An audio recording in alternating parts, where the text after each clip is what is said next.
We're doing a quick audio test, bear with me. Quick audio test.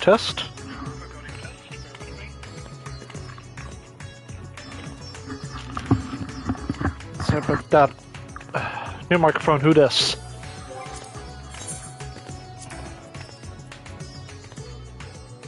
Bump it down to 50. Welcome back to Final Fantasy XIV, everybody. It's 6.15. Oh my god, we have a lot of stuff to cover today, and I'm so excited. Holy shit. This is... well, proper introductions. Hello. This is Sumira. You might know her. Warrior of Light. Obsessed with the colour violet and purple. Let's get into the light. Purple hair, prelude in violet, violet minion, name translates into violet. Yep. So we're going to cover every new quest. This excitable youth here has an adventure for us. The Sleeping Gentleman, the pungent Lalafell, can scarcely conceal his excitement. Wait, I know you! We met at Kugani! You're that stone cold killer I asked to look after the love of my life. What's that look for? Surely you've forgotten me. You and me had a moment, a connection. Not like the one I've got with her, of course, but I know I left an impression. Frankly, considering how many blows to the head I've taken, I'm lucky to have forgotten my own name. Or the creepy little bastard smells like cheese followed Nashu to Kugani after stalking her for over 5 years. Hey, there's nothing creepy about my love. I'm gonna give him a sleazy accent. Yeah, I'm gonna give him a sleazy accent. Hey, there's nothing creepy about my love. It's as pure as pristine waters as of a forest stream. Sniff, sniff. Fair point about the cheese stink, though. Enough about me. This is about Miss Nashu. Ever since she got sucked into the weird portal back east, I've been scouring the world for any sign of her. I was this close to giving up on her, then huzzah, I found her in Rasatan. Normally I'd be happy to get back to playing the silent invisible guardian, but she seems distressed by the plight of her inspector friend. He's here too, but late, showing no signs of waking anytime soon. Man, Ashley's been fashioning all sorts of medicine in hopes of rousing him, but no to avail. I mean, I could care less if he kicked the bucket, but I hate seeing her like this. She's liable to work herself to death. So what say you? We deliver my dearest Nashu from her plight? You find her over at the High Crucible, no doubt slaving over in Alembic. Now with that, I gotta get back to cheering her on from the shadows. You too, I guess. Now go quickly, save my beloved.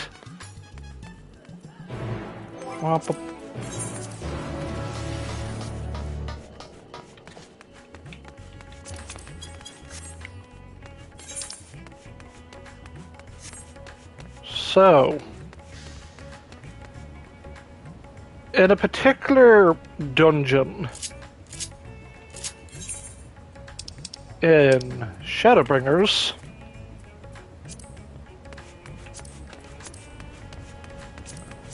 it was the Hero's Gauntlet.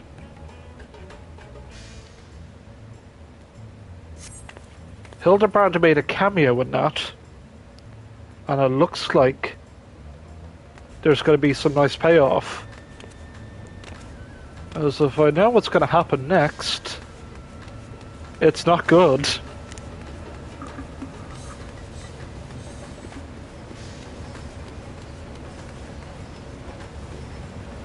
Hey, Nashu.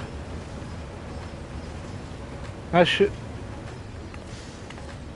For once, she's not sleeping. She's that dedicated. Oh, what should I do? Now I take this medicine and... Hey, Nashu, calm down. It's... Core! Sumiri! It's been like forever! No, definitely less than a year, I'm sure. Yeah, you keep telling yourself that now, Shu. I see you've got your trademark bombs next to you. Oh boy. Chekhov's bomb, anyone? What brings you to Rats at Hand? Enjoying a spot of adventuring, or perhaps... Hey, it's been like more than a year. Then you've heard. It's true. Inspector Hildebrand's gone into hibernation. Again. And, wait. You're giving me that look. The one that screams... What about the whole weird portal business? Alright, since you silently asked... Back in the Ruby Sea, remember how Greg got doused with dew prism and was forced to whisk us all far away? Ah, good old Greg. I hope he appears here. And Ikidu. How that strange rift opened up with the inspector, then got sucked up into and how I followed him in after that. Yeah, I remember that was back like... Well, after that we ended up in this bizarre place. But couldn't tell up from down, left from right. So we wandered, lost and confused. Fortunately, Greg came to his senses that we were in the interspectorial rift, and then used the same trick to bring us home. Oh, that's nice of Greg. Greg himself stayed behind, though. Something about a score he had to settle. I'm not sure what that was about, but hey, you know Greg. Anyway, we're back now. Oh, the rub is that Inspector Hildebrand hasn't opened his eyes once. I know he needs his beauty sleep, but it's been an awfully long time, and we've got cases to solve. I've been trying my hand at pocketary stuff. See if I can make something that'll get him up and moving, but nothing seems to work.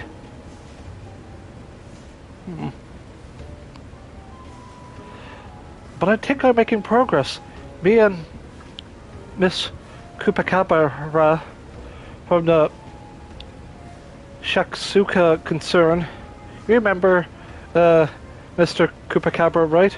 Got sucked into the rift along with us? Formerly evil mastermind. Not so bad once you get to know him. Oh. I am pleased to meet you once more. Under the less compromising circumstances. If I may correct our mutual friend, I am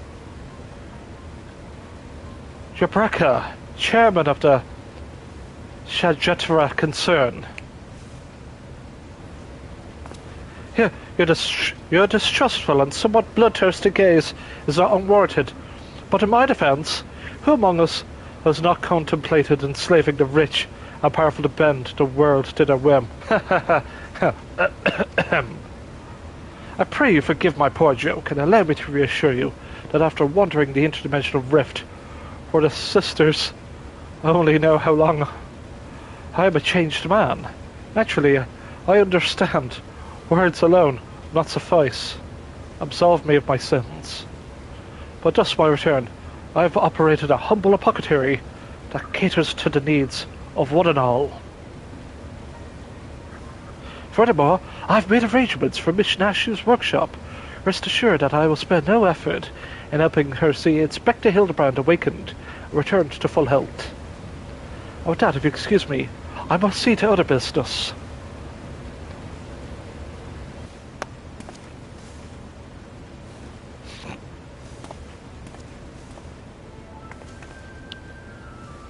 Isn't he the nicest ex-villain you've ever met?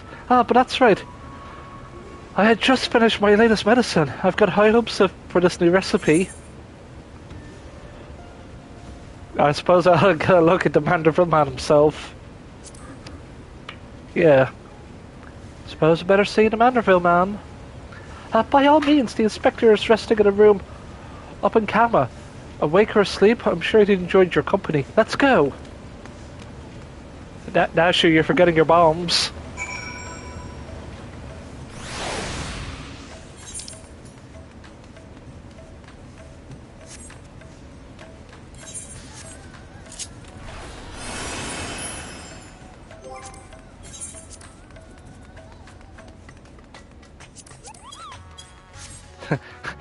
That's pretty nice. We're gonna be playing this for like the next, oh god, 3 hours? Longer? Comma.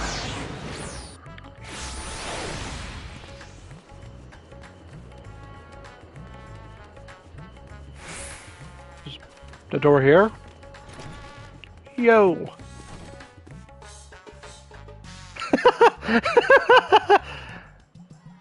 Okay, I'll play along too.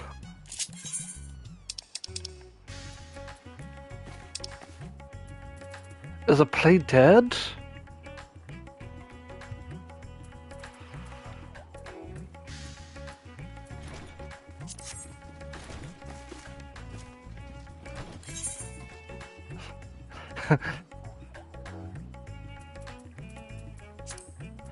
Not water. I don't think I have that emote.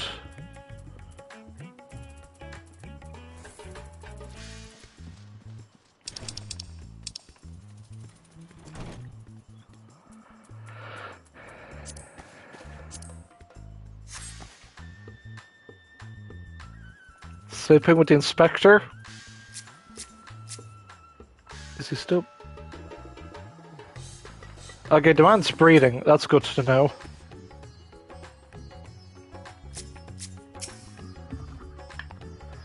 The girl's a friend of yours, is she? She's welcome to stay as long as she likes. But I hope her friend recovers soon, though. Sleeping on the floor hasn't been good for my back. Been there. Many a conventions. Isn't this room nice? Mr. Chupacabra, has taken care of everything. Even paid the rent in full. But I'm distracting you, aren't I? You need to concentrate while you examine the inspector, yes? Study the sleeping inspector, move the camera. Oh, this is... Oh.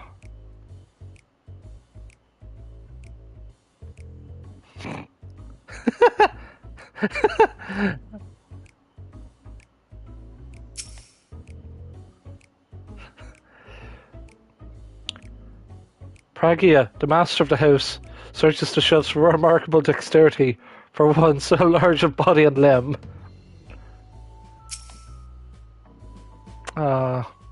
Beside the bed, Hildebrand's loyal assistant Nashu dozes peacefully. Her ability to stay calm in most trying of times has been sorely tested of late.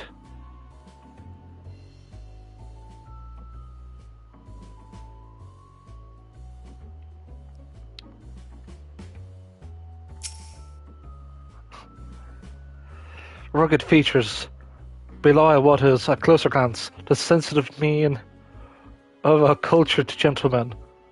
While he still breathes, he appears to be locked in deep slumber.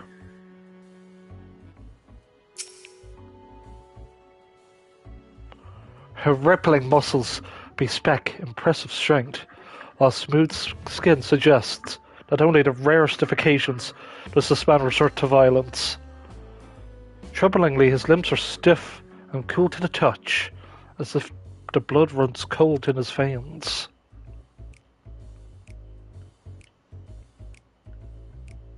The Hildejunk, the most powerful of all Manderville man. Okay. The exquisite buckles of stylish footwear are a design unique for House Manderville. These shoes would almost certainly fetch a small fortune in the markets. The inspector's condition is troubling, reminiscent of the Scions who are summoned to the first for a time. Road trip to the first, baby!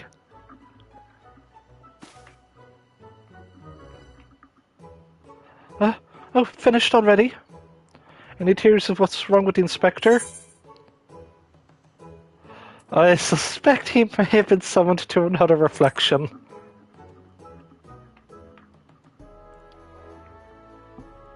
I see, I mean, I don't.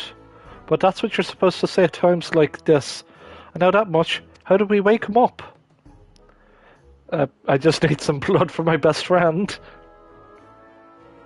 Return its soul to his body. But where did it go and what's it doing there?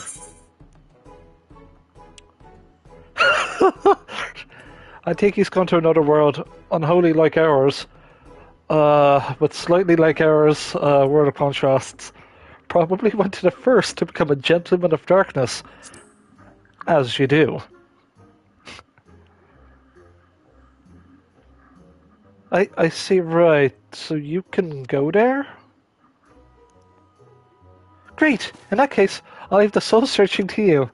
I'm sure it goes without saying, but once you've arrived in this otherworldly world, look for a place that smells of mystery and intrigue, and chat with the people there. The standard agent of inquiry protocol. Oh, and since this is Inspector Hildebrand we're talking about, don't be surprised if you find him asleep or having forgotten a thing or two. Ah, but not to worry, I prepared a traditional medicine just in case. Don't hesitate to use it. And with that, do take care out there. Has she given me a bomb? She's given me a trademark bomb, hasn't she? Nashu's delights. A potent explosive whipped up with Nashu to power to jog one's memories.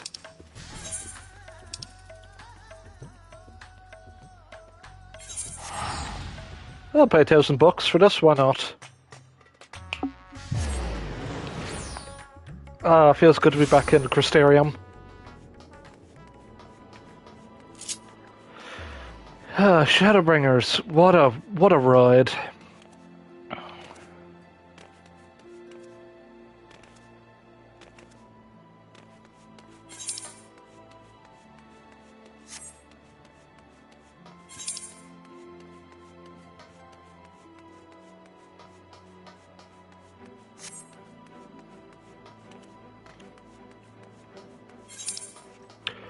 Oh, the rogue rusts are here, that's why.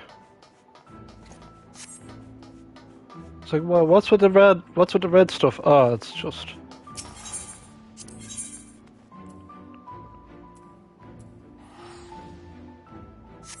I need to do these rogue quests. I'm slowly working my way.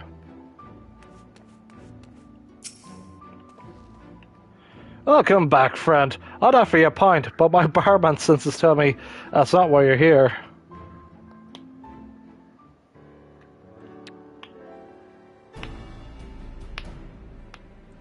So this friend of yours has gone missing. Sorry to hear that, but plenty of travelers pass through these parts who described the fellow to me.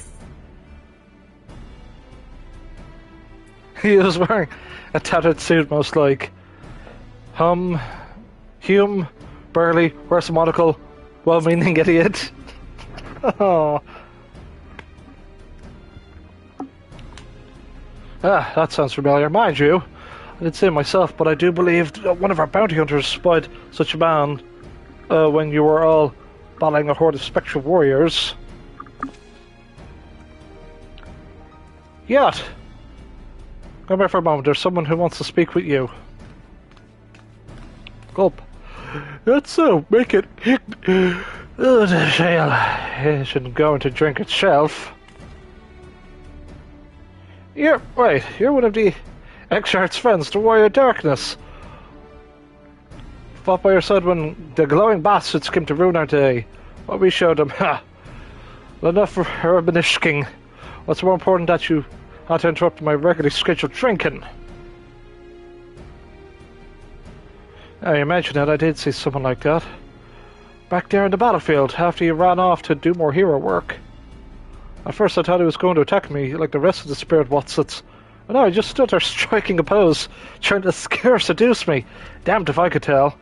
Still, he was glowing. I was about to take my chances, so I said, "Hey, piss off, ghost!" And I sent him packing.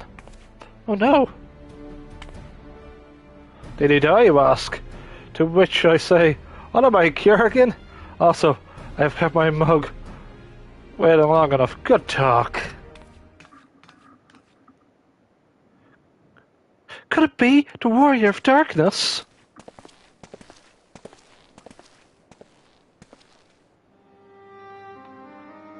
Thought that was your voice, but I was convinced my ears were playing tricks on me. It's good to see you again. Didn't mean to eavesdrop, but we overheard you discussing the renegade poser. You've been searching for him for some time now. There have been sightings in Lakeland, you see. Bernard has been tasked with getting to the bottom of it. We've little in the way of useful information, though. All we know that it appears without warning and strikes a disturbing pose. It's not caused any harm, but if you discounted the shock of a strange man gesticulating in your general direction, that is. Nevertheless, we're worried his behaviour might escalate. Have you been tasked with apprehending the miscreant as well? Not quite, Farmer. Zimmer's come back to track down a missing friend. I wouldn't call him a friend per se, but I too happen to be looking for a man prone to posing. Your miscreant, I regret to say, might be my friend. Yeah, the man you're looking for might be one and the same. Then why not work together? Join the three of you, you're bound to have better luck. It would be an honour and a great help. We're just a bit to leave to gather testimony, as it happens. Come join us in Solon when you're finished here. We'll solve this mystery in no time.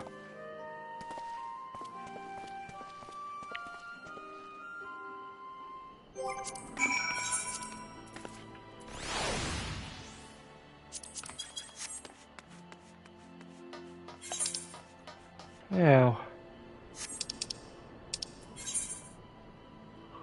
Oh, you're that far. Okay, I'll just... Quicker if I go here.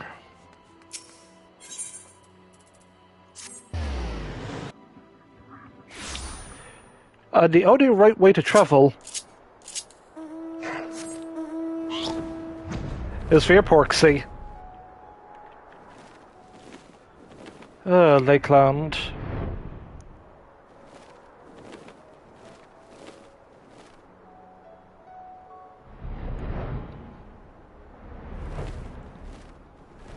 Yeah.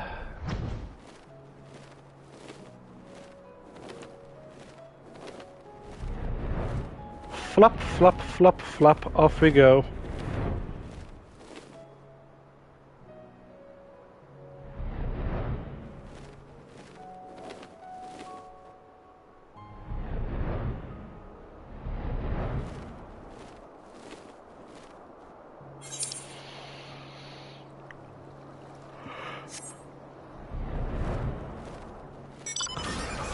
Now.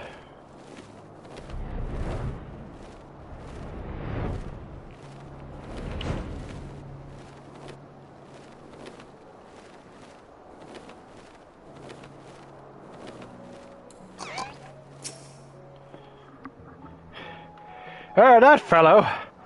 I saw him the other day on the way home from Clearmelt. I enjoyed far too many libations after my bath and ended up wandering off into the forest. Before I knew it, the sun was dripping low and the sky turned dark. I was beginning to wonder if I ever make it home. Then I felt a gentle tug on my arm. Would you believe it? This odd-looking man led me out of the forest and sent me back on the road. I checked him profusely, but he said nothing in reply. He just struck this pose and walked off.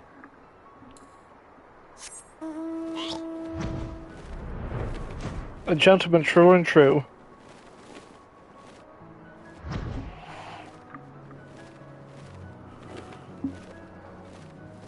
Okay, where's the other person I need to talk to? Oh, this person. Did you see him? You bet I did. I was crossing through the forest of the Lost Shepherd on my way to deliver fish to the hostile imperative. And out of nowhere, this odd man leapt in front of me. Thought he was a bandit at first, then abruptly turned to the side, curled his neck, and put his fist to his head, as if to say, I don't know, it was baffling. And I ran when I realised he wasn't going to do anything else. Cute glamour. But I'm using the a newfound adventure garb, just to... Because I feel that's what canonically I'm supposed to be wearing. Come on, I get a cape, nice earrings, and a necklace. I'm not going to wear my idol suit. Songbirds for non-canonical adventures. Oh yes, I saw someone like that when I was out picking mushrooms in a forest. He even spoke to me. I was repulsed at first by his form, but he only wanted to warn me that fell beasts lurk in the forest, and I should be wary. Contrary to appearances, I'd say he was actually quite gentlemanly.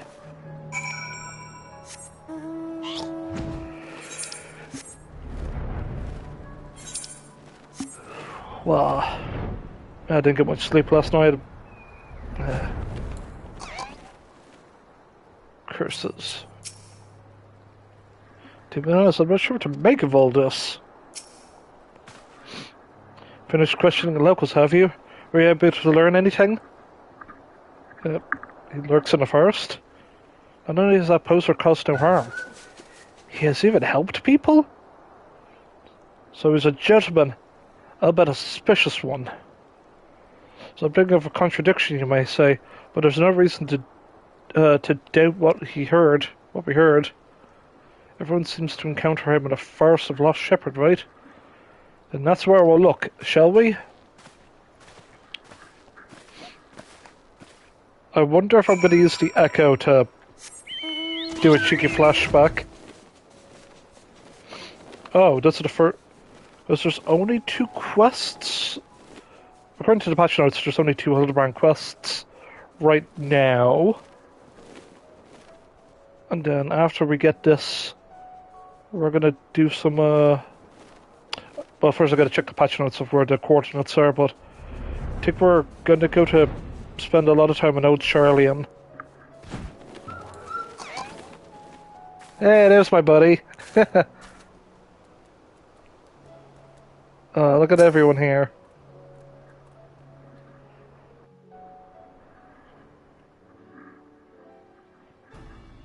The light of the Crystal Tower is pretty dope, though.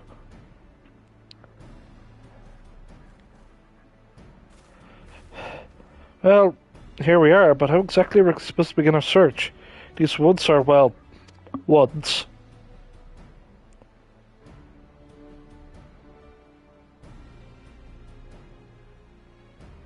Got a plan, do you? Fire me to hunt out the Warrior of Darkness. Show us what you've got in mind and we'll back you up for the best of our ability.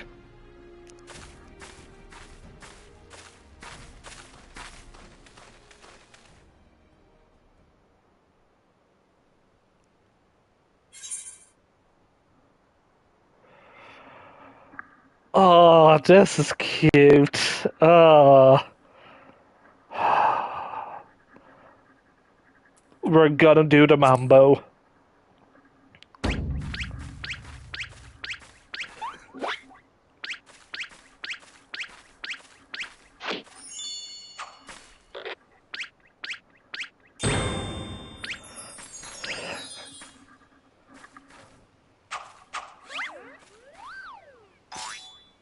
That was cute. Aww.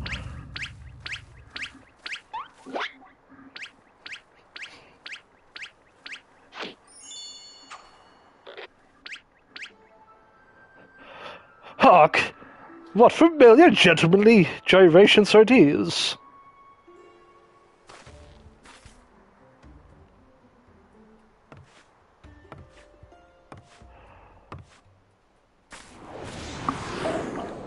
Oh, he's back!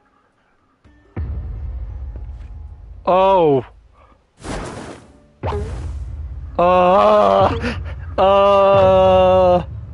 No. Oh.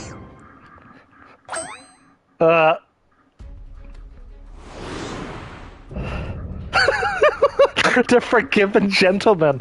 Oh. Oh no.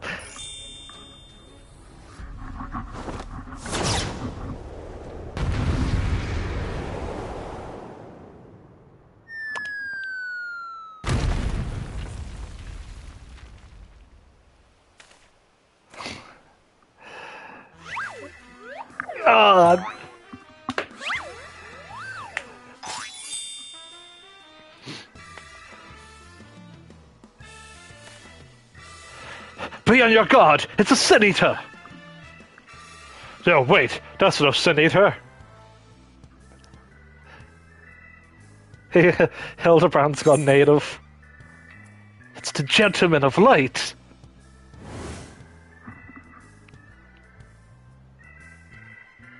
Gentleman of Light? Who is this Gentleman of Light of whom you speak? I am the Forgiven Gentleman, devourer of sins, light warden extraordinaire. No. You might occasionally moonlight as a zombie overlord, but trust me, you're a gentleman inspector.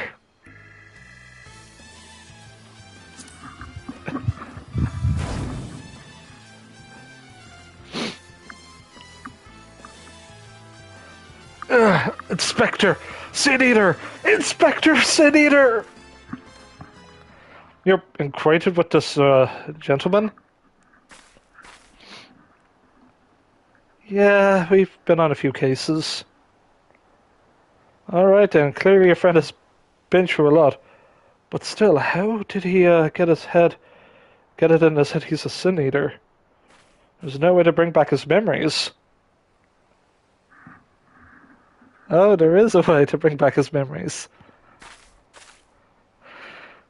Oh.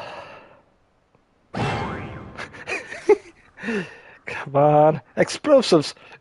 We're still trying to save him, right?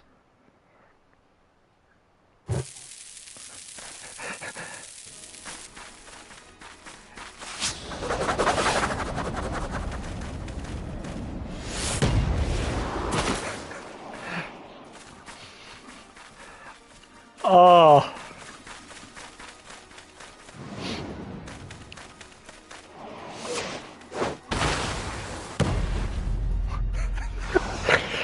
There's the hyper crazy camera work I love so much.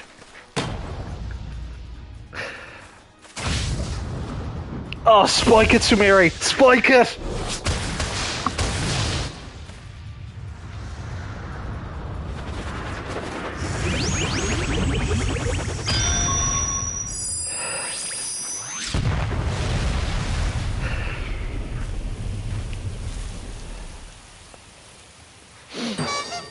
There we go.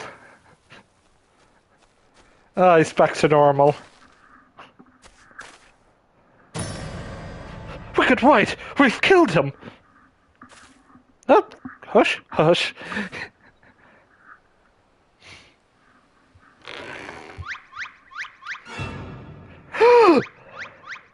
Course, a zombie.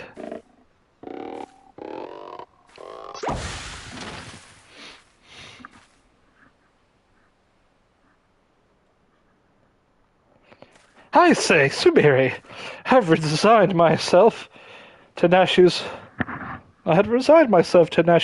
ungentle methodology, but you too, my brutish friend.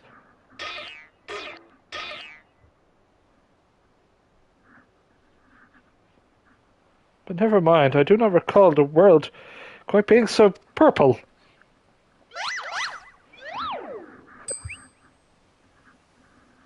Previously, I was with Nashu and Greg wandering this bizarre shadowy realm known as the Interspectorial Rift. Echo flashback, baby! Oh, they got... Oh, sweet. Oh, of course they would, because of the whole people awakening.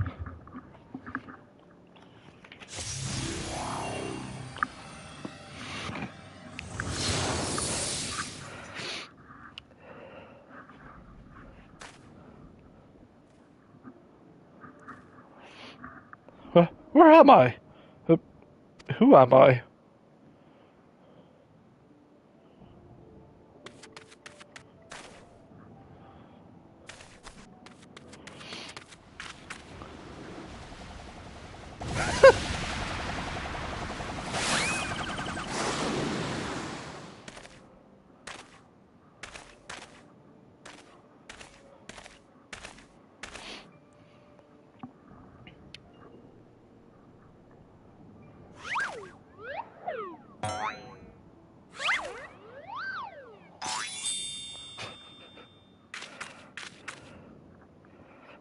That's sickening light. Dear Crystal Posturing, I know what you are. You're one of them, aren't you?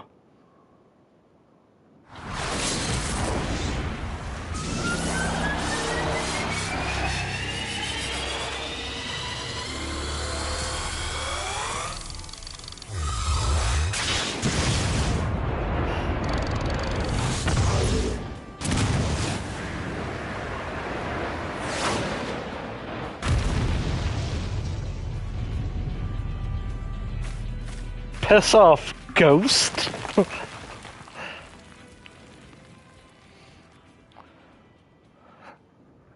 Yeah, that's about right.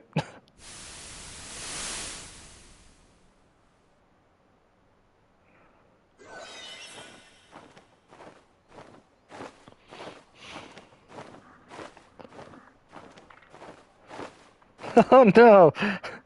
Oh, a classic gargoyle-esque pose.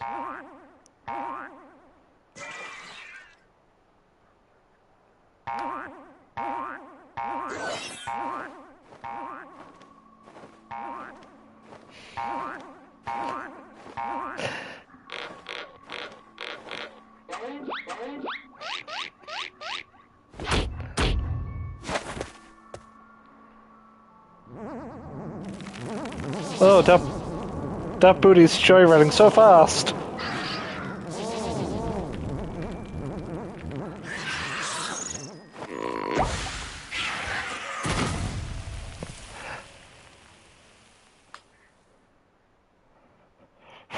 Run for your lives! It's a Sin Eater!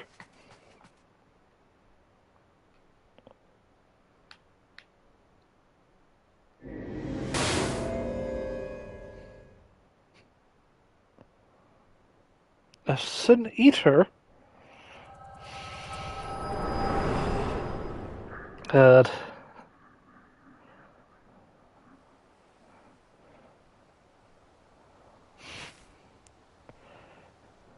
You guys good? Well, I'd be damned, I saw a vision of the man's past. No wonder I became convinced he was a Sin Eater. I saw it too. It was quite possibly the most ridiculous memory I've ever glimpsed. Answer me, my faithful assistant. Where are we, and why is it so purple?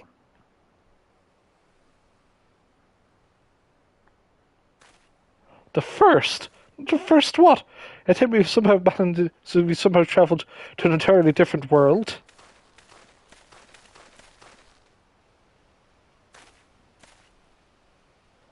Good gods! I think I've transcended the very boundaries of time and space. But worry not, my adoring fans. Hildebrand, Agent of Inquiry, Inspector Extraordinaire, who will return to you forthwith.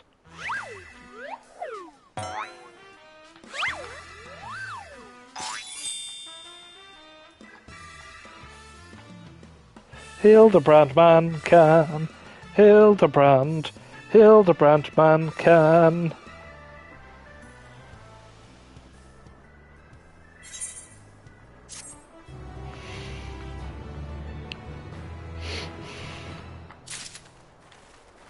Good. Good to see you again. Let's look at everyone's glamour real quick. Everyone's, pretty good. It's got the Yojimbo barding on, yeah, for appropriate.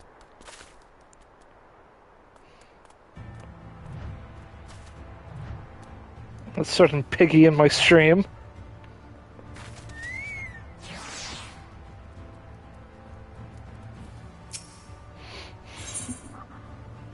A soulful reunion. Hildebrand is back and full of spectral beings.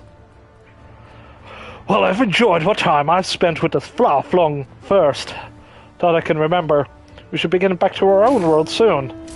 Would you happen to know how we might go about doing that? Restore my soul with a spirit vessel? Say no more. Your cursory description is far more enough for me to grasp the concept completely. It is not unlike brewing the perfect cup of coffee. Which means our task is clear. We require the service of a skilled soul. Sommelier. I know a soul sommelier named Becklug. Splendid. I see even this world.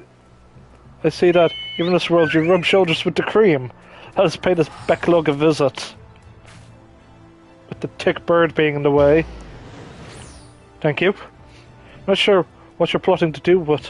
Not sure what you're planning to do with souls, but if you require Becklug's assistance, we can help. Aye. They've aided us time and again. I reckon they do the same for your friend here. Come with us to the Cabinet of Curiosity.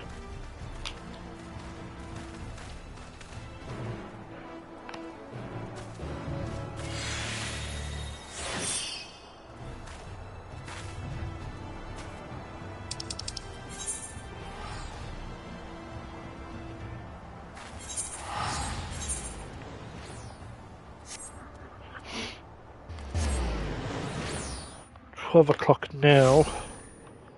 Okay, Cabinet of Curiosity.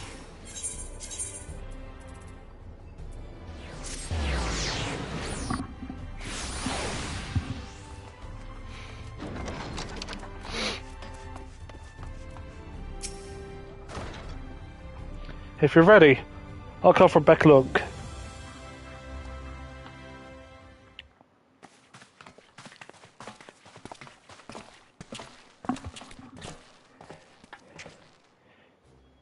I remember what she sounded like.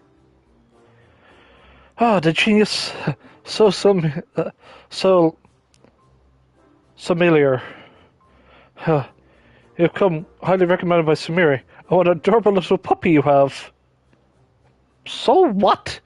Puppy? I beg your pardon, but there seems to be some confusion. Puppy? Who is this imbecile Samiri?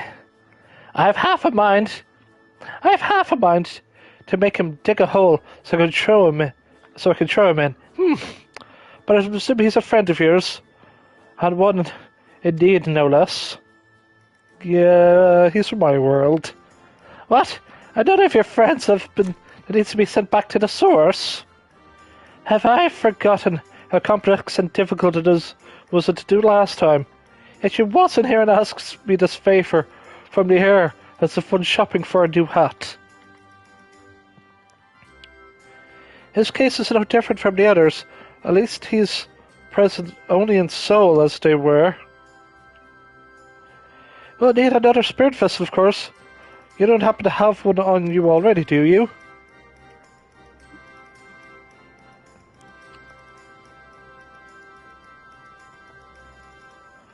Entrusted to you by the Crystal Exarch, you say? Huh. If only he knew how you were using it. Fortunately, I have a porksy in hand, so I'll be using it to treat patients at the risk of transforming into eaters. But I suppose it's due for a change of pace. There is, however, one concern. In case I didn't make it clear before, the process could place a strain on one soul. If he's lacking resilience, there's a chance he will not survive. That is, his very essence will be rent asunder. After what he's lived through, it would be plausibly anticlimactic for him to die like that. Haha, Samir knows me all too well. Well, I assure you, my good sommelier, who is most certainly not a dog, you needn't worry for Hildebrand. Hildebrand Maximilian Manderville. Yes, well, I get the distinctive impression that the gods themselves could not kill him if they tried, as they have. Come along then, Hildy. I can't be bothered to remember that name. 1,000 thanks. Simply point me to the soul siphon, and I shall hop right in. The rest of you can wait here. I promise I won't hurt him, no matter how much I might be tempted.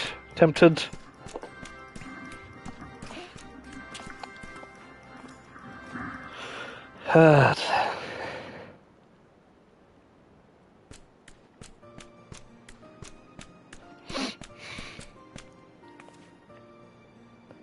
be pleased to know the process was smooth and uneventful. Honestly, I was hoping for more of a challenge. All you need to do is take his spirit vessel back to source and bring it in contact with his corporeal body. You should awaken him immediately with his soul and memories intact.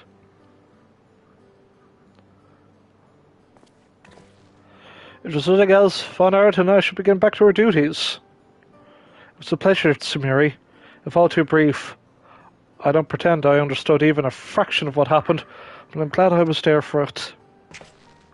Till we meet again, rest assured that Tainlear and I will be doing our darndest, apologies for burping God, to look after the people here in your absence.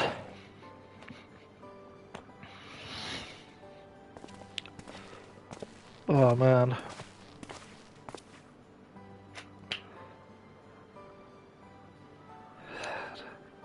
The devs had so much fun. Think about it like after the stress of wanting to make Endwalker perfect. Getting to do this must have been an absolute treat for them. Deliver the gentlemanly spirit vessel to Nashi and Radzatan.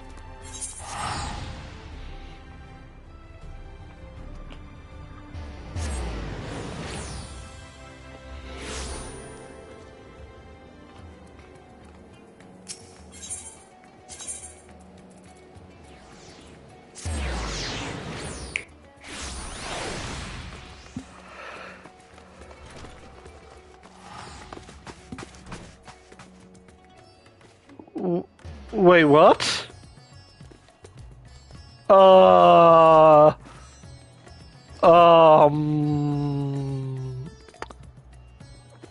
This isn't good. I swear we only left him alone for a minute. It's not possible. Yeah, it's not freaking possible. You're back in not a moment too soon. We have an emergency in our hands. A slightly glowing spirit vessel currently houses the resident spirit of Inspector Hildebrand. Here's the Inspector. The Inspector's soul's in this, you say? That's great, but we have another problem now. The Inspector's body's gone missing. We went to the markets to do some shopping. When we came back, he was nowhere to be seen. I've double-checked that every door was locked before we left. There's instances suggest that someone forced their way in. We've got a case in our hands. The case of the evaporating Inspector. Must begin an investigation at once. Come on, let's start looking for witnesses. Yeah, this is taking quite the turn. Did I see someone getting carried out of the house, you ask? I was too distracted with stock taking to take note of any coming or going, so I can't be more help.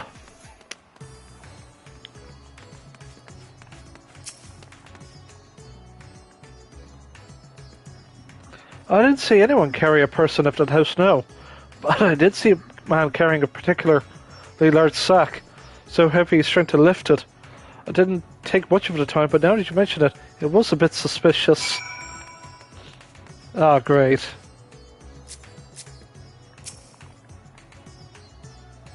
Yes, a most distressing situation indeed. Nashi, the inspector's been kidnapped, shoved in a large sack. Ah, there you are. This man has vital information that'll help us in our investigation. Pleasure to make your acquaintance.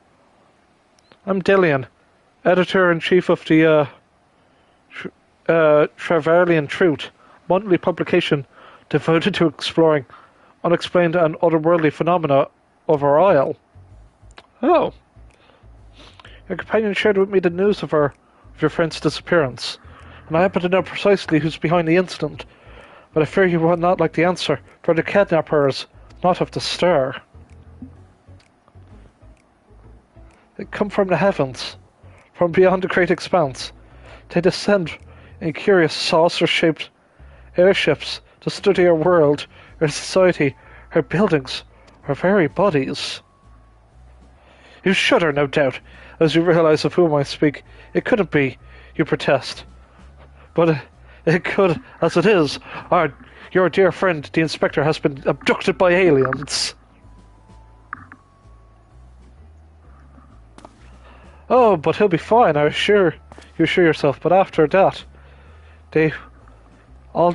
after all, they just want to understand us better. You poor deluded child. Oh, apologies for coughing, Christ. This does not have a mute button. I could do it on PlayStation, but I was just... apologies for that. Ooh. You poor deluded child. That they do.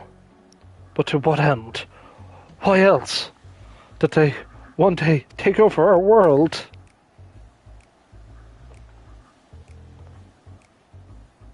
So you're the editor of a conspiracy, newspaper, gotcha. What is worse? They plot to do with the aid of collaborators, for the Sherlians are in league with our would-be overlords, providing the aliens with vital information to our vulnerabilities in exchange for a position of power within the regime. Are you saying that Inspector Hildebrand got abducted by moon rabbits? But I'm picturing them three of them stuck together in a trench coat. The final days was also the work of these alien invaders, an attempt to sow chaos in a world would be easier to conquer. Blessedly, it was shorted, but by dumb luck, as... Sorry, sorry for yawning, Christ. Sorry. If by dumb luck, as those that did the thwarting were blissfully unaware of the true nature of the threat. Yeah, I'm not buying it. I had hoped a setback would discourage the aliens from coming back, if not move them to abandon their ambitions. But it seems the events have only emboldened them. If they are indeed carrying our abductors here in Radzadan, even as we speak, your friend lays prone on a sterile bed in their base on the surface of the moon, where they poke and probe him with inscrutable instruments as their floppy ears wiggle in fiendish delight. But I've said too much. I must continue my investigation in secret. The fate of our world's at stake. Gotcha, the moon. I'm a teleport up there. Oh, that sounded awful. We have to go to the moon and save the inspector at once. At least they got the floppy ears part right.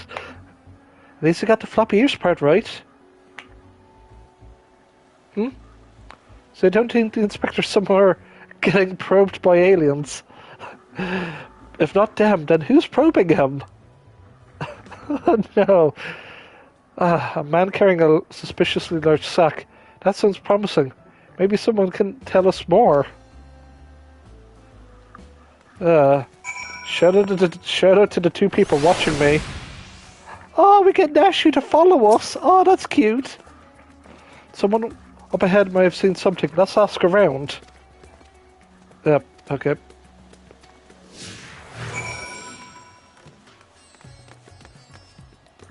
Can we small talk with Nashu? If anyone can lead us to Inspector Hildebrand, it's that man with the large sack. I know it.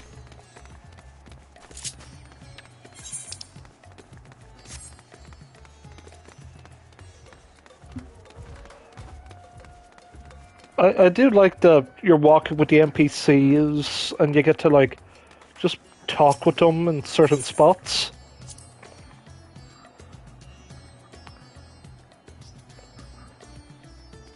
Pragia and his family are the nicest people.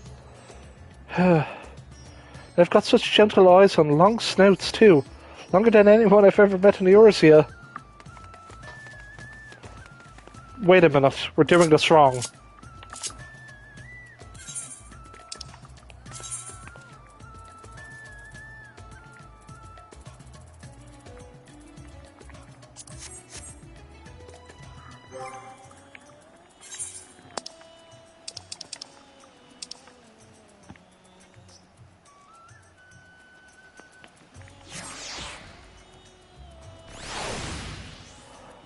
God, how could I forget? Ah, there we go.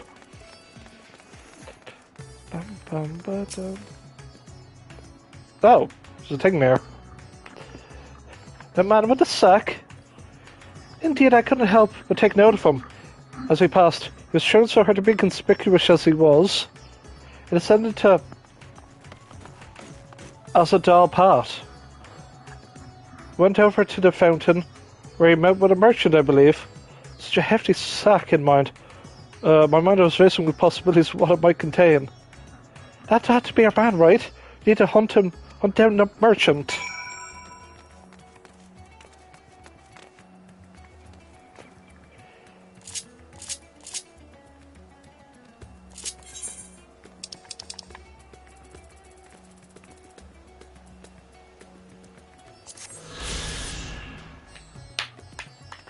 But tin deposit, yeah, okay, we'll look at that another time.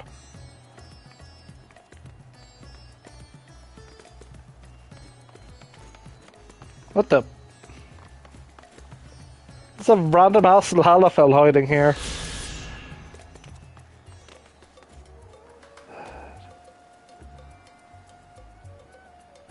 Okay, cool. Ow. Good thing cats land on their feet. Ow!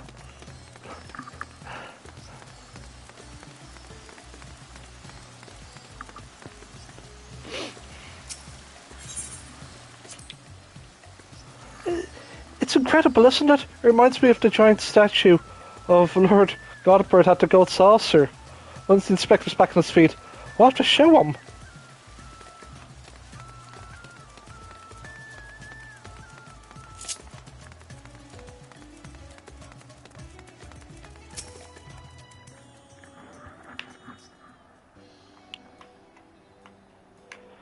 Man with a large sack? Oh, you bet I saw him. In fact, I sold him my chocobo. At first, I told him to get lost. That part and I go way back and so forth, but he was in a hurry and the offer was very generous. When you're mindful of work, you can't afford to get too sentimental. And now I could buy a whole stable's worth of chocobos. Did he say where he was planning to go next? He was muttering something about having to go back to Saltwind's Welcome in a hurry. Probably why he was desperate for a chocobo. It's a long way to go on foot.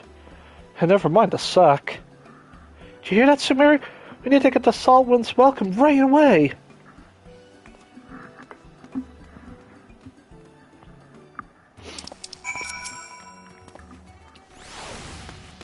Oh, if you can catch your man, you should look for him in Saltwind's Welcome. Can't imagine that he's moved on that quickly unless he rode my bird to death.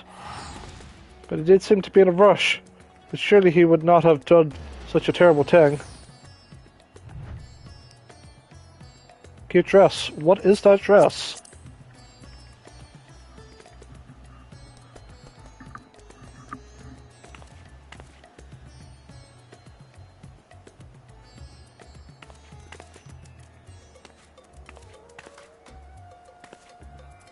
So it's all Panian gear.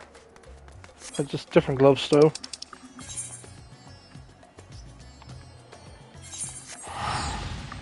We'll go to the great work though.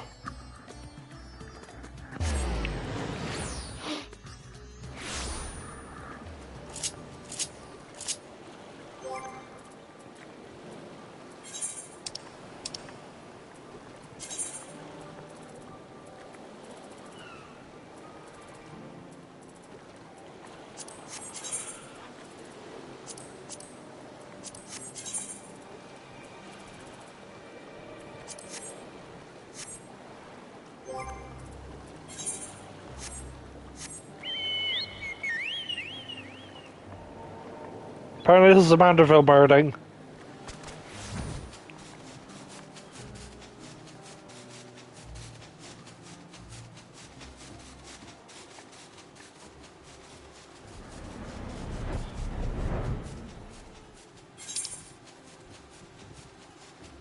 Hippos born to run. Oh yeah, we're gonna be doing some tribal quests, baby. And no longer beast tribes. It'll be tribal. It's the future. Here we are, which means the mysterious man with this mysterious sack must be near. Keep your eyes peeled.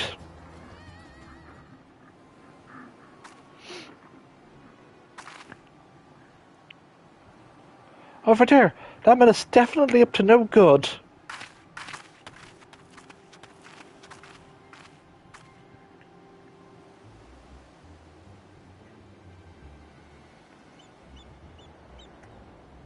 Maybe he's waiting for a co-conspirator.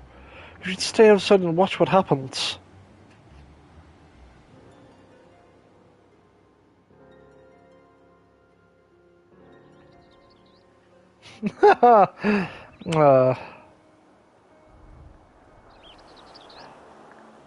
Bloody knew it.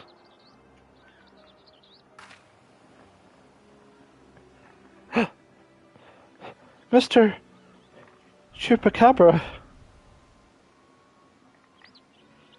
Yeah, Mr. Chupacabra.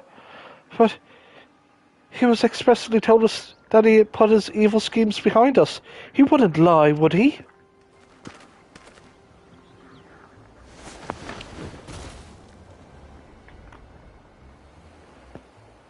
The goods appear to be none worse. The goods appear to be none worse for wear. Very well, your payment as promised.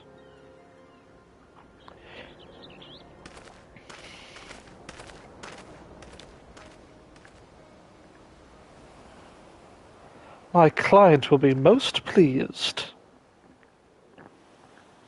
Oh?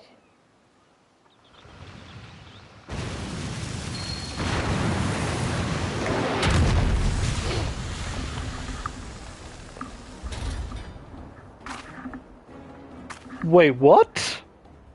Oh no, he's gonna feed the inspector to that giant sea monster!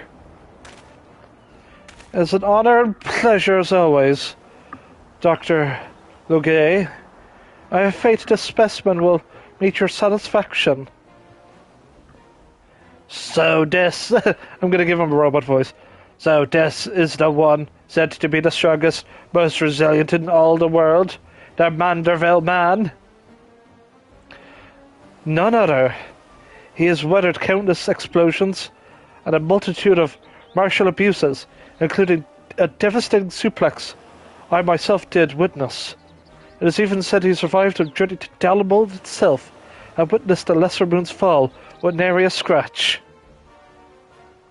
Most fortunately for us, he has fallen into a coma, which I assured he will never wake. You are free to do with his body as you please. We, even the mightiest of warriors, can't fight while asleep. Those meddlers may have gotten the better of me and my beautiful body in the Tower of Babel. But my next child will be but invincible. With this body mine to command, I will exact a bloody glorious revenge. Whoops, I showed you my junk.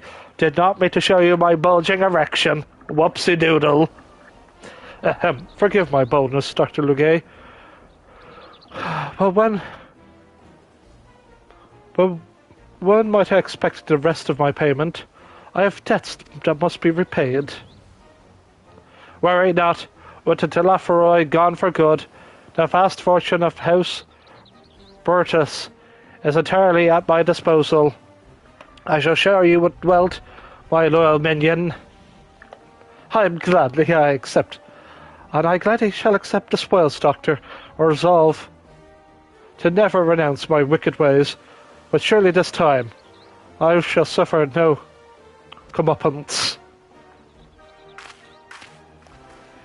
Yo, fuck boys.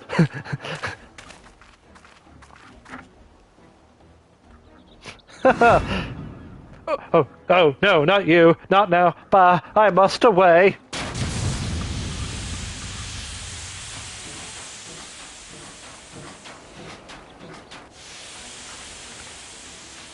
Pardon me, I farted.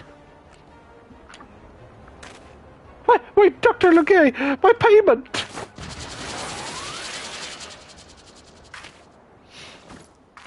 Wake up, Inspector!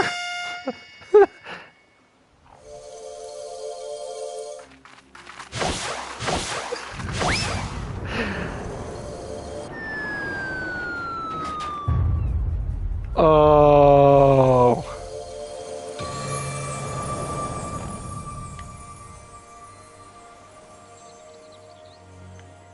Oh, he's back, baby. Or maybe not. Could it be? The world's no longer purple.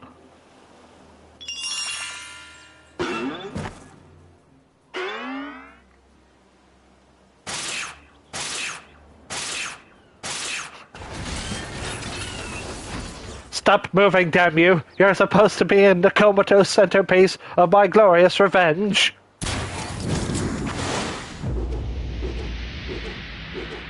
Fucking Sonic jump on him!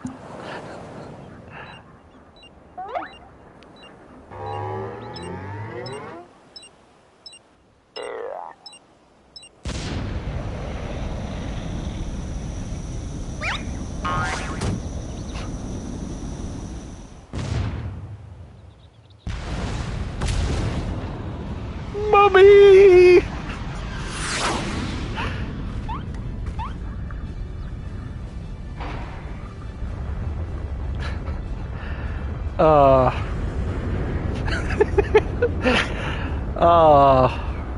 Beautiful.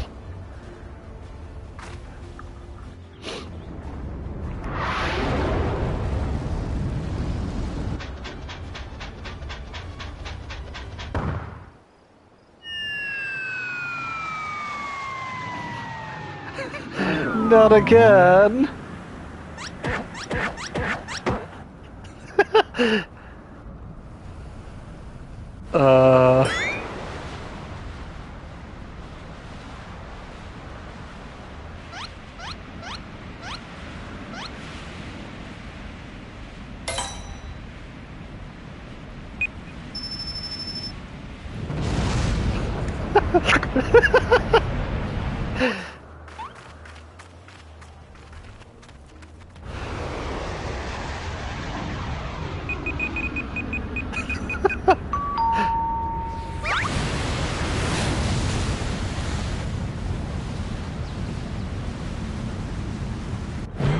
No.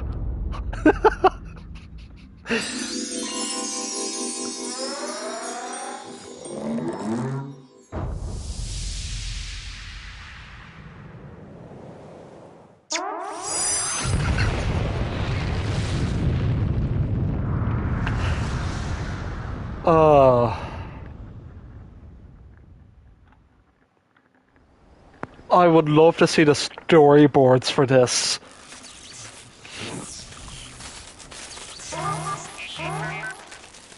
Curses foiled again.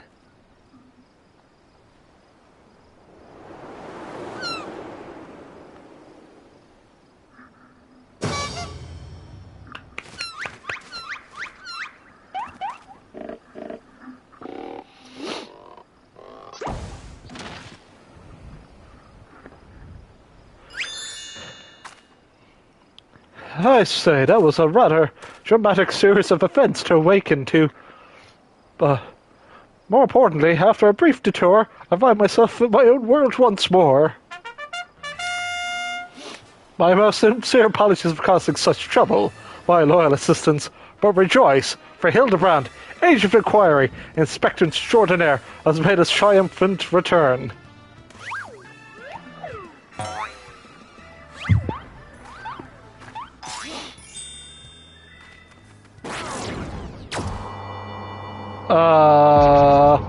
Oh no!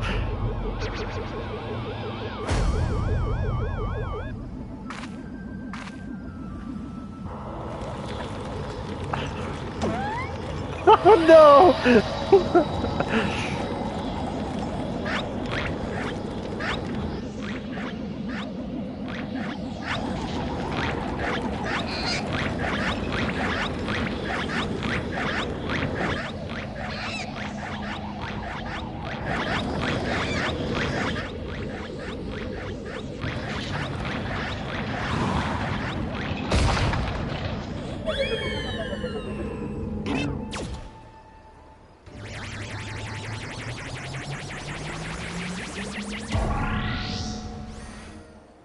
I hope that's a mount. I want that as a mount. Oh my god, do I want that so badly. Wait, Inspector!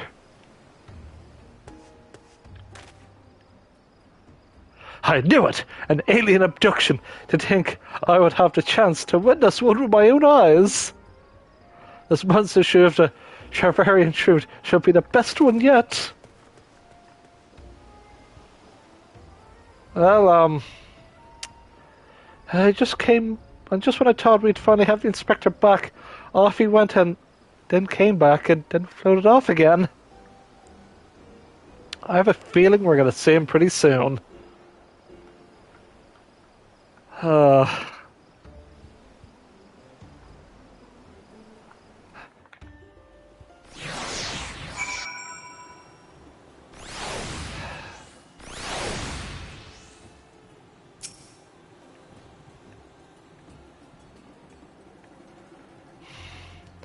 And it's not the first time that he's taken to the skies without warning, but still, it's always a little disappointing. So there's no use crying over flying inspectors. Let's return to Rotsatan.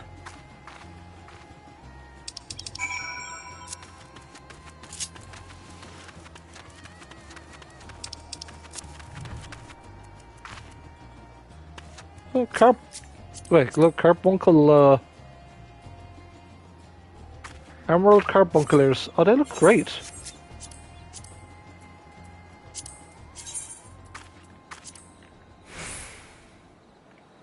I'm gonna clash with my head, but I gotta look out for that. Someone's rocking Rainmaker and Noctis's outfit.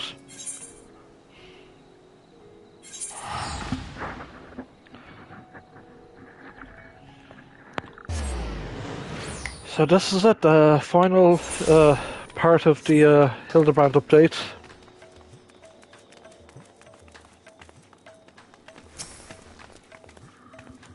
Oh, Inspector, why have you left me again? And where have you gone? No, this won't do. Get it together. Get it together, Nashu. There's a case to be solved.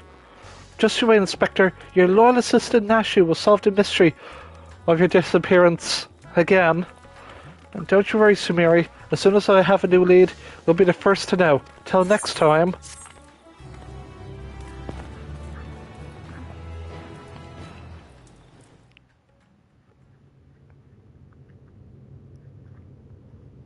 Meanwhile, in space, meanwhile, on the moon.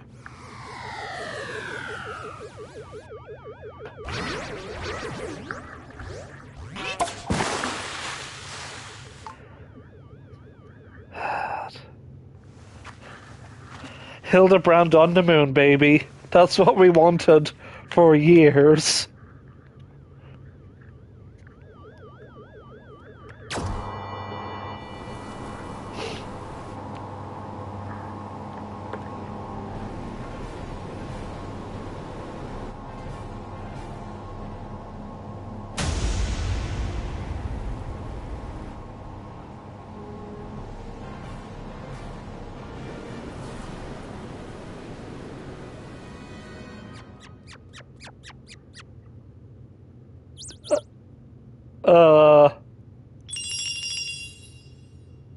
He's got a new friend.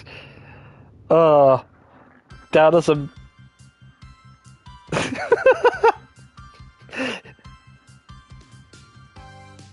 a freaking anime outro!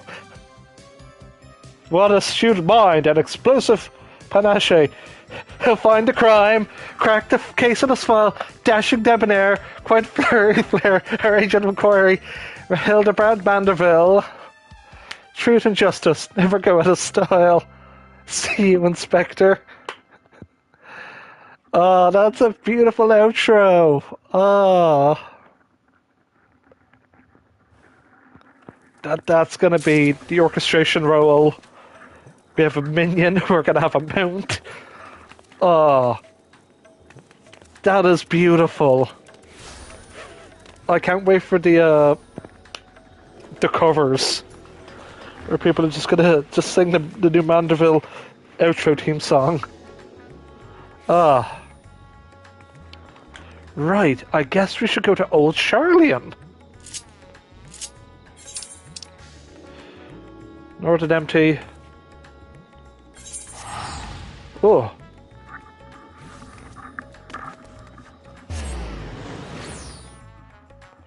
Oh, I was meant to do travel quests. Ah. Well, we can do a victory lap of travel quests after this. Cause we got ourselves a bunch of new stuff. Small business, big dreams. Apart. Ba ba ba dum.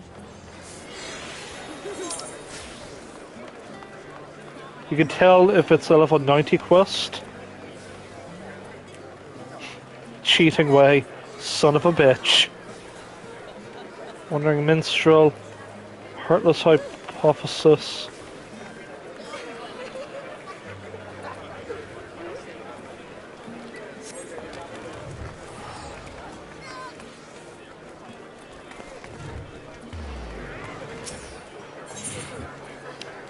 Small business, big dreams.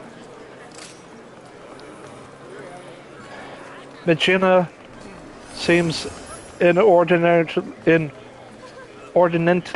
eager to speak with you. Bum, bum, ba-dum. Samir, you might. Welcome, welcome.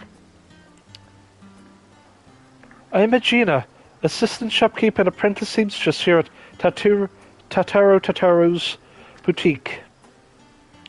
I doubt you remember my face, as I'm merely one of the many who owe you our lives.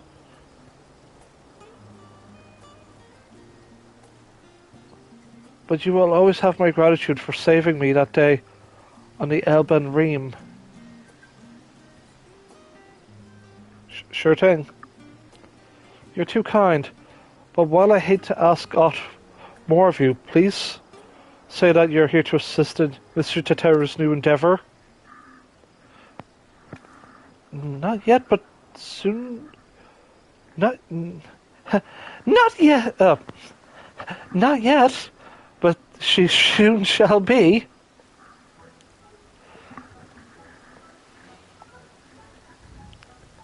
Oh, that face. Whatever will we do without our pension for turning up precisely when you're needed, eh?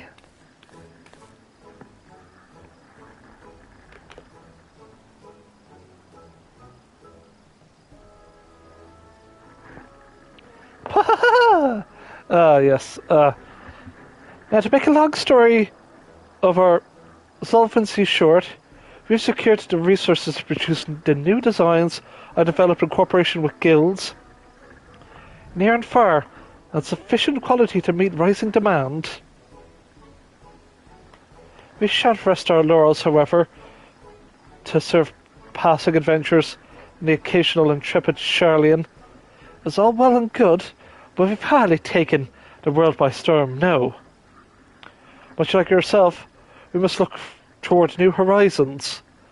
The science proved that cooperation on the star-wide scale is possible, and we would be fools to capitalise on that to build the grandest trade network in the history of Heidelin. All for the greater good, of course. Yes, this is a wonderful opportunity to bring people together. I often think back to the incredible moment when the Garlean army came to our rescue. Perhaps our efforts, too, will one day lead to a miracle like that which took place on Alban Rim. I have no doubt they shall, but we mustn't expect such alliances to form themselves. We must be proactive, and who better to woo our future partners in commerce than our current #1 customer, you? Our erstwhile comrades in arms. No one is good to equip. Oh, sorry for yawning again. Oh, sorry for that. Our erstwhile comrades in arms Now, when it comes to good equipment and better ideas, few have keen eyes as our adventurer extraordinaire. Even should they hesitate at first, I'm certain you can convince them using the samples I prepared. If you cover my eat-around expenses. Well, I see that my mind is made up. Let's rock and roll, Tataru. Oh, but of course, with your assistance, we'll have both coin and goodwill flowing in no time. Everything's falling into place, so where should we send Sumeri first? Don't you worry, I have it all planned out. First, Limsa Lemensa, secured of the bloody executioners working harder than ever, so he should appreciate any extra supplies. Next, Gridania, Seed Seers are a source for trusted authority and insight into the Shroud, so we not go amiss in cultivating investment of, say, Arun Senna. His insular station has likely given him little opportunity for dealing outside of Gridania in the past, so you won't leverage that Ilsabarian contingent camaraderie to assure... God, I'm sorry for yawning again. I need to just yawn it out. Sorry for this. God, very restless night. That Ilsabarian contingent camaraderie to assure him the value of our venture. As for Ulda, I feel confident in pining our hopes with Pippin. He's always been a stalwart ally, and goes without saying that he is more than little sway. He is more than little sway with the Sultane. Between his involvement with the Immortal Flames, the Syndicate, the Colosseum, he's bound to find use for quality accoutrements.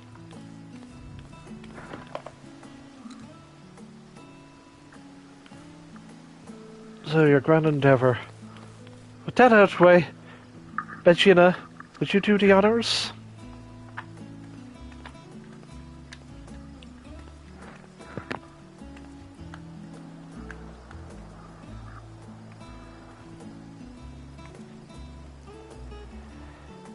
Never be said that Tataru is stingy with our samples.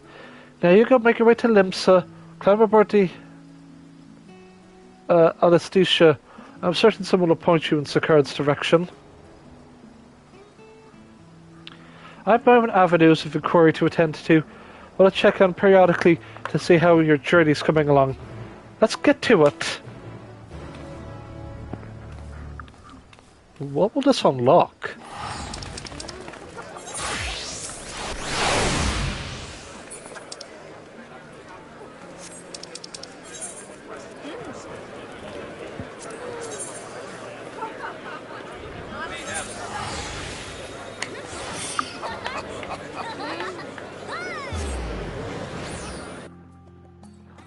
Have you ever been kissed by a rocket? Not yet, but I wish to.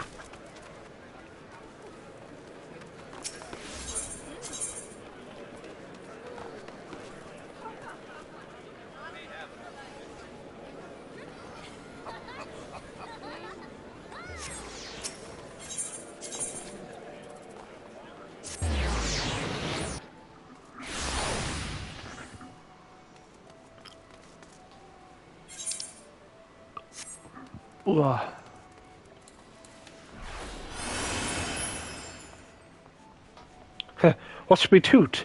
Toot. Ah, there we go.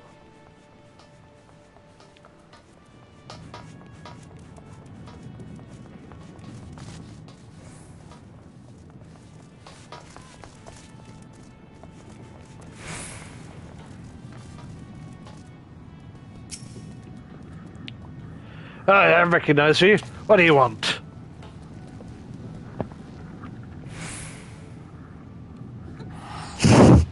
Get some ASMR going. Get some sippies going.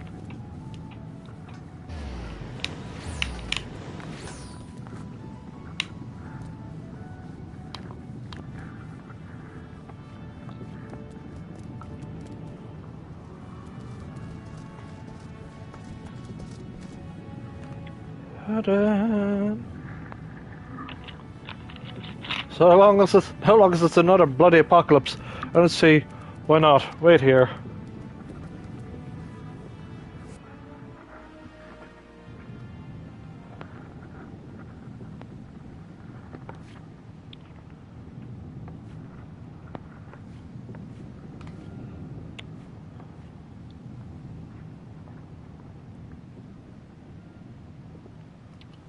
Oh, bugger me!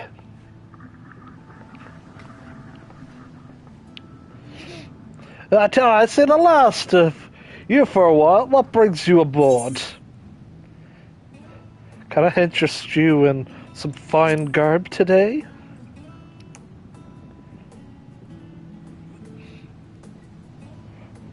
Yeah, your sales pitch needs work. I see where you're getting at.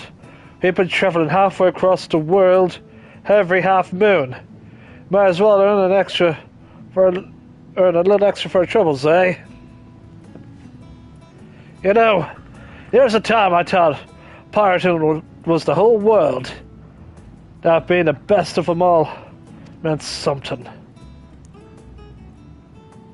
Going to Hildebrand made me see how small my world was compared to the real one, standing next to the star's finest.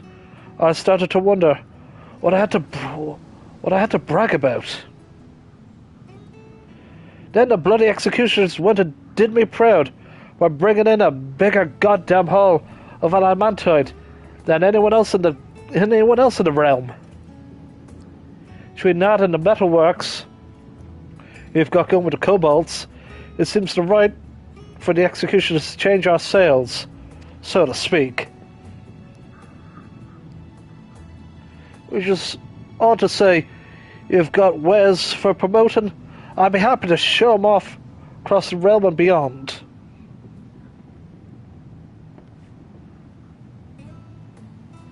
Masterworks from Tataru's boutique, guaranteed by the warrior of light herself. Always seems a waste to wear them. Folks being loaded up for the docks for these. Literally saying as old Charlotte's only accessible by sea. Now if we got ourselves an exclusive shipping contract. Aye, I see the cost clear as day. Now we just need Emilinian on board.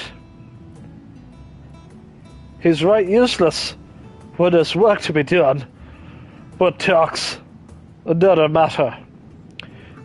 And he still owes us one for keeping his sorry arse out of trouble. So I'll have him put him in touch with a few savvy salesman types on the continent. I mean, you two work, yeah.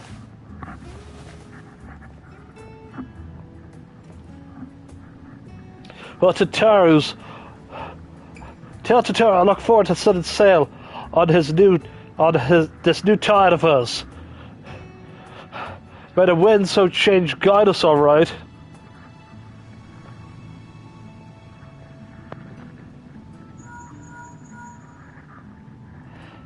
So Mary, it's me. How goes the little adventure thus far? Oh, Sakura's eyeing the shipping routes, is he? All according to plan. But our work has only just begun. I keep my own I'll keep after my own contacts while you work at our run. I hear he's not often in the city. But I don't doubt that Master Mune can sniff him out. Roger that.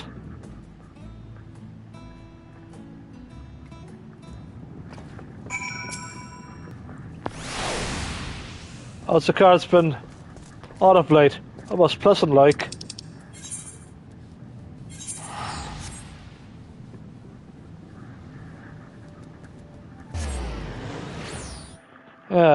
Gridania.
Ah, good old Song of the Ancients.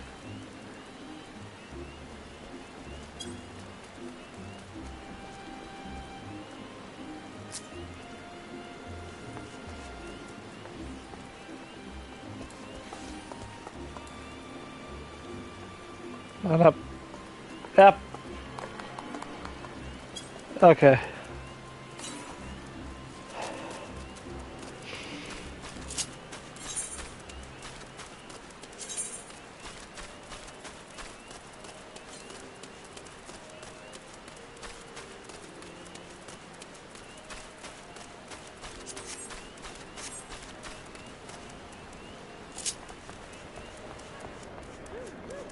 God. For the record, the Nier Automata stuff is just ridiculous and I love it.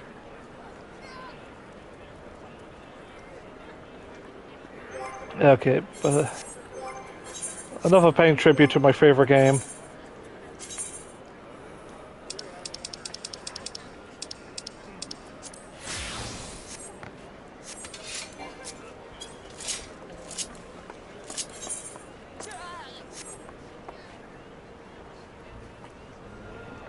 Okay.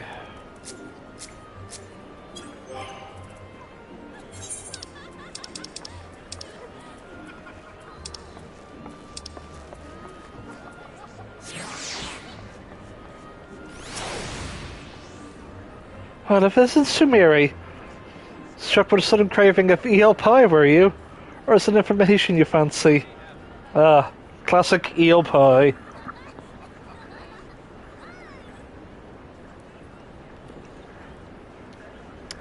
Oh yes, one of our seats here, coming and going, never fails to reach my ears. I'm told ever since he returned from his foray into Hildebrand, he's been roaming back and forth between our neighbouring tribes, settlements, and the lotus stand. You'll miss him if you make one for another. Like it or not, so I suggest you waylay him at the Blue Badger Gate. Gotcha, gotcha.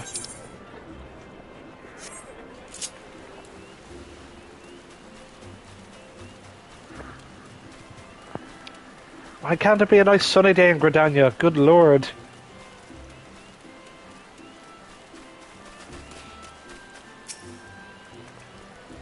Making me wait in the rain. I'm gonna catch a cold.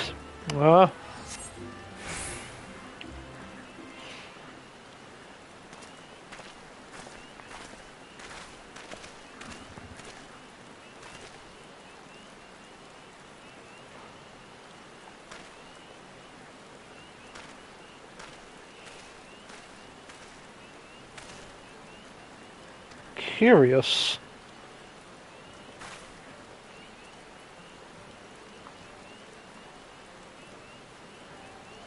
Yep, I totally went to the moon. I went to the moon in space, guys. You gotta believe me. Might I ask why you're loitering at the gate, Sumiri, with such an enormous sack? Oh. That's for you.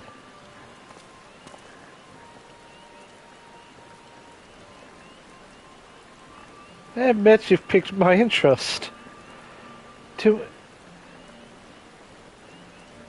integrate the tradition and ingenuity of the guild's Trotiorsi with such a fashion is no small feat. As it happens, I am minded to do something similar myself, though I could not blame you should you doubt my understanding for such endeavours. As for that, I really can't see what I'm looking at. Absent a special dispatch like that what Elder Seedseer ordered. Absent a special dispatch like that which the Elder Seedseer ordered for Isambard, 'tis vanishingly rare for one of my station to leave the shroud. You're doubtless aware that historically Gridania has placed the peace of the Twelveswood and our covenant with the elementals above all else, which often to detriment our relationship with other peoples. Yet much as we are one of the Shroud, we are also part of the... Are we not also part of the Star Entire? Our ventures in Garlemald made strength of a world united. The Tataru you carry demonstrates such same truth. And perhaps you assumed you would need to talk me around to the idea. If so, I apologize for the disappointment. If 'tis any comfort, I am nearly as surprised myself. No longer am I content to hear the words of the elementals alone. I wish to know the voices of men. Your time in Garlemald has shown me that my ability to listen is average at best. These horns may mark me gifted in the 12's wood, but beyond they inspire neither fear nor awe. They've been mistaken several times for Ursula, and they may as well be one. For the difference my status as seeds here makes to those who want for succor.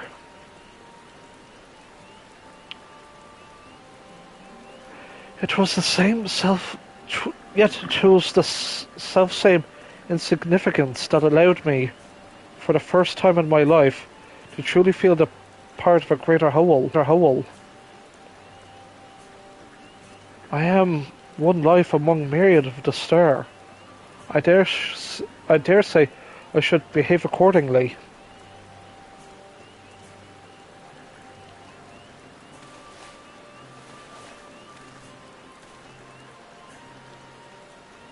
Look, my elder sister shall agree. Tell Mrs. Tataru that our gift is accepted with gratitude, and she ought to hear from us soon.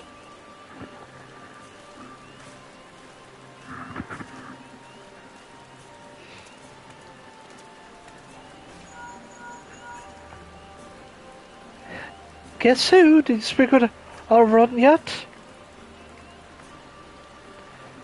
That sounds promising. I'm beginning to understand what makes our seed-seer friend tick.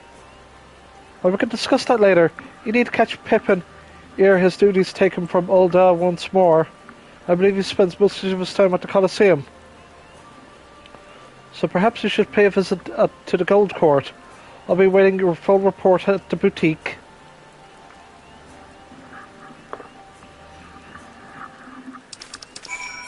And maybe we can get out of rain for once.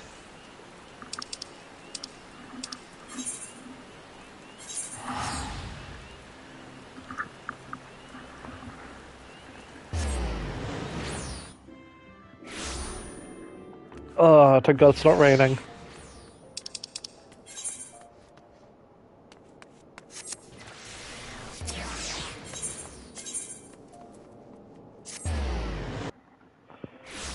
Enjoy, it's 1 o'clock. We've been going for a while, but we're gonna keep on chugging along.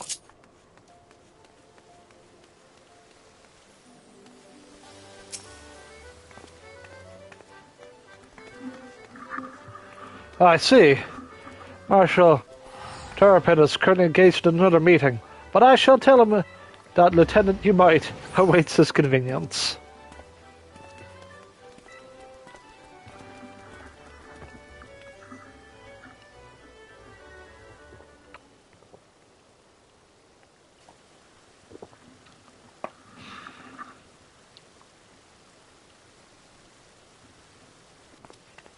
Pippin, my boy!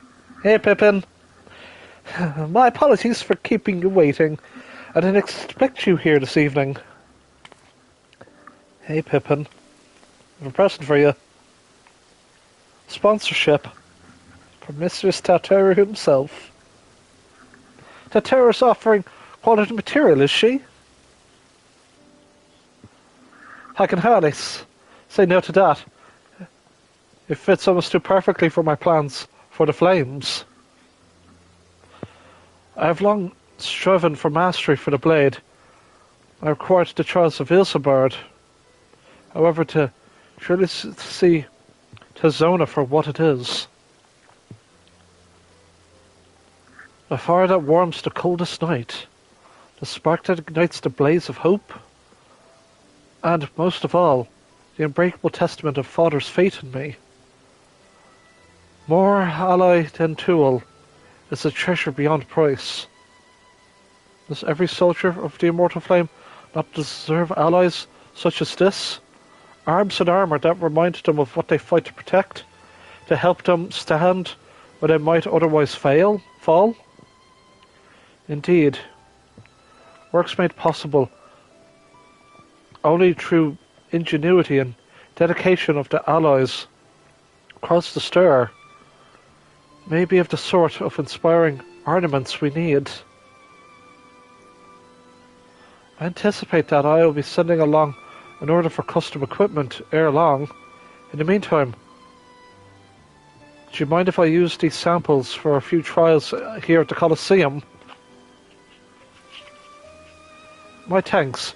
You shall put them to use immediately.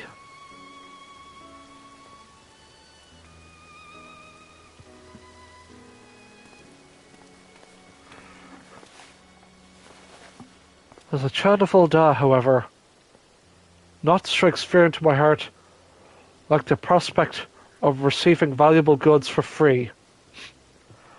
I must insist you accept something in return.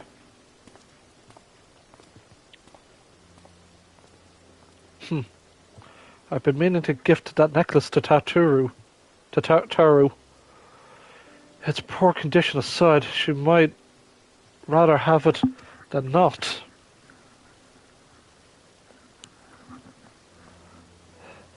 I expect with Tataru of some length about our pasts. You understand, in many ways you are quite similar. As you recall, her family was bankrupted when she was very young, a consequence of her father's business failing. They were forced to put all their wealth into paying off his debts and then some. One asset they reluctantly parted was a necklace treasured by her mother, for which Tataru has long searched to no avail. Strangely enough, I recently discovered jewellery from the very same description amidst a store of neglected Colosseum prizes. Assuming it's the same piece, I would like to see it returned to her. It's significantly worse off than having changed hands, though. Only the sapphire centerpiece remains unlost and undamaged. May she appreciate the sentiment nevertheless. But it's difficult to say. What do you think?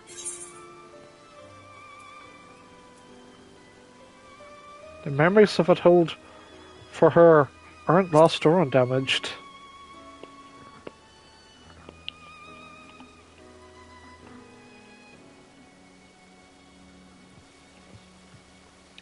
True enough. Though if it's not to be a gift, I prefer at least to clean up. I would prefer to at least clean it up a bit. In that case, I'd considered asking the Goldsmiths Guild, but you ought to be able to turn that necklace into a piece that Tataru would wear, if not precisely what she remembers. I imagine that you will have the opportunity to pick up gems and other suitable materials on your travels. From there, it's merely a matter of unifying the pieces. Are you willing? Sure. Then I'll have the sapphire removed from its setting and sent to the boutique with all haste. I doubt even Tataru would dare open a private package addressed to you. Best of luck in finding matching materials. And then your mercantile endeavours, of course. May the traders guide you to fortune fair.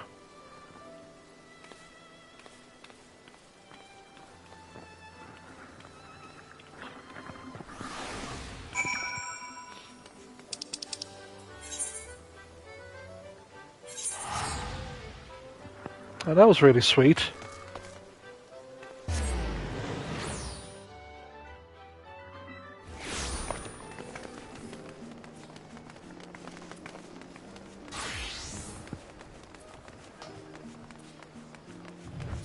What's happening over here?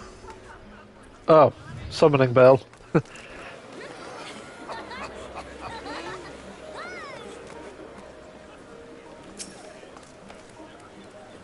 You've returned, with your bag all delight to have been giving away our samples of, I hope. Speaking of which, a parcel from Terrapin arrived not bells ago, addressed to you.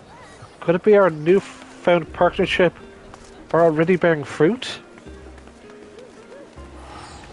Her mother's necklace! Why, that's a wonderful idea. Please allow me to assist. I swear I won't read a word to this to Mistress Tataru.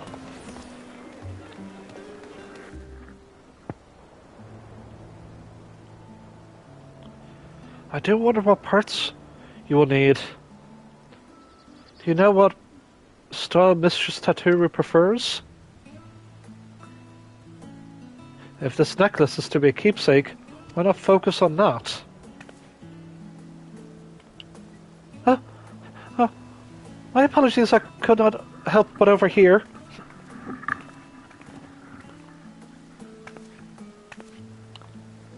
That's quite alright, but do please keep your voice down.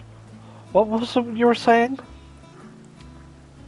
It simply occurred to me, since you were gifted with the sapphire so readily, our other partners of this endeavour may wish to offer up something for Mistress Tataru as well. With such gifts, you could turn this necklace into a memento of not just her past and its trials, but her present successes as well. That's perfect!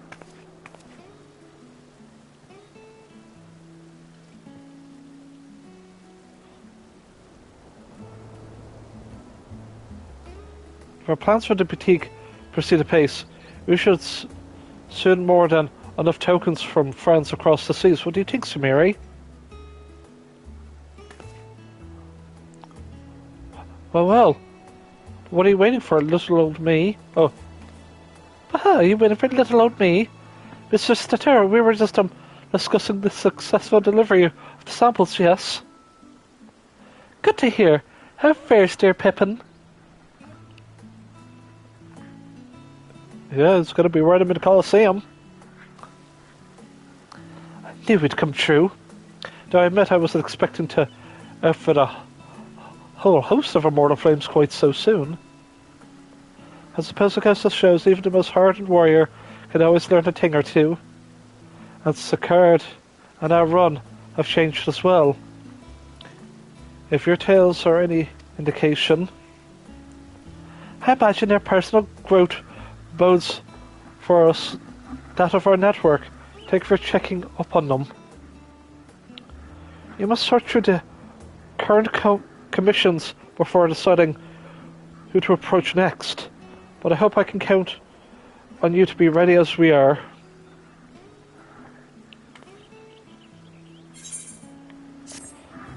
And that's... is there more?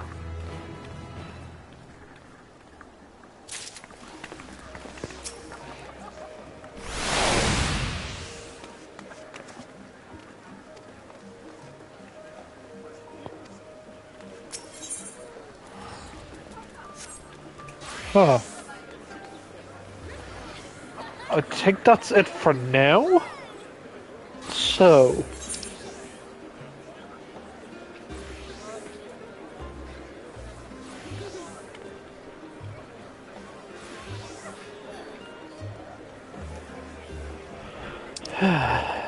the Heartless Hypothesis. Let's go over there.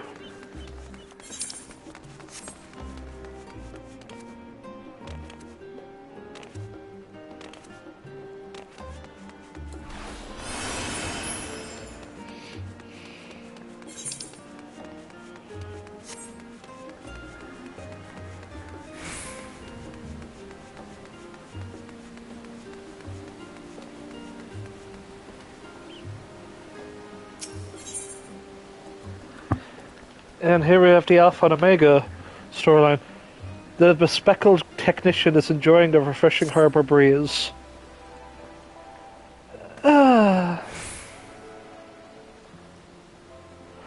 How blown a few cobwebs away. Time to return to work. Goodness me! Look who it is! How incredibly serendipitous! I would have run into you of all people. I was part of the team that designed the Ragnarok, you see. I recently began to process of combining coming through the vessel's flight log data. The primary objective of your journey to Ultima Thule was to save our star, and countless others, of course. But it also provided us with a valuable trove of information, records of places and events that we could only dream of.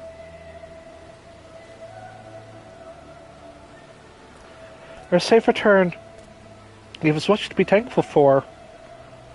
So, as it happens, one of the things we pulled through the log was a transmission of unknown origin. Something the ship must have intercepted during its flight. We believe to be an audio message, but even our most talented linguists have been unable to decipher the language. For a while there, we seemed to accept defeat, but today may be the day we finally solved the mystery.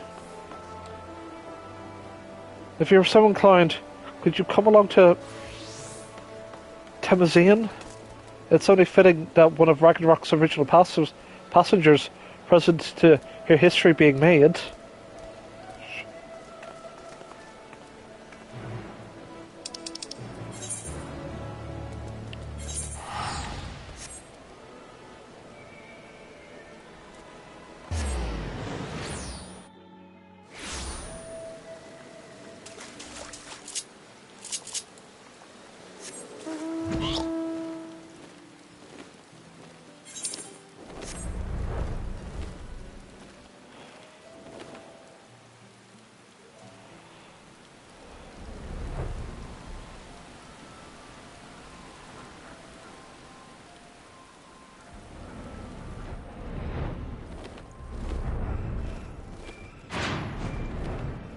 Be instantly grounded. Yeah. There you are. This is where we meet the engineers from Garland Ironworks, who I'm told potentially hold the key to unlocking our mystery transmission. They should be here at any moment. Oh, I hope we get Nero. I hope we get some Sid and Nero fan service. Sorry we're late. We had trouble finding the right... Gods, is that you, Samiri? Hey! Hi, boy.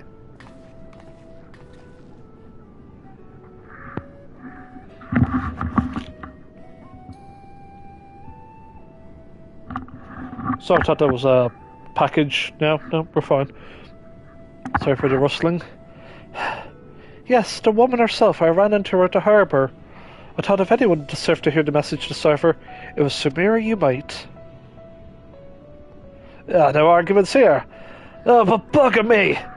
How'd you have a knack for being in the right place at the right time? This actually has more to do with you than you might think. So please do stick around. Should we pick up where we left off then? As I was saying, we think this transmission the Ragnarok concepted is a message of some kind. I'll bet a language entirely alien from our ears.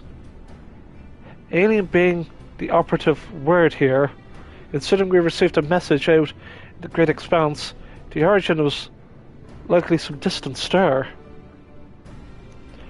Fortunately, our list of off-world allies is presently rather short. Thus we are resigned to the fact that the meaning behind the message would remain beyond our understanding.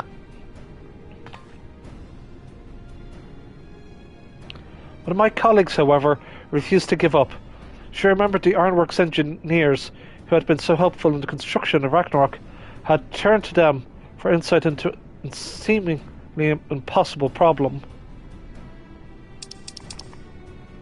Yep, possible problem, yeah. You know what Wedge said when he heard what's going on? We should have Omega listen to it. And I bet he could tell us what the message means. Andy Omega being up in the rift, of course. He's talking about the toy that trundles around with Alpha, the little model we made. We originally decided to follow a chosen target, and not much else. But I've seen it act in ways that, well, act like it has a mind of its own. We got taken about those documents you lot sent to the chief, the full report on the final days. In the part about Omega civilization, it said that their people discovered how to convert their mind into data and store it outside the body. Timing being what it was, I wonder if Omega did somehow manage to transfer its consciousness into our model right before you put an end to the real one.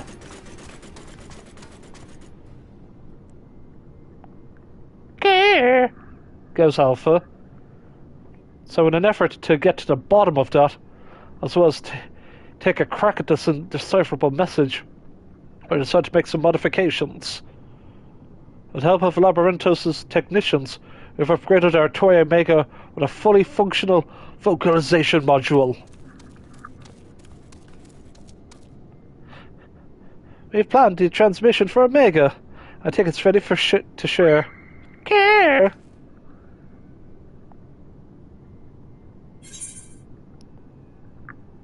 Are you in there, Omega?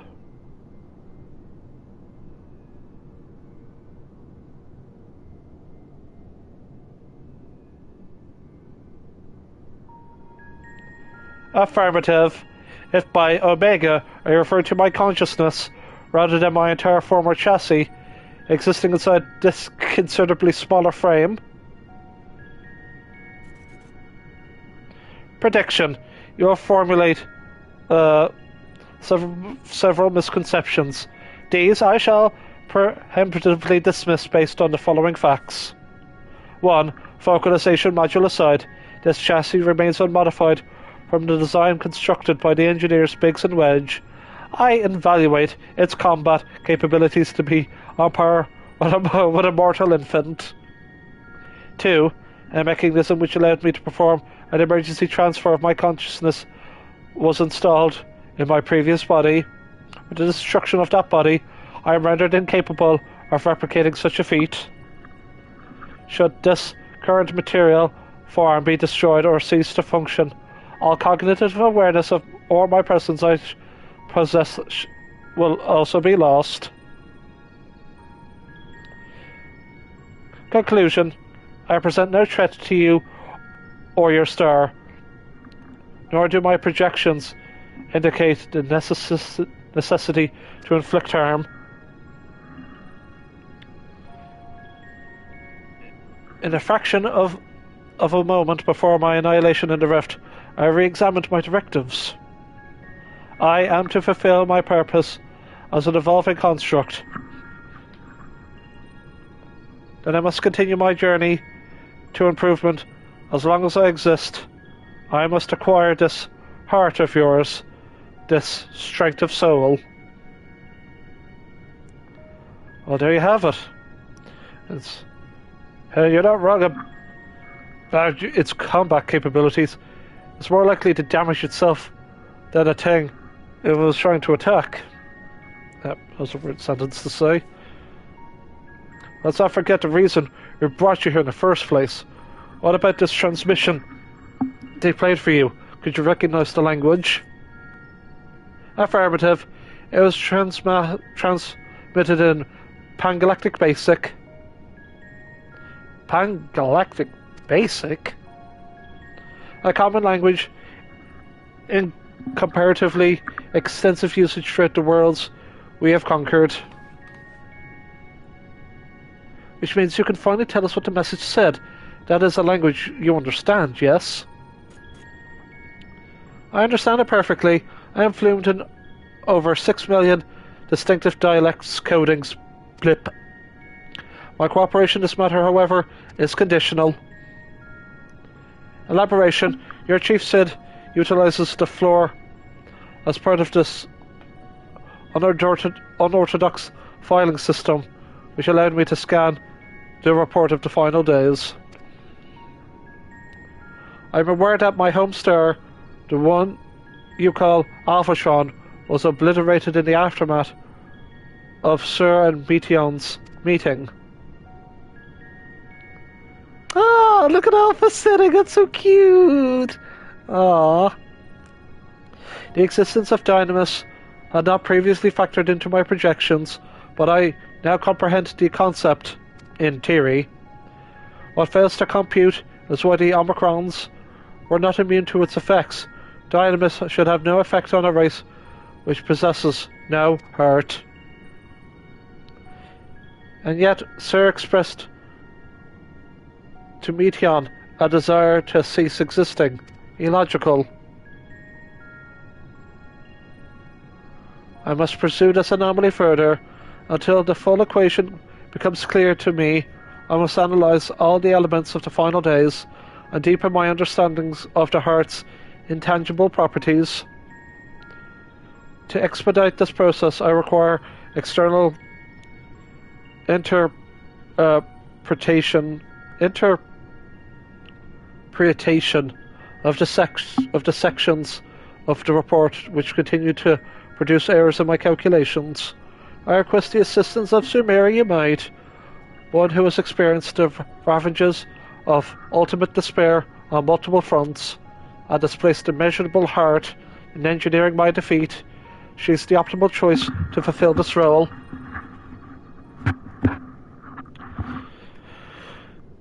So we either agree to your conditions or you tell us nothing. Sorry to put you on a spot like this, Samiri, but if you have the time and the patience to spare, I'll be grateful if you could humor the choice demands. Oh, and Alpha's taking a nap. Aw.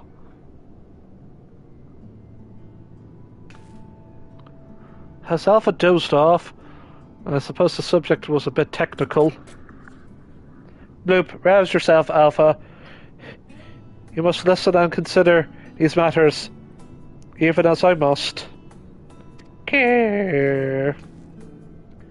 Why don't you make a trip out of it? You know exactly visit the places that have things Omega wants to ask about. It'll make explaining stuff easier for one, and also keep Alpha awake and alert. A road trip, you two, come on.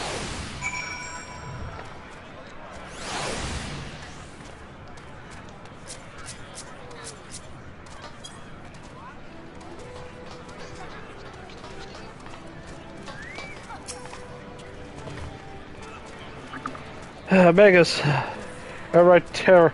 Was it outright terror to us in the past? Well, it's almost strange of how little it frightens me now. It helps that it's trapped in a tiny model, of course, and it follows Alpha around like a puppy. But most of all, I remember Chief telling us how it sounded like a lost child there in the end. I bet the Chief won't see this coming. Once he gets over the shock, though, I don't think he'll want us to destroy Omega. Nero, on the other hand, he'll want us to use the model for some dangerous experiment. In fact, maybe we should put off making a report for now.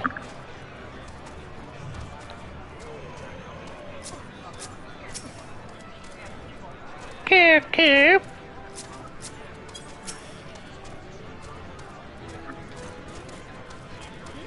I see you have chosen a mutually beneficial option. Logical. Setting aside the matter of Sir, there are three elements of the report on which I desire clarification. The first is the concerns of the progression of the final days at Radsahan. I recognize no pattern in those who succumbed to the transformation and those who did not. That's a bit of a trick if you wanted to chat with the locals. How about we lend you an airship? We do not require such outmodel technology. Sumar's teleportation spell is the most sufficient option for long-distance travel. This chassis is a model, essentially a toy, and Alpha, despite his organic composition, is an indistinguishable form from a stuffed doll. Conclusion, we shall qualify as material possessions. Pick us up, and you shall teleport the three of us to our destination. Yes, let's go.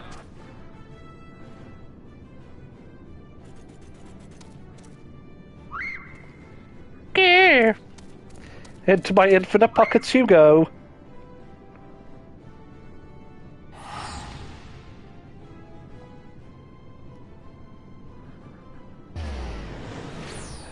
At least I don't have to pay for bus fare.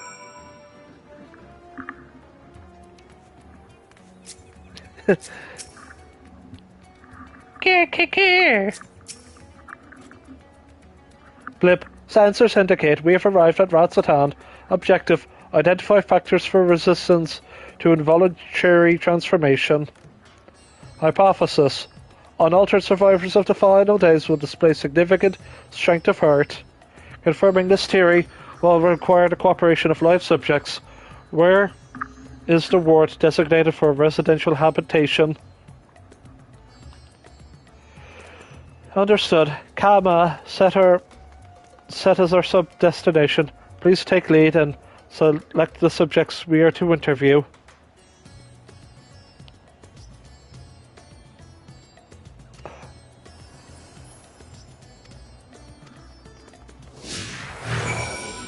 Oh my god, this is adorable.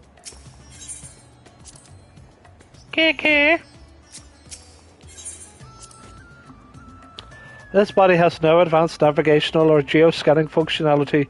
You must lead the way. Right. Go up and around.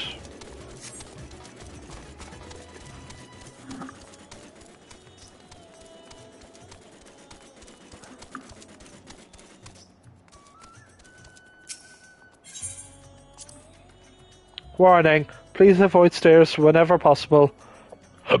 My projections indicate high risk probability of accidental slippage leading to catastrophic structural damage. Steep inclines will also increase my energy consumption by 63%. In mortal terms, they tire me out. Taking into account the difference in individual limb length, the design is entirely flawed. Convenient step height for one is exhausting trial for another. Were to oversee the civic design of the settlement, I would construct a sloped conveyor belt which enabled automatic traversal, zero personal energy expenditure.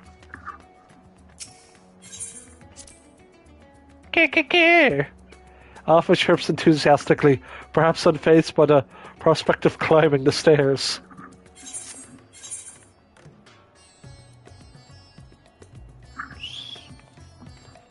I can't go up these?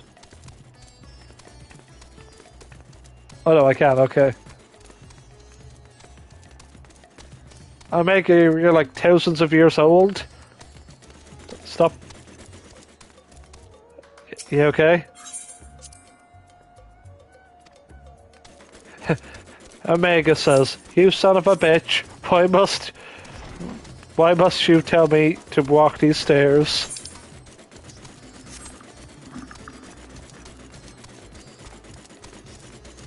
Alphas goes, "I warned you about them stairs, bro." Son of a bitch, more stairs, damn you.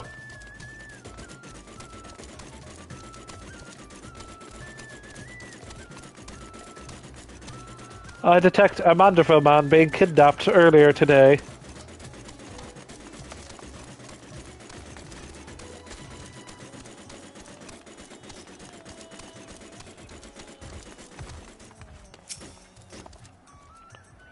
Are you a traveller? Please give a moment. I could use an outsider's perspective.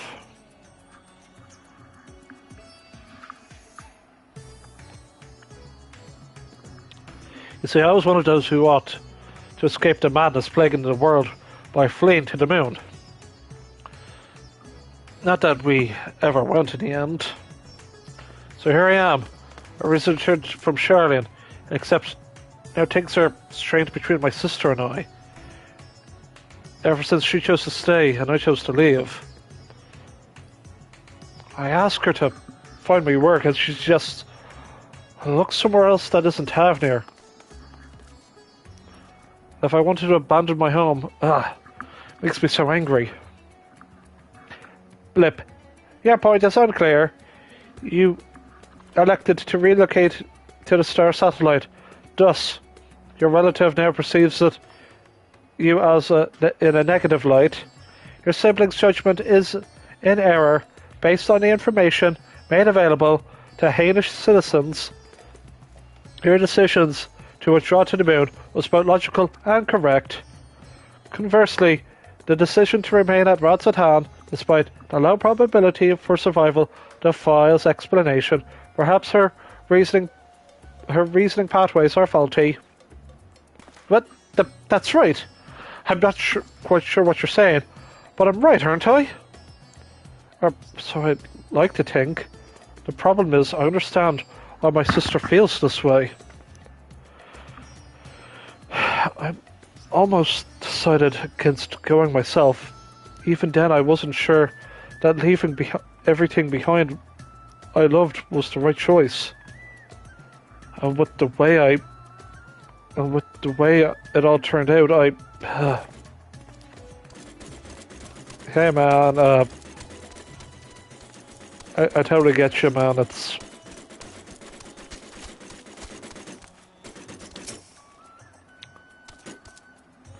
hey, I don't know you. Yes, after the beasts were taken care of, you told me to join everyone in the square. Thanks to you, when Vitcher gave his speech, and I found out who Farshawn really was. It's a shame we don't get to play like we used to, but Mama says Vitcher has been putting the city back in order. Maybe I can work for him one day. Maybe when I'm a man grown. Vitcher, Medgarsorm's offspring, yes. And this child wishes to put himself at the worm's command. That he might even make his own contribution to society. A pattern emerges. I predict the heinous survivors were those who had ingested Vitra's blood and become his draconic minions. True, dragons are no match for our civilization's might. Their combat capabilities are not to be underestimated. It is unlikely they would experience emotions of dread and uncertainty as exhibited by lesser beings at times of undue stress. Dragons? I'm not a dragon, and I've never ingested anyone's blood either. Ew. You are not a Vitra's horde, so you are not possessed no hidden means to fight off the beasts. What a fear. Were you frightened? Yes, I was frightened. I just hid and hoped they wouldn't find me. At least that's until she told me it was safe to come out.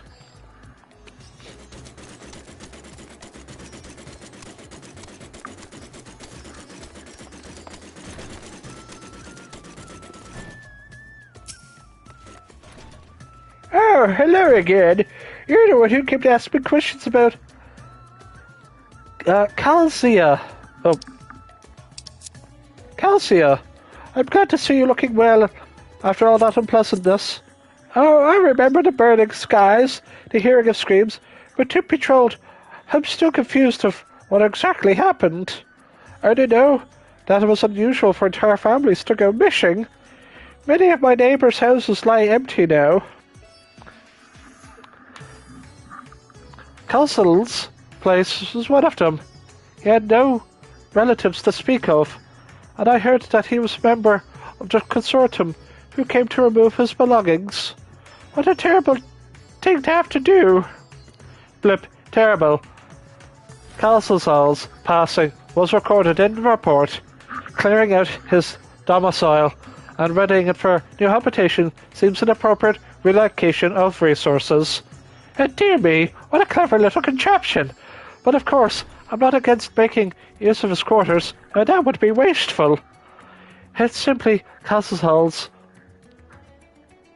I was always such a vigorous person, all that passion, and suddenly, all those dreams suddenly gone. And the same sorrow for everyone who was lost. Seeing the remnants of those vibrant lives packed away in boxes. That is what I mean by terrible. Sumiri, I require a moment to process this input. Let us move apart and discuss our findings.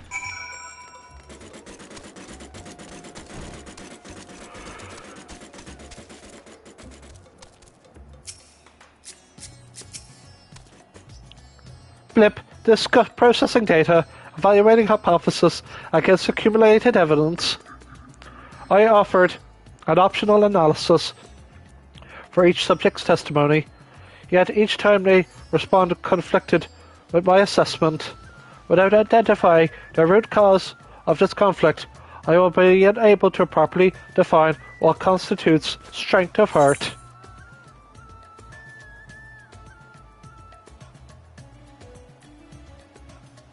Perhaps the hurt lies in the conflict itself. An interesting observation. Is it possible to base criteria in this error? In which case, it is imperative I continue this learning process and repair any fundamental misconceptions. Next, I wish to interact with an individual who endured similar circumstances to Castle prior to his transformation. Are you acquainted with any local merchants with dealings with him?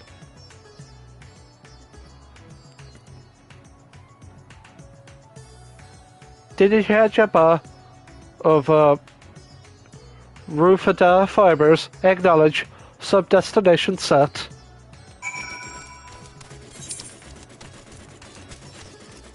Son of a bitch, that means more stairs, yo.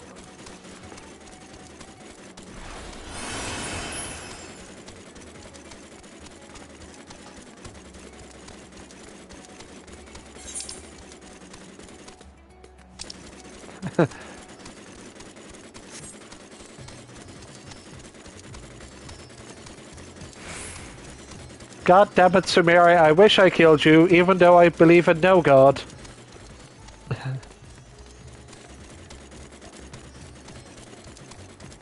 I picked up a phrase on your world, Sumiri. By the 12, you are an absolute bitch for making me walk these stairs.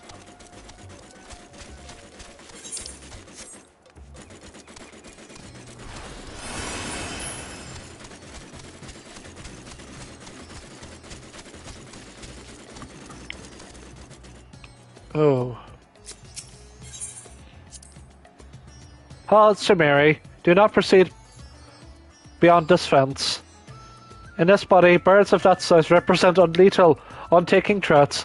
They will peck my casing apart as searching for meat that does not exist. Conversely, Alpha does not identify my absence as...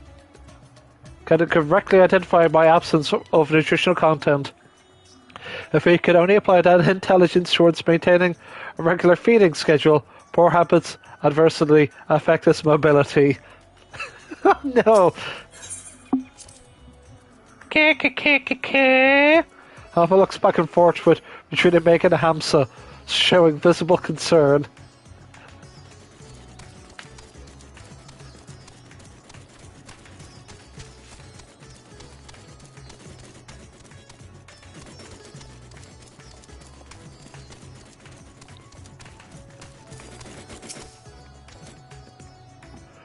Well, look who it is. I must thank you again for your help in moving our textiles.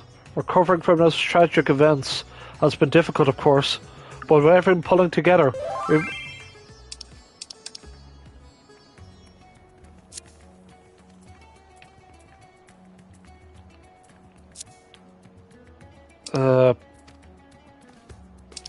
shucks. Well, look who... Recovering from those tragic events must have been difficult, of course, but everyone pulling together, we managed to get things back up and running. Danny Jabba, I come with questions related to that tragedy, specifically your survival of the final days. Although you are similar to Arkasodara in many respects, he succumbed to the transformation, and you did not. Why? Are there critical differences between you and him? What? I'm sure I don't know. Not especially brave or courageous. Well, if that's what you're asking, perhaps being focused on protecting our workshops kept me from spinning into a panic. Still, I imagine Khazadal would have been feeling that same sense of responsibility. Perhaps the weight of all of it invited his demise. You were of the same mind, resolved in the same purpose. Yet the strength of your heart or spirit was not equal, if merely emulating the individual is sufficient when others' unseen factor must be involved. Ahem. Do not interrupt these deep philosophical... Not to interrupt these deep philosophical musings, but do you think I could ask you a small favour? There's a man by the name of Nashvan who's been helping out here while he gets back on his feet. I have a feeling he'll benefit from speaking with you. Leave by the eastern exit, should you find him just outside, organising some new inventory items. I'm going to text my buddy here.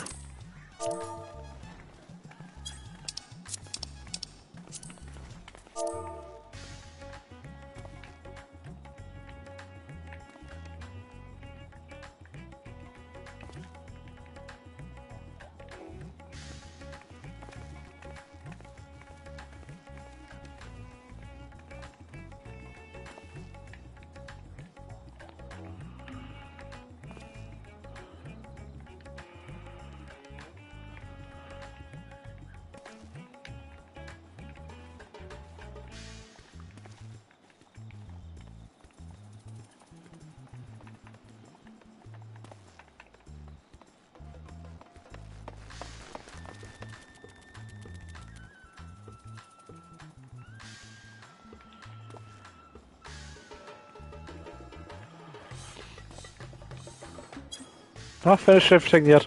Streaming it all.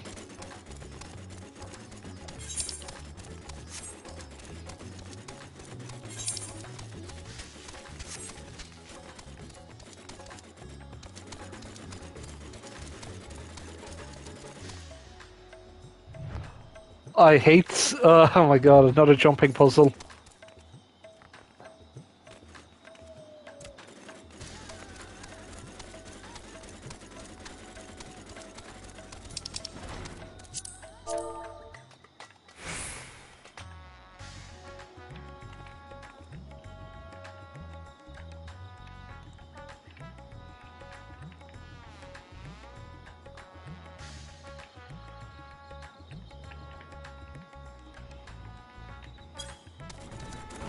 Hildebrand had to be in stitches. Oh, wrong direction.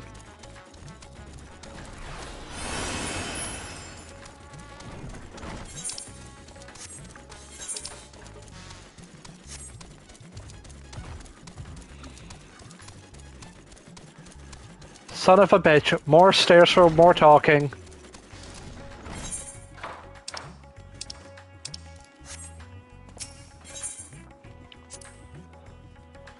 The equipment being manufactured here is worn to perform specific duties. Yes, conceptually, it appears analogous to our practice of switching frames to better serve our mission objectives.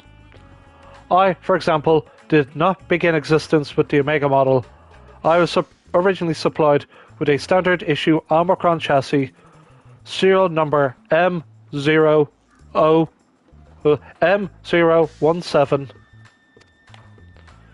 On this world, that alphanumeric combination would be considered my given name, but designations are drawn from our nearly infinite register of celestial bodies to avoid possibility of duplication.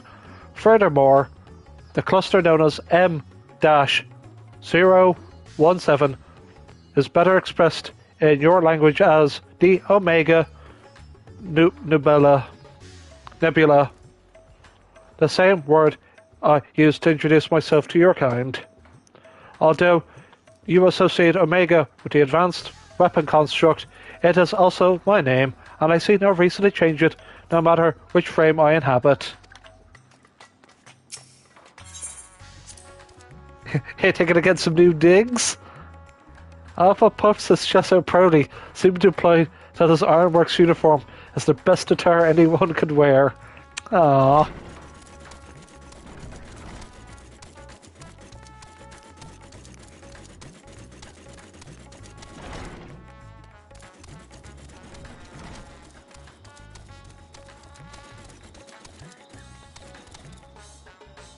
Yeah, I feel like that too, buddy.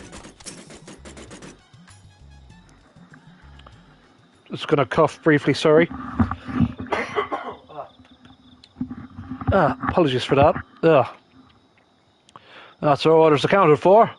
Everything looks to be good quality. Kamala would be pleased. Yeah. You were with the science. You were there.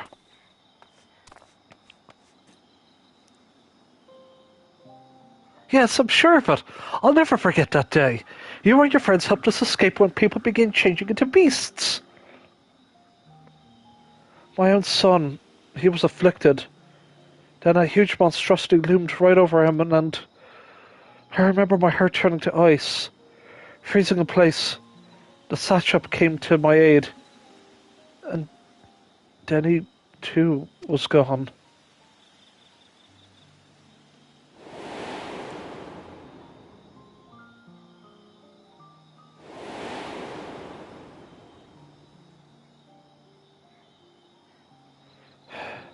The memories run together in my mind, like flashes from a nightmare. Only the words of your comrades still ring clear. I repeated them over and over like a mantra as I fled for my life. You must run for their sake and your own.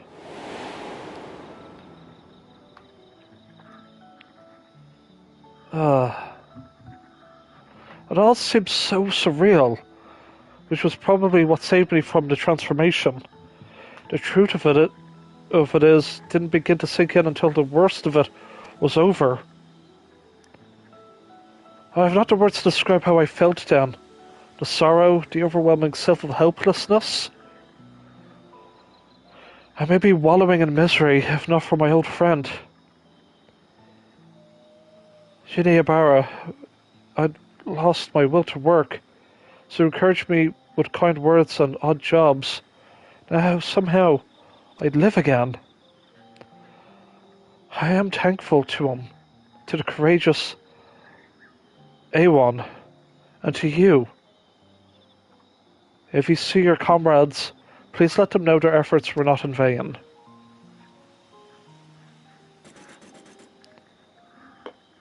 You said you lost your will to work. This signifies a cessation of efforts to maintain basic life functions, yes? What changed to extract you from that stagnation? An offer of work from Hildebrand should mean to one without the desire to accept it. Was it some manner of mortal instinct, or primal need to survive and thrive? Instinct? No, it wasn't that. If anything, my instincts were telling me to lay down and welcome an end to the pain. Every day I think of my boy's final moments. I think how scared he must have been. How scared he must have been. How it must have hurt. I want to scream my throat raw. The satrap, too, still haunts my dreams. To see him being swallowed whole and jolt awake in a cold sweat. But something changed when Hildebrand came to me. I looked up and saw that, even without my son or A1, the world around me continued to turn. Because of that fact grieved me so. I knew it fell to me to live on and remember them.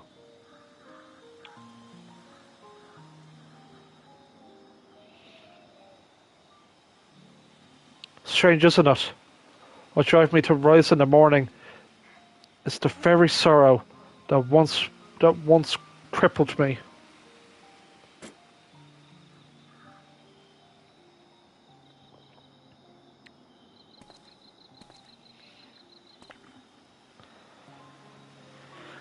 I must return to my work. To lose this job after everything I said would be poor jest indeed. May the sisters keep you well.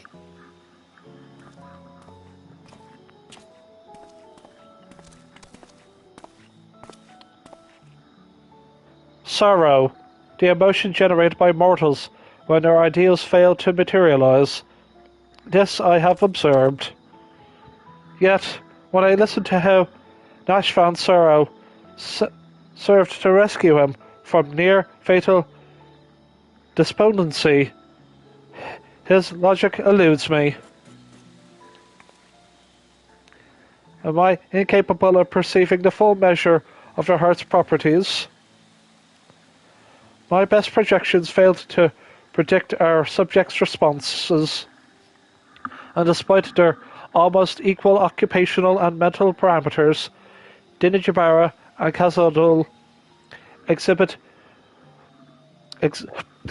different reactions to the dynamis effect. I am no closer to recognizing the pattern for involuntary transformations, and your ephemeral moral spirits confound me, if not more than they did before.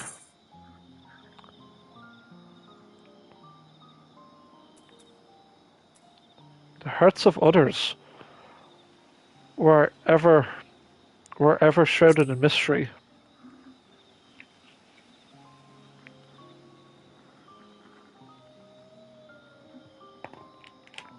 Bloop, even to you, this matter is more complicated than I initially calculated. If those possessed of heart cannot fathom their behavior to their own kind, then my lack of understanding is inevitable. My investigations are exhausted. In lieu of a full conclusion, I will settle for storing this accumulated data for future analysis. As I progress to the next element of the report, that you might continue my education. Dear.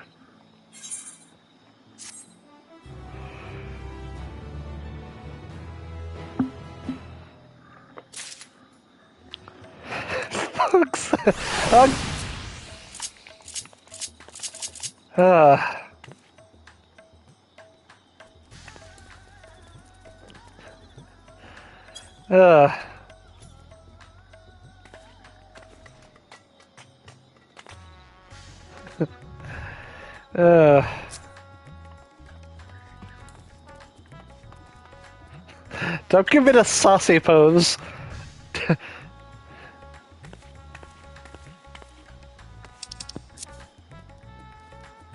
Oh, the Golden Rooster will be opening its doors yet again. Oh boy. Get ready for the rave.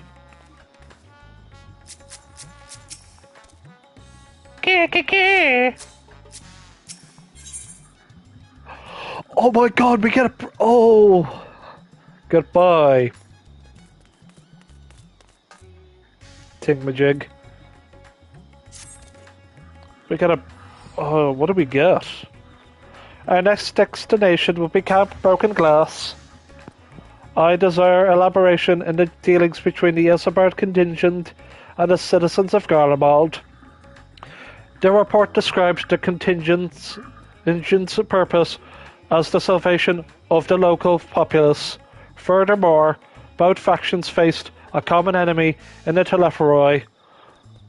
Why did they not immediately combine forces to their mutual benefit? This inconsistency requires closer examination. Sumeri, initiate teleportation.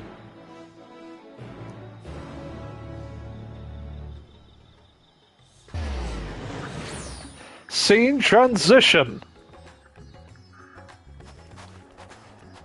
Son of a bitch, you realize this will freeze up my joints? I hate this so much.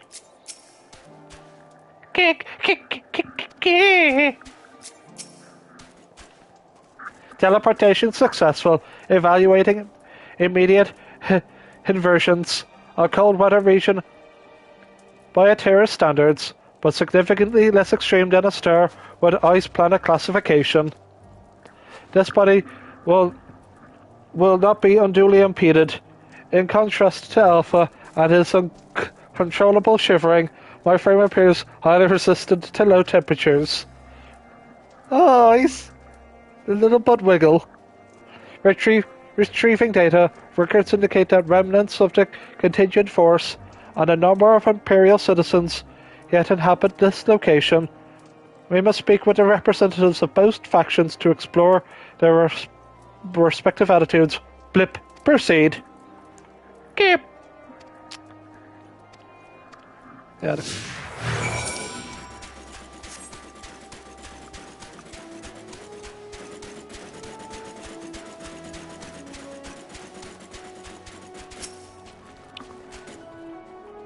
Samiri, come to say how things are progressing, have you? I can't speak for the overall strategy, but communication with the locals have become a damn sight easier since Julius and the soldiers stepped in to help. Oh, we still a fair share of distrust, of course. So if even folks think we're enslaving minds with our foreign magics. We have anima to thanks for putting that idea in our heads. But all things considered, I'd say we're doing pretty well. Establishing an open dialogue was the first big step. Query, you consider this level of progress acceptable? The reality of your efforts falls short of the ideal. If your aim is to provide efficient succor to the local populace, then absorbing their numbers into your command structure would be the optimal path. Well, I wouldn't go that far. We're not looking to take over their nation.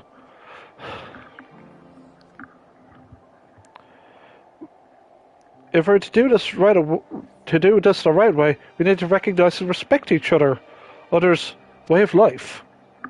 So while it might not be the easiest solution, I agree with the contingent's slow and steady approach.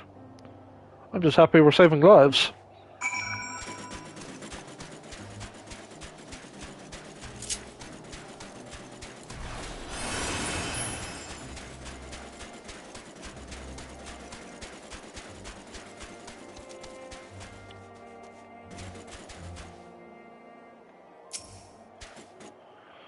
A shadow from the past. Yes, I know you from Victor Spoils. Have you come to laugh at me? A wretch who chose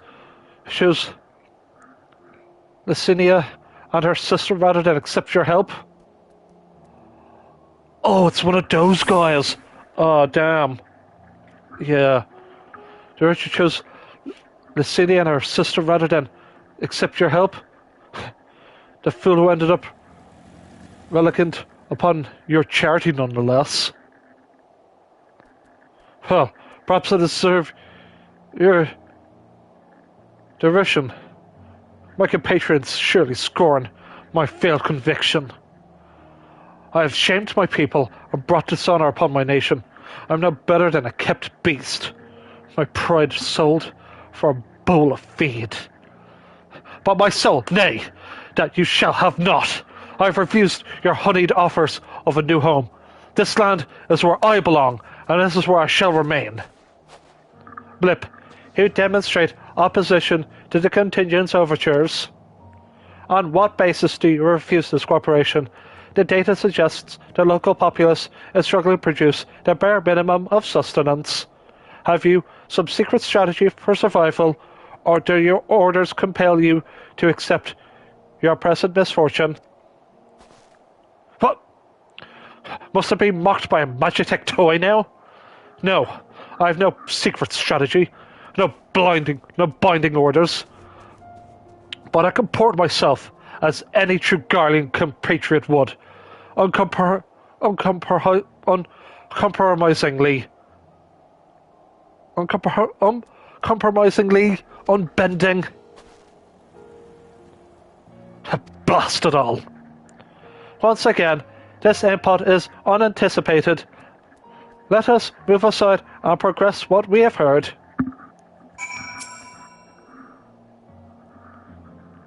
There's aught for me here, I know this, but I've surrendered my homeland. Then what was it all for?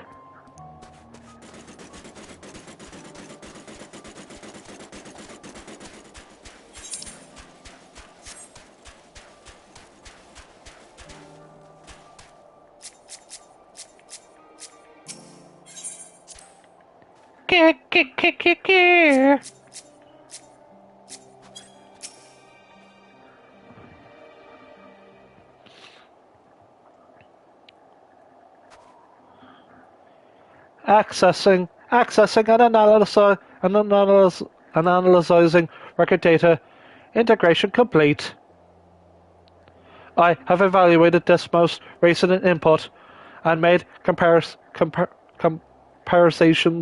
to our discoveries at Razatan. Consistent only in their inconsistency. The responses from both contingent member and imperial citizen were highly irrational. Conversely, any Omicron, considering their predicaments, would have echoed in my assessment exactly. The divergent from self-evident logic is key. Hypothesis.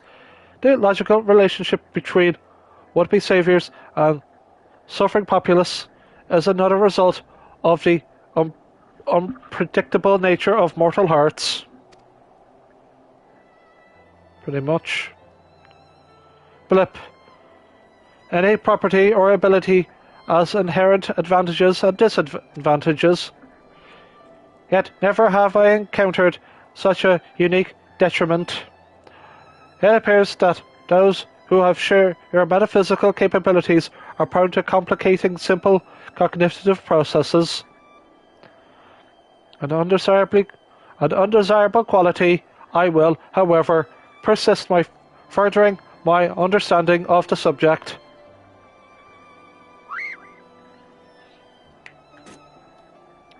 Query. Prior to formulating our next step, I wish to know who's this Licinia the Imperial mentioned? Her and her sister went out in the cold, refused to take her help, took the radio of their fate with them.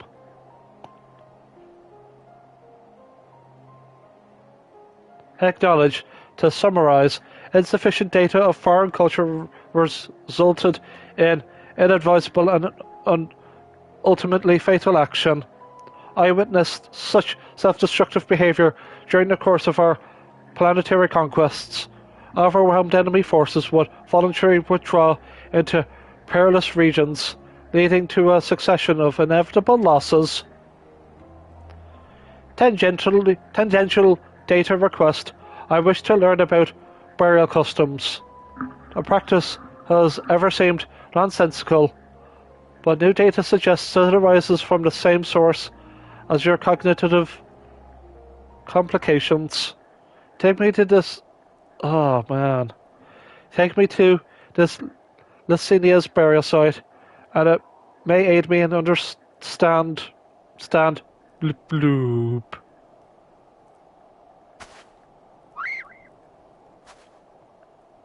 Emergency delivery systems compromised.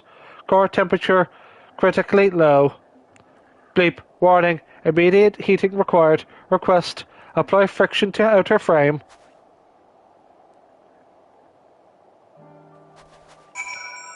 Good.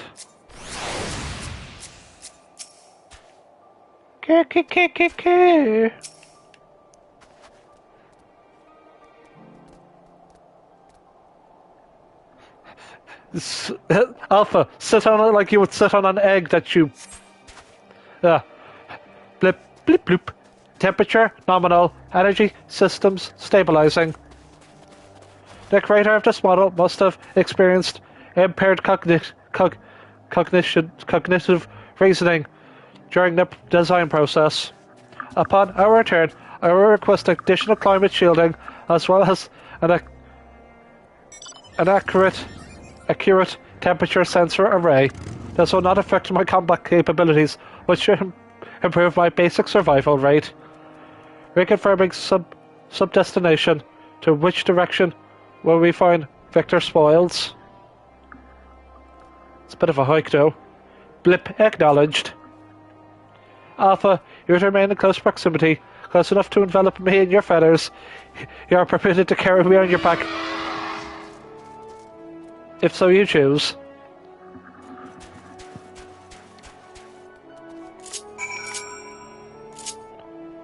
Good.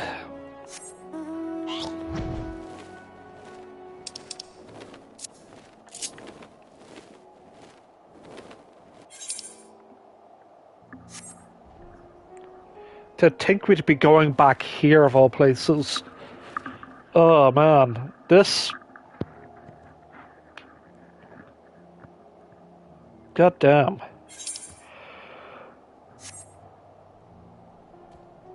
Did not think we'd ever go back to Victor Spoils. Just, you know, dealing with the trauma.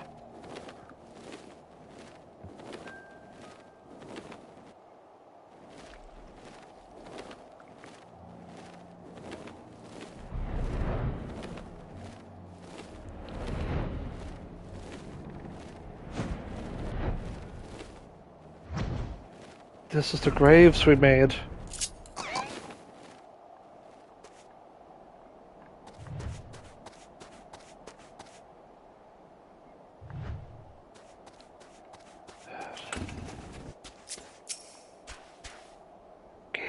Okay.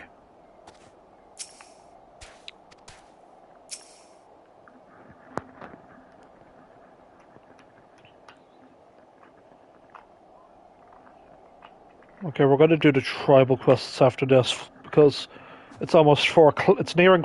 It's 10 past 2, but we want to get like. We just want to get like. Just to start it off. A deceptively deep snowdrift almost defeated me, but we have successfully arrived at the location you indicated. Blip, caution advised.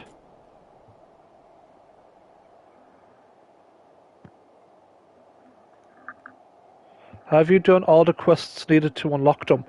I've done all, I do believe I've done all the quests to unlock them. I looked at the patch notes. I should have them all. The side quests. Yeah, no, I've done all the side quests to unlock the tribal quests. But then we'll do that after the Omega and Alpha Power Hour.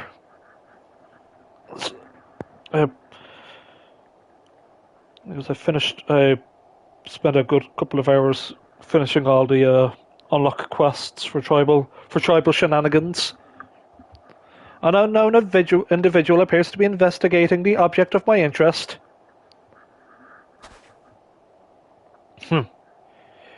You're Urizen's champion, aren't you? Sumir, you might. Oh crap, are you like family?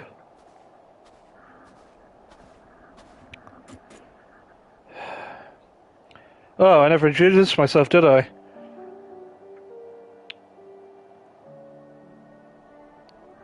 Oh, they're playing the radio song. Oh, so good. I'm Manius, soldier of the First Legion and comrade of Julius. Perhaps you remember me from Tataru. You spoke about collecting ceruleum. And again, later on, after Lord Quintus had passed.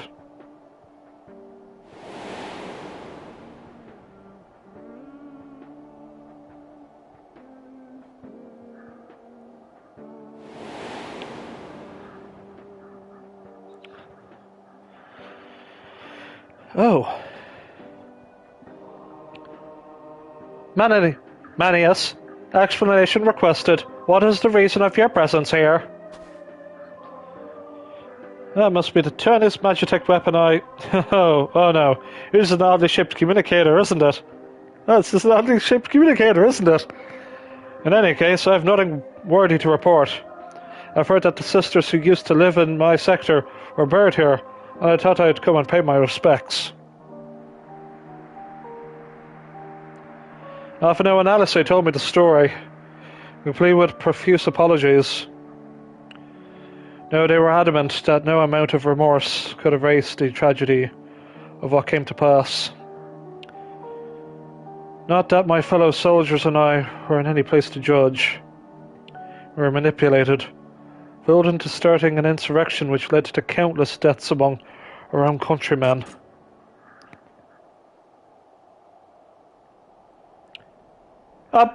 Objection. The casualties incurred through your infighting are distinctive from those caused by the Hildebrand contingent. To reinstate, you are justified in seeking restitution for the contingent for causing the deaths of Asinia and her sister. Retaliation for damages sustained are also a logical progression.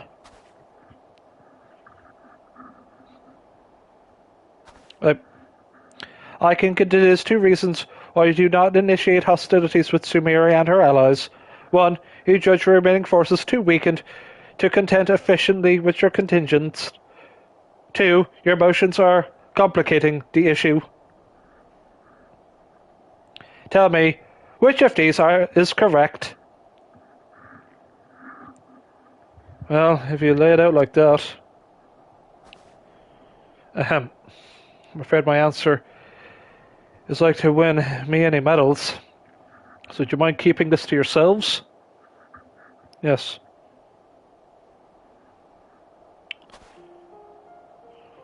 There's an unspoken thought that we're outmatched on the battlefield, certainly. But the reason I'm not demanding restitution has little to do with weighing the odds. Simple truth is, I'm so caught up with the simple survival that I've no strength to spare for our past grievances. Same goes for avenging any comrades we've lost, be it my brothers in arms or Lord Quintus himself.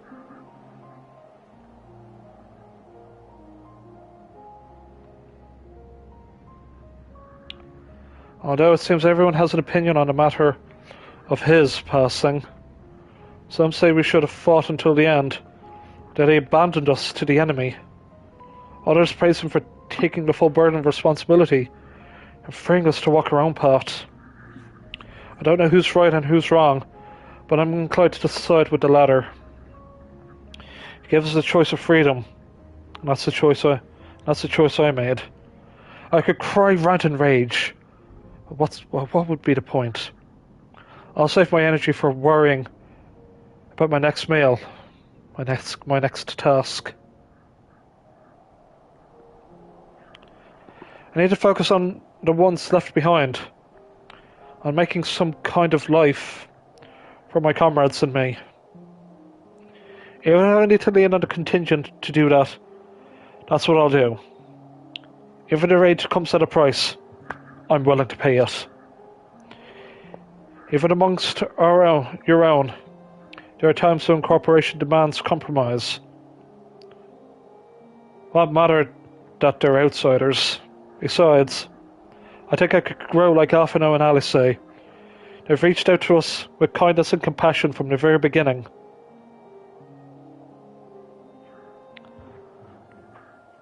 Summation. Your desire to survive, even though it means allying with the contingent, was a feeling you already harbored.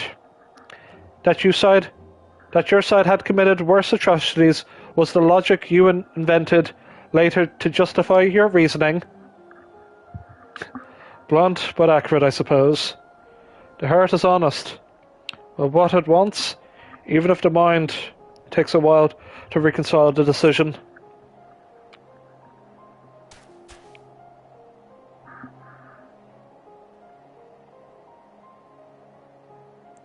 Well, this has been utterly cathartic, but I must return to my duties.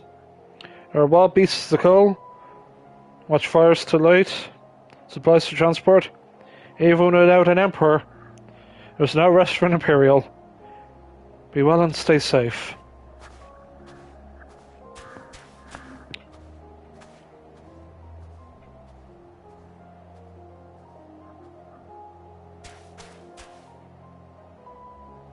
Blip. Upon review of recent input, I have arrived at an unexpected conclusion.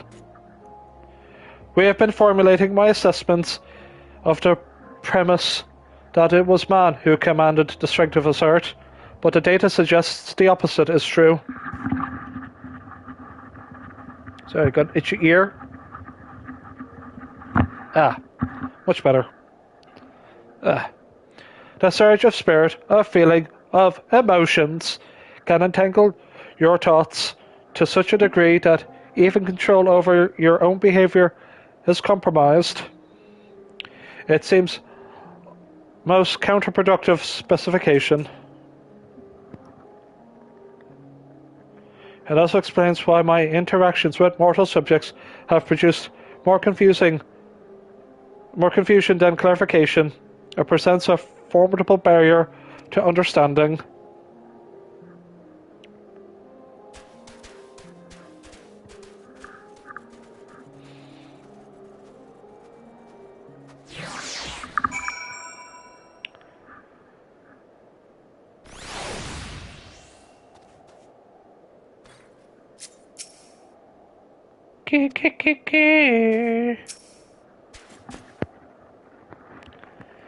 Blip.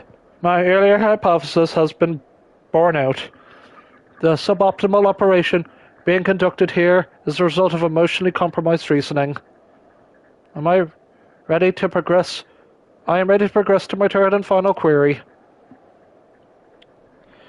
I'd love to learn more about those referred to as ancients.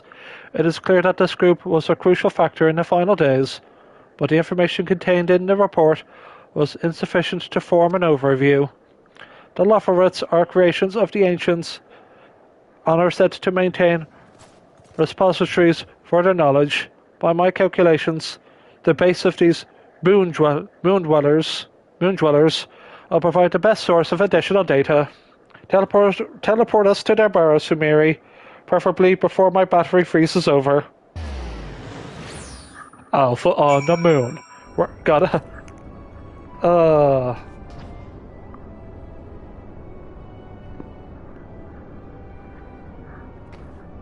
I'm just playing some Final Fantasy IV music. Oh, it's the best. Son of a bitch, I'm on the goddamn moon. This is crazy. Woo, go Alpha and Omega. But mostly me. Omega. Woo, go me.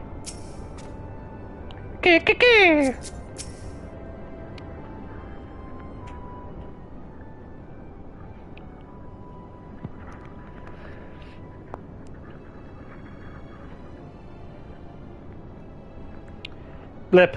Your teleportation spell was successful. We appear to have arrived at the location described as Best Way Burrow. An inspection of the technology in use here would give me a detailed insight into the ancients and our civilization. This body, however, lacks my previous frame's advanced observational functionality. I will require external assistance.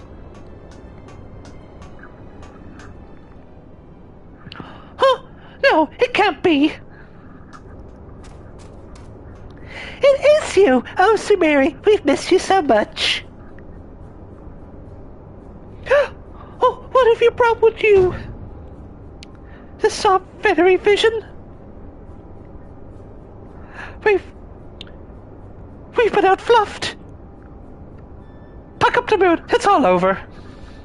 Why bother with burrow building buddies when you can walk with this adorable avian engineer? Just pick me to a pie and be done with it.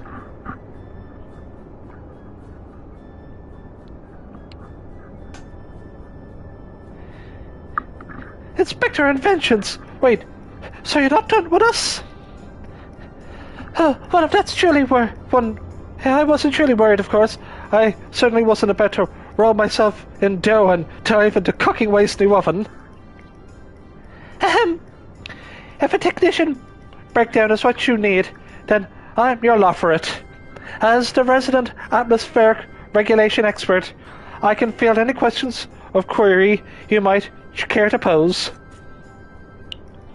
Blip. Acceptable. I will employ this being to guide me through the facilities. Your presence is not mandatory. Even locked with my current chassis, I am still an autonomous construct that has endured hundreds of your life cycles. I am capable of completing this simple objective alone.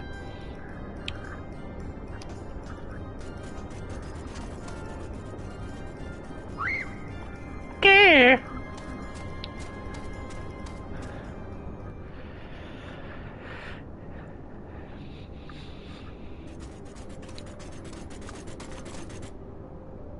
Objective complete. What happened to grow? What happened to what happened with growing way?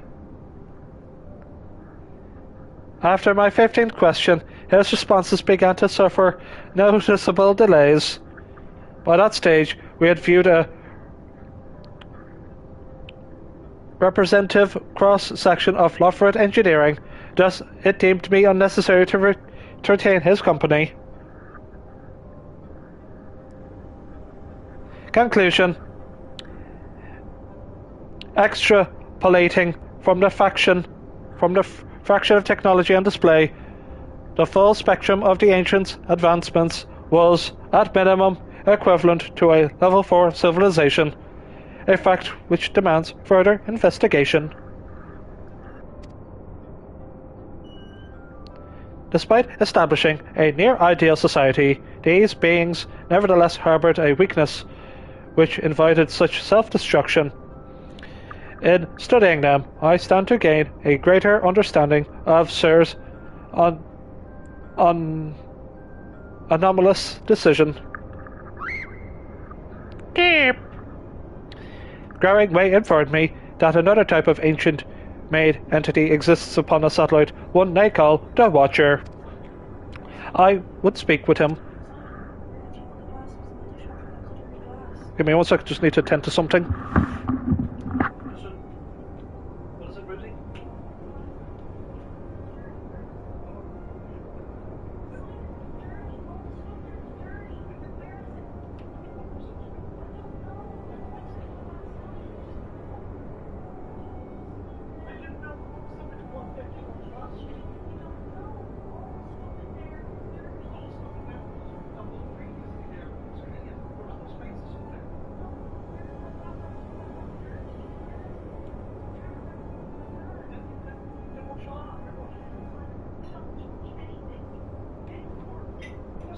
I did what one told me to do.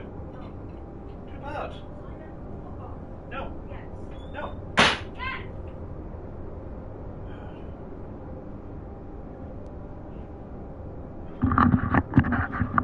Apologies for that. Sorry, just a bit of shenanigans happening in the background. Good. Then converse your eater. We will ride this Argos to our destination, as you suggested.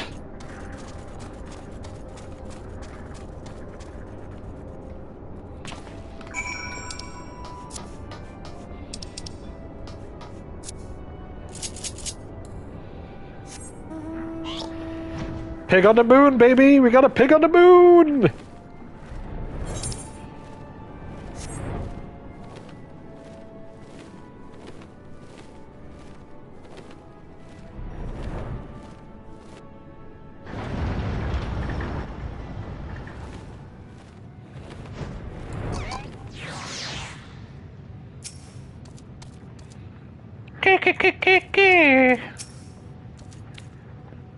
Bloop. Impedance detected. This creature identified as Argus refuses to acknowledge our presence. Hypothesis. Upon our arrival, Carway expressed concern that he had been outfluffed. That suggests the existence of a fluff-based hierarchy. My station is in such a system would be predictably low, but Argus is adamant in ignoring even Alpha. Its fluffiness level is impossible to gauge. Argus turns to you with an impassive gaze. It seems you will need to interfere. You're the fluffiest of them all, dear Argos.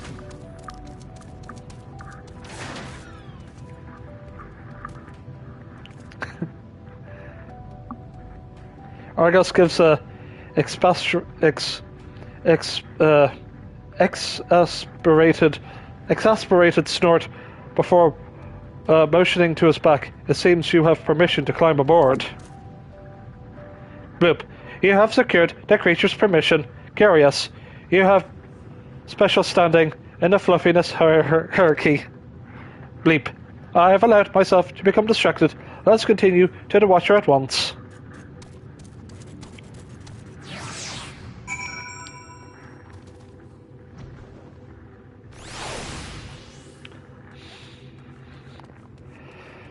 This is going to be a fun interaction.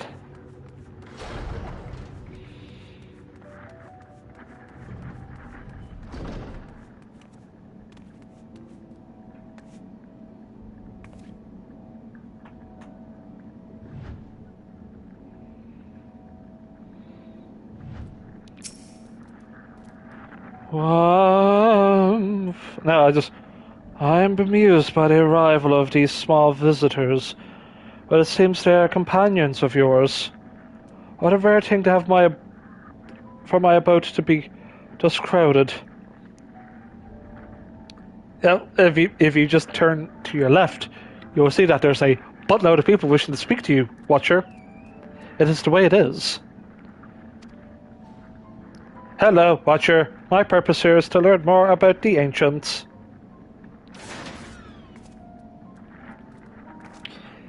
I would know of their deeds, their philosophies, the very nature of their hearts. I would understand why the final days was visited upon my home star. A worthy endeavour, but there is another better suited to assisting you in that task.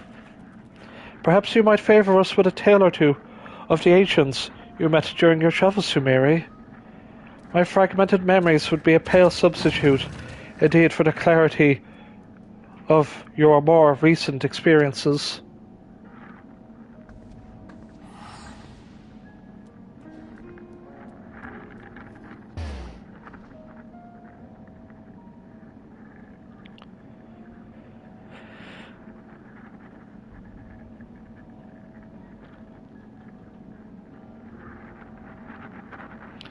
Yeah, then Hermes fucked everything up.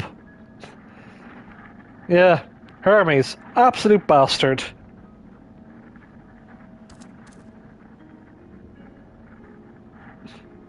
I fought him, then I fought him again. He tried to curtain call us. Oh, crazy stuff, yo. Yes, I can envision every detail. Your meeting with Fana and Emmet Selka and Heflideus. The sorrow and determination of Hermes. Yeah, I met my space mom. But in fact, in my previous life, I was college roommates with her. Mad stuff. I am certain I am a creation of Heidelin, and as such, I believe the age of the ancients would fade and be forgotten. Yet knowing that their memory lives so vividly within you, it brings me great joy. I pray you keep them close to your heart.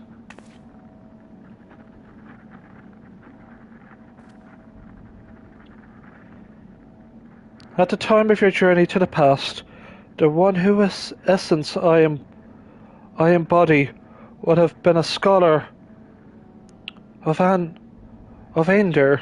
A shame to have you reason to go there. Perhaps you might have met.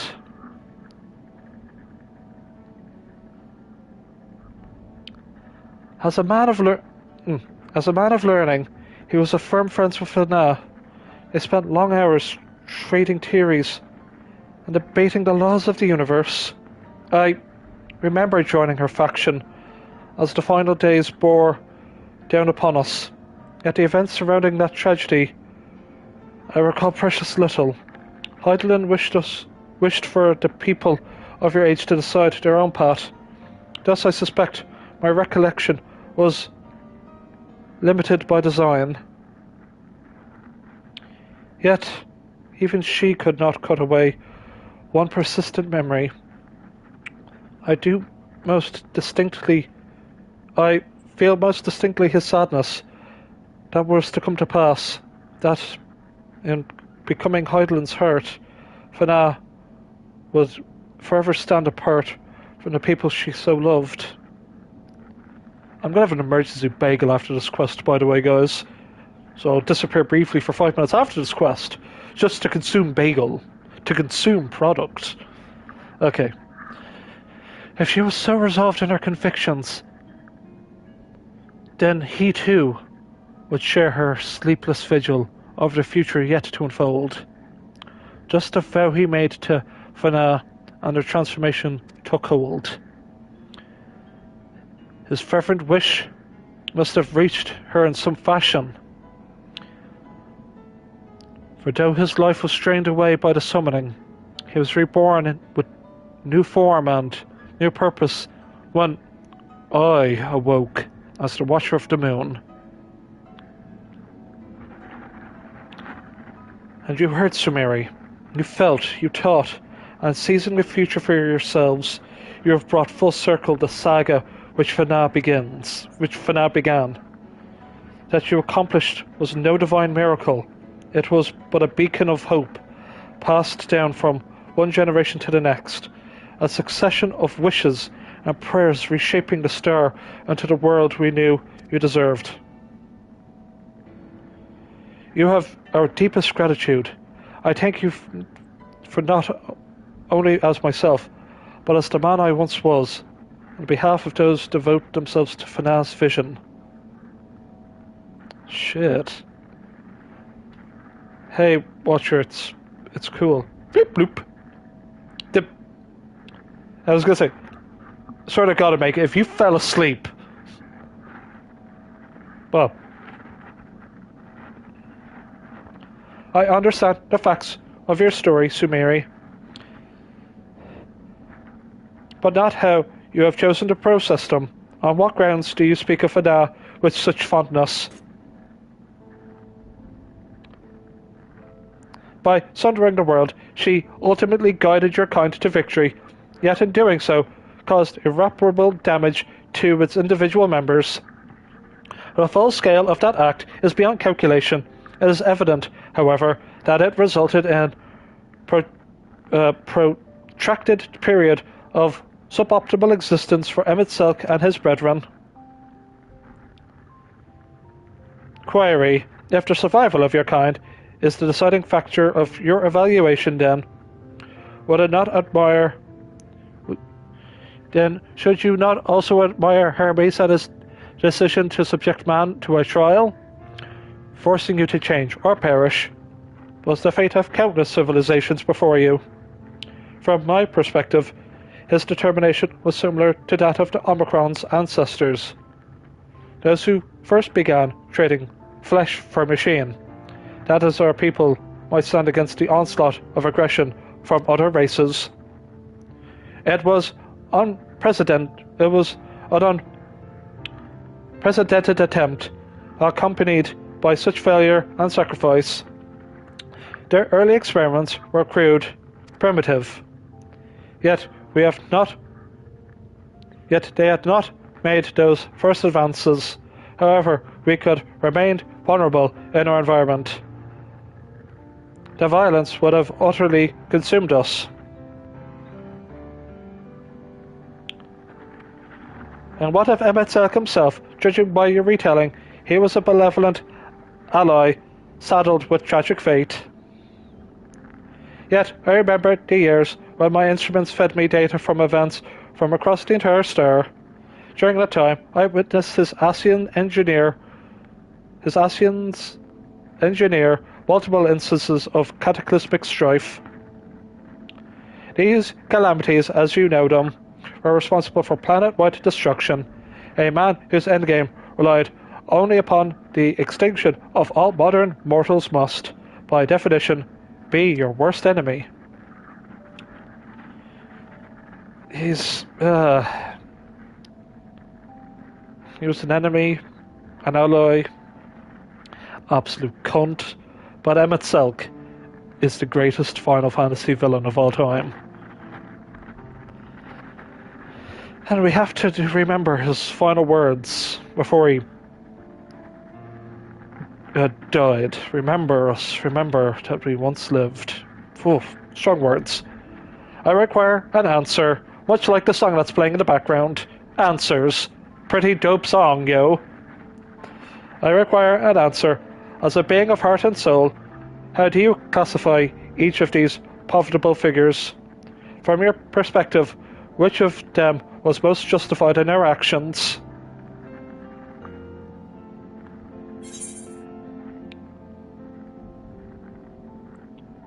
Oh shit. Fana for saving the fucking world from despair, from sundering the world. Hermes for just questioning reality, everything. And itself for spending countless lifetimes trying to save everything.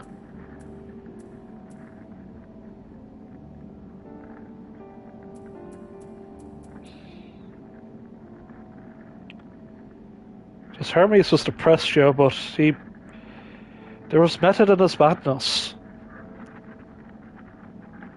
Even if he invented depression. Here, I invented this bird girl and her sister and more bird girls. They've gone to space to see, what's the point of living? Hey, Hermes, you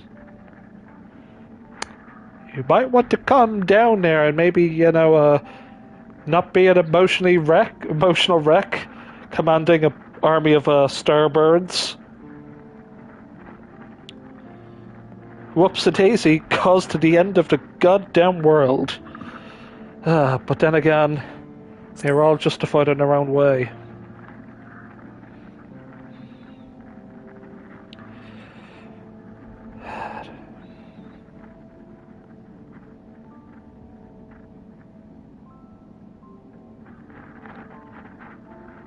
I think I understand. It seems you seek a definite answer, yet based on our experiences, Sumeri and I might develop very different opinions. In the same fashion, you are free to form your own thoughts on this matter. Do not be so swift to consider them without merit.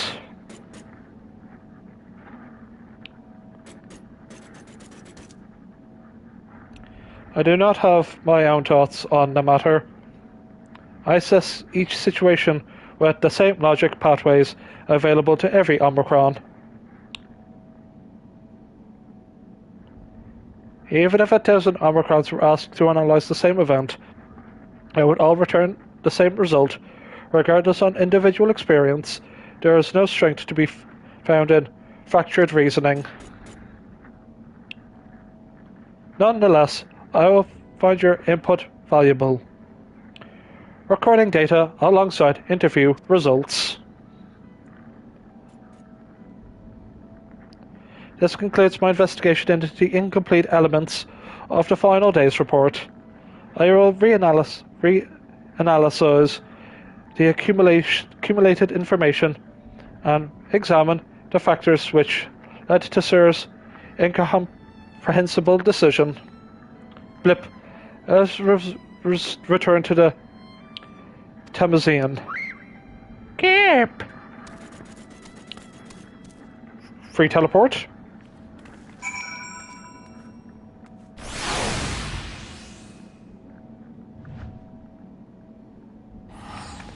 Everyone with their cool minions.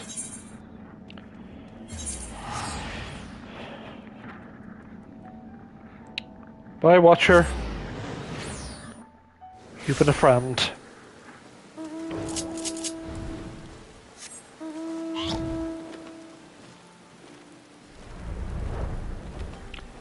But I wonder what we're going to get. It's probably going to be a subject for the house. It's probably going to be a tabletop-like item.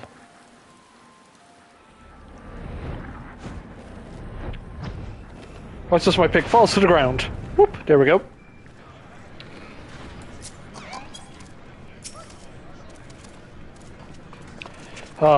There you are, right at the last moment.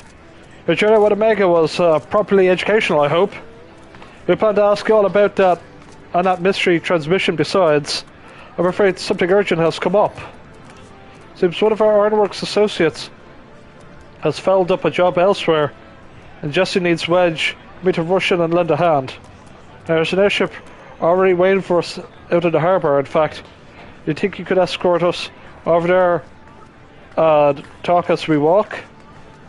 Blip, acceptable. I'm fully capable of speech during ambulation. I figured you might be. Alright, let's get a move on then.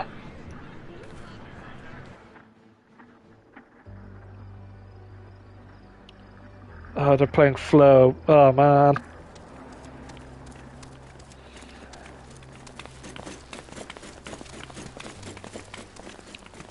So I've cleared up all the points of confusion then.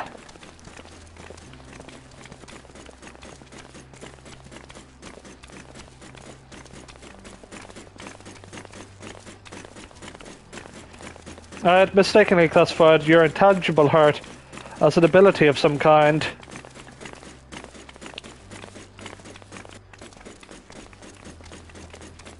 An uncanny power that Omicrons could neither learn nor even measure.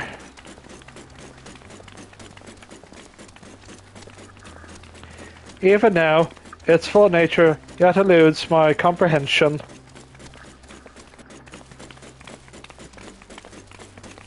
Based upon our investigations, however, I've decided to alter my definition.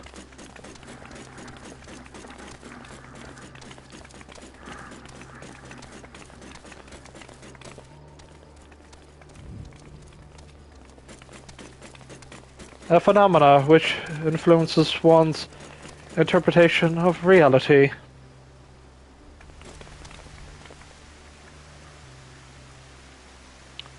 It was as close to an answer as I have found.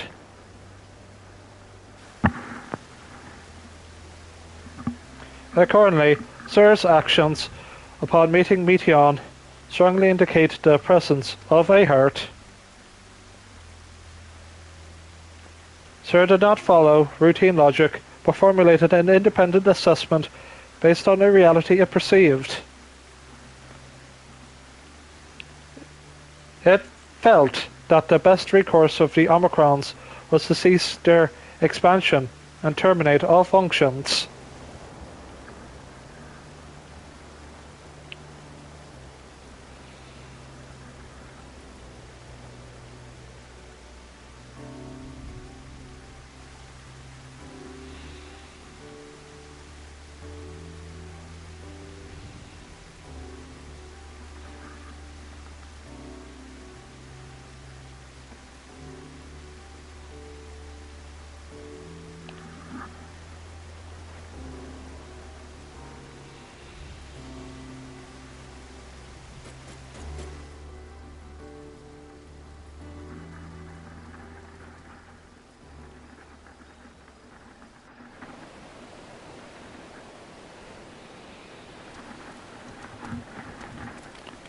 Well, here's our ship.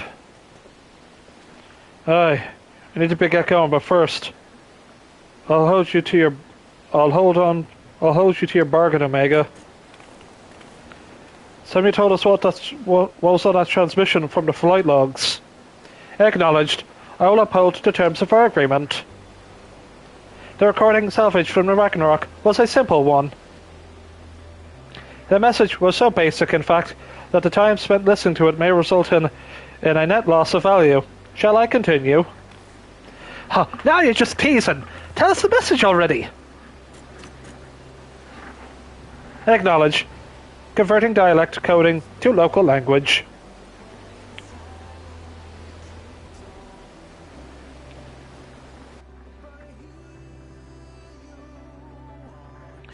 To whoever receives this message out there in the vast reaches of the cosmos. To someone, I hope, who looks up at the stars with the same wistful gaze as mine.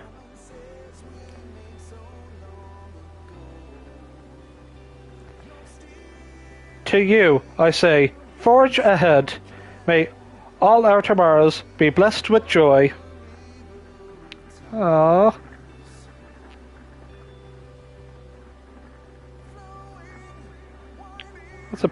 A message in a bottle. We received it.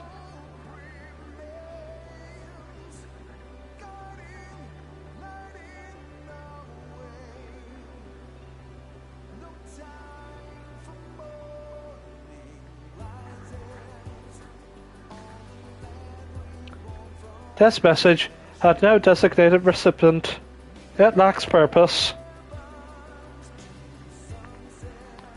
The concept of joy is overly abstract.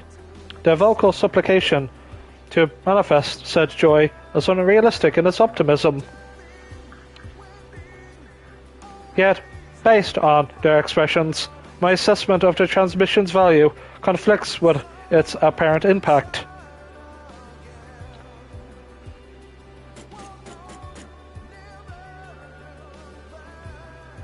And still, I fail to understand you, sir. Your heart still confuses me.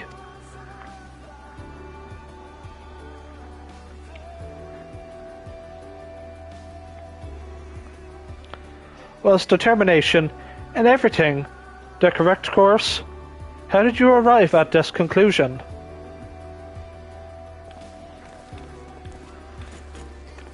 It defies all my attempts at reasoning. But I was designed to evolve.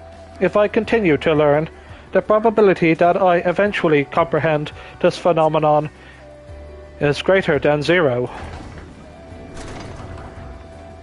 So I will put the dilemma in your decision aside for now.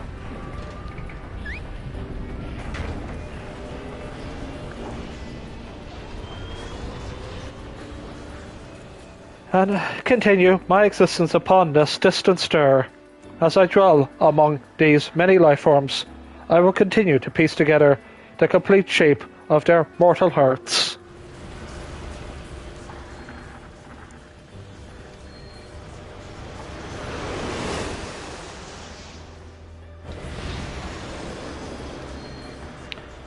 I must document their progress.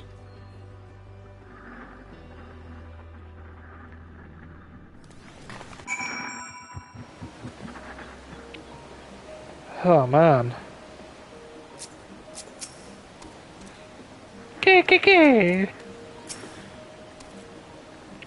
Your contribution to my education is appreciated, Sumiri.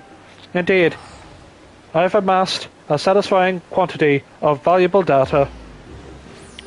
Now, our negotiated business is complete, however, Alpha and I will return to travelling the world. Drawing on recent experience, I'm confident we can expand the radius of our ventures by a significant margin. We need not limit ourselves to Eurasia.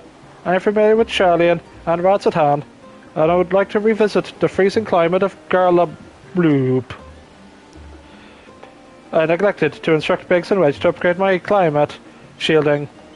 Reroute my request to Deputy President Jesse. Engaging ambulation and parting salutations. Farewell, Sumiri.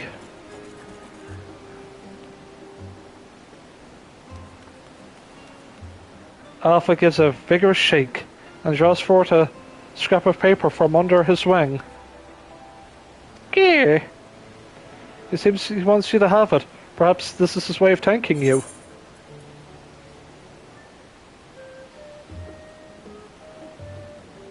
What?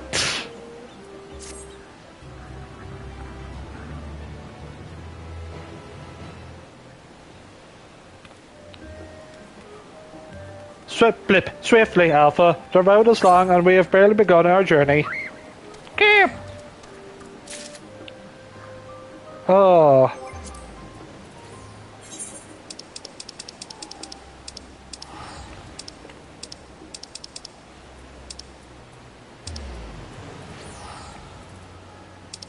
Where's it in?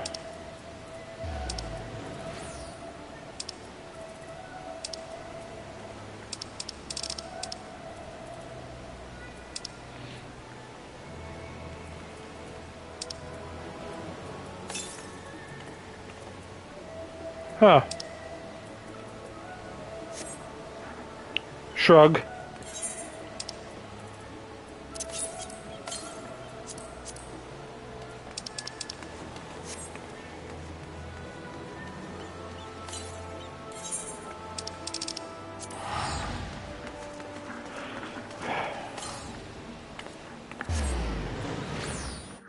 We're just gonna quickly go to Gridania, just to play that song.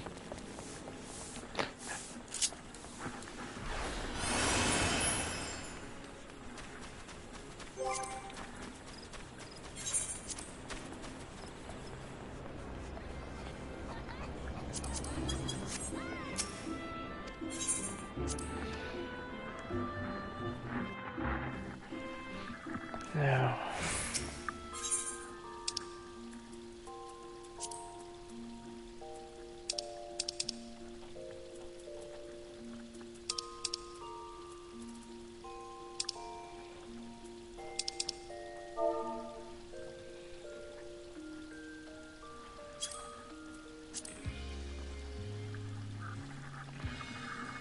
No way.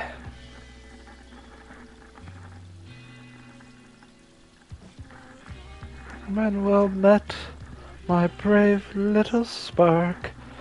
If I did.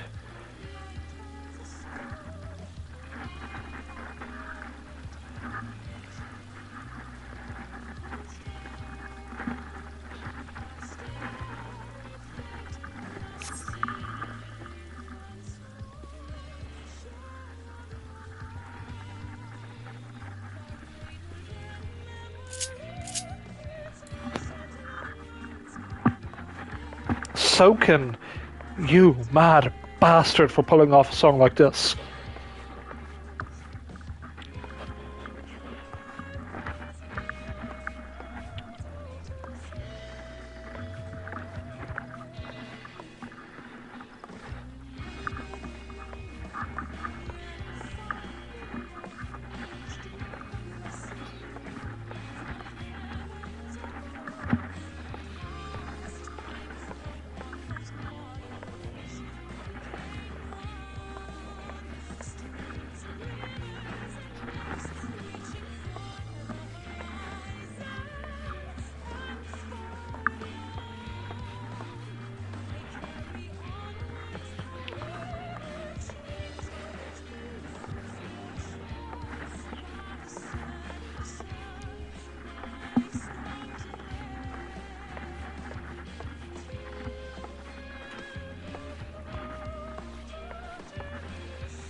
I'm just trying to find where that was. No. There it is. Beyond the rift. I wonder if they're going to do that for the other ones. Like post-Eden. Like, how are Guy and Reen doing? Could we get like something like that for Eden? If we'd done something like that for Omega, that would be beautiful. Like, Reen and Gaia, they're just best friends, but they're totally not gay for each other, and are gonna get married. Good. Right. Now.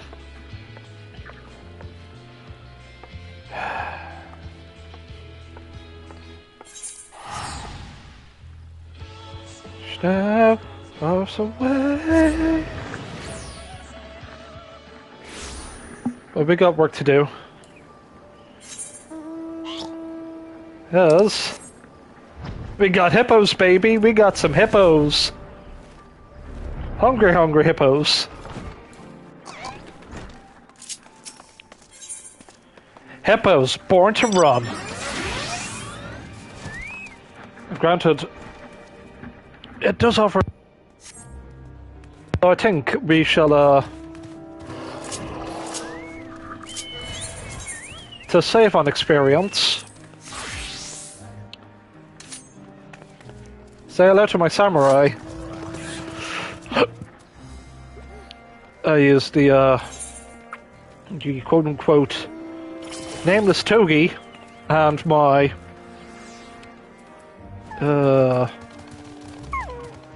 Namasu Bell.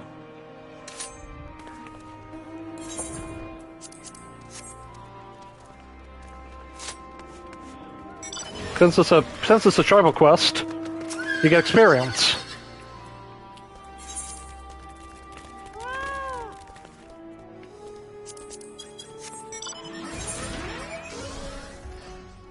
Kansia shifts from foot with agitation. Your adventurer senses tingle with tantalizing taste of a problem to be solved. Ah, Sumeri, just what I was hoping to see. Do you have a moment?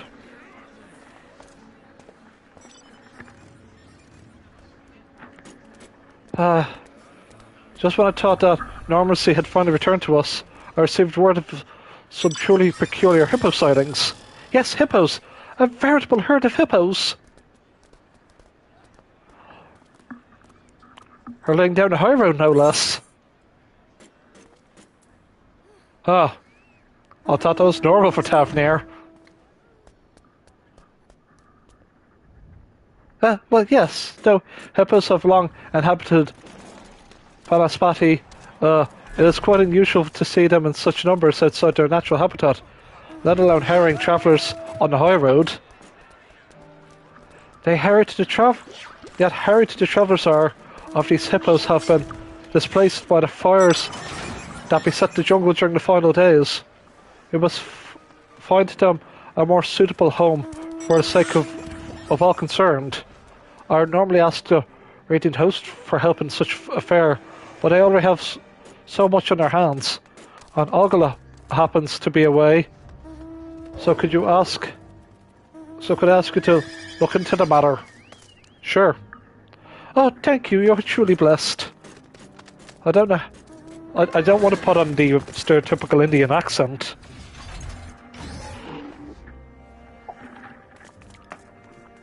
I don't know much more of what I've already told you, but I'm sure.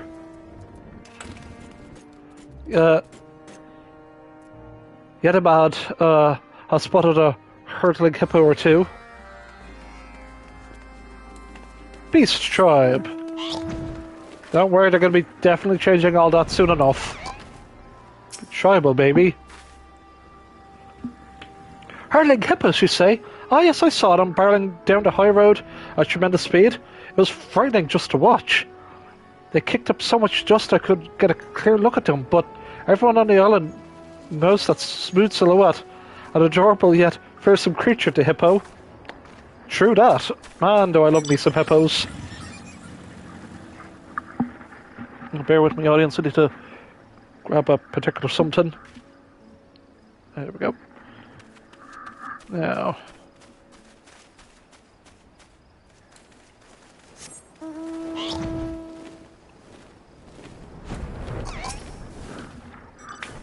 Yes, I've seen hippos on a number of occasions.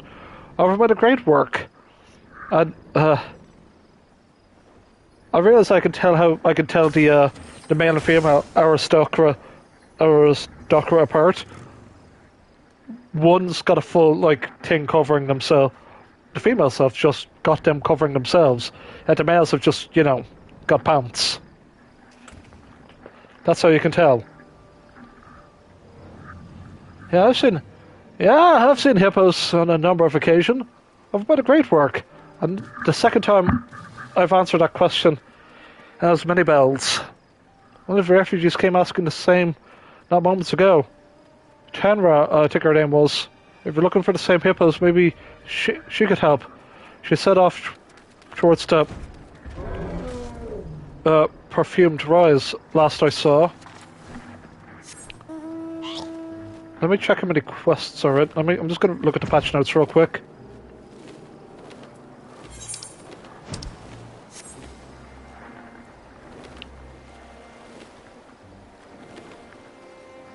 One, 2, 3, 4, 5, 6. In an hour? Oh boy, I got this Raven's speed read through this. This is about those dreadful aristocrats up north, hitching carts to their hippos, and Sindurva knows what else. If they've come down to join the other refugees, I doubt they'll be stirring up trouble. We don't have enough people leeching off our goodwill already.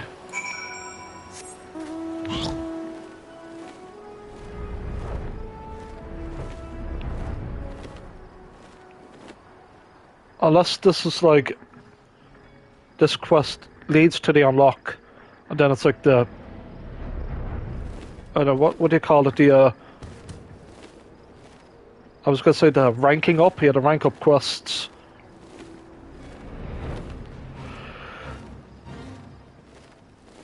I'm good. As much as I'd love to work on the trials here, I've got other stuff to work on. Oh, what are you looking at? Can't you see I'm in the middle of something here? Middle of what? Oh, you're looking for hippos? Damn, I was hoping to put paid to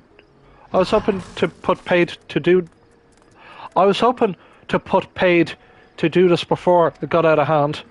Well, the hippos you're looking for ought to be rolling through any moment. Now just stand back and watch.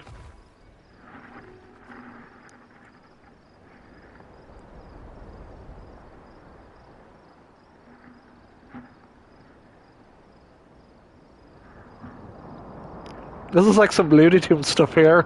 Here they come.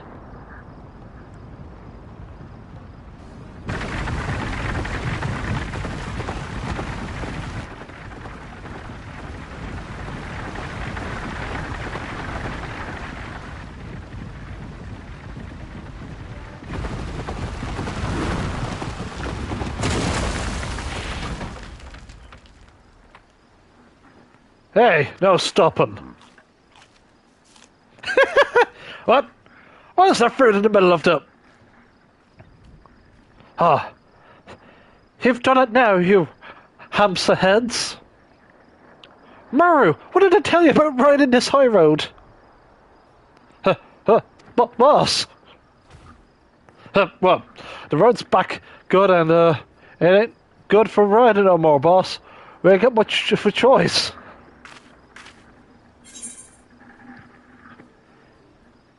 Hurdling hippos is dangerous. Yeah, running down the main road, kicking up the dust storms, you're scaring people. What, you've forgotten about the Tower of Zot? The fires and screaming of the people turning? You really think that raising a racket is what we need right now? In case you ain't got it through your heads yet, I'll spell it out for you. Our racing days are over. They are over yesterday, and they were over the day before that too.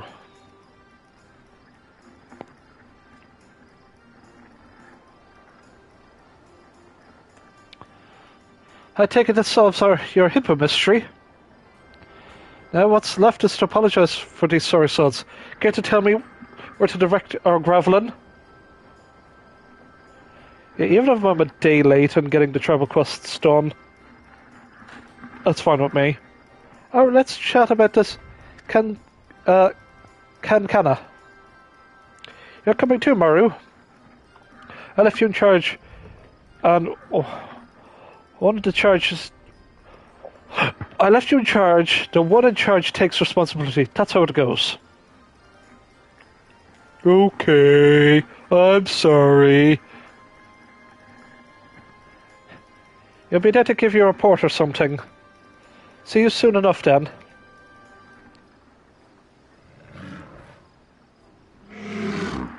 Oh, God!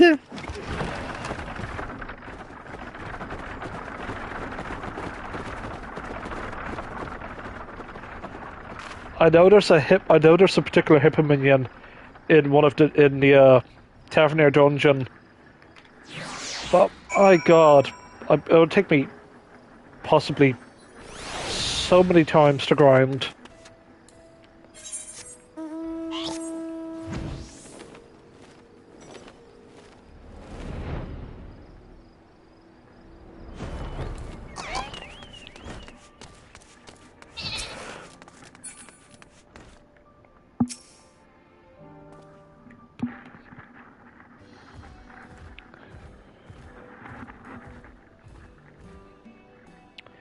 Now, who might these fresh faces be? I was expecting news about hippos. Perhaps you've brought me back a few lost souls as well. Something like that. Tierna's the name. On behalf of my hippos and associates here, I apologize for the commotion. We're used to racing our hippo carts on less traveled paths of Vanaspati, you see. We never took much to society ever before the sky started raining fire. Mostly just kept ourselves and lived off the land. But being new to these parts is no excuse. We should have known better than to take the high road at high speed, and we're sorry for any undue distress we might have caused. We ain't got much to offer, but we'll make up for it to you somehow. We'll make it up to you however we can. Tafnir's in a bad way. If we ever going about doing any good for anyone, now's the time. Or at least we'd like to think. We ain't much in the way of ideas concerning how misfits like us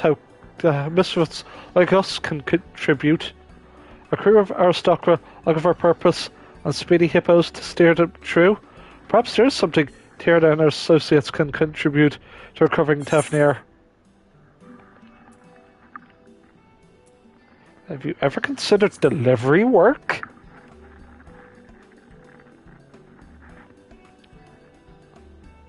Delivery work? You think we could really do something like that? I mean, a hippo cart's the fastest set of wheels there is, but... It's an excellent idea. Local trade's on its way to recovery, and a timely delivery of goods via hippo cart can only be a boon. However, delivery work requires a great deal of trust. You're transporting someone's precious possessions, after all.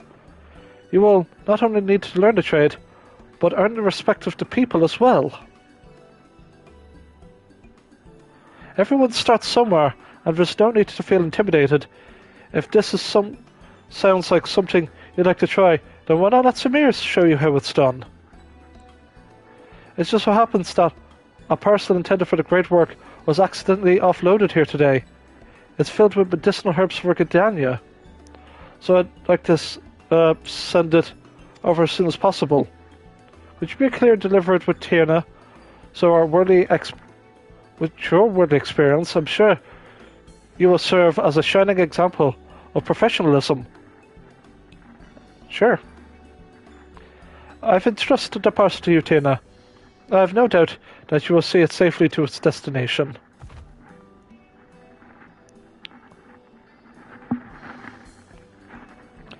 Sorry for taking you out of your way, Sir Mary, but I look forward to seeing a professional do whatever a professional does. I'll be waiting by the gates. Give me a shout when you're ready to go. I'm giving him a slight Indian accent twinge, but it's...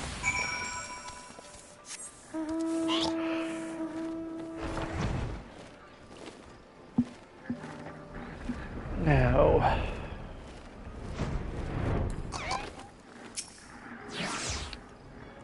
We're ready when you are. God, look at the adorable hippo, sir. My partner, Sira, is pulling the fastest carts on the island. I've stowed the goods we're delivering under the seat. They won't get damaged or nothing. We're about to leave, and we ain't about to leave.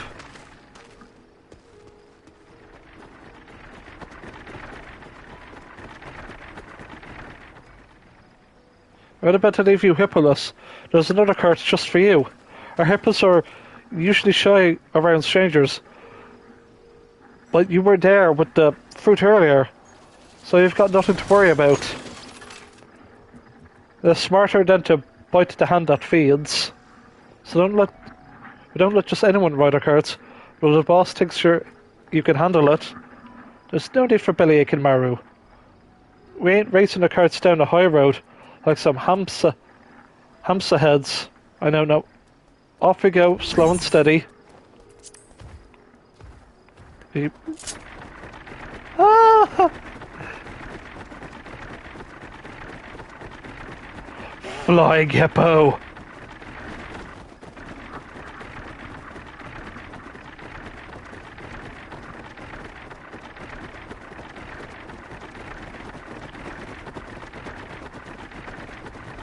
Not a bad way to travel, eh? My crew designed these carts from scratch, you know.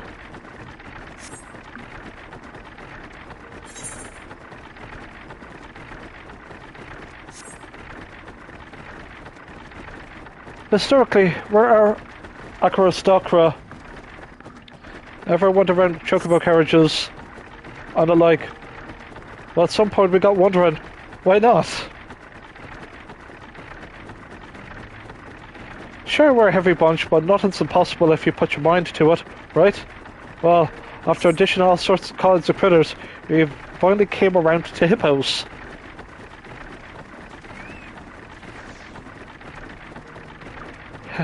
Hippo riding's a team effort.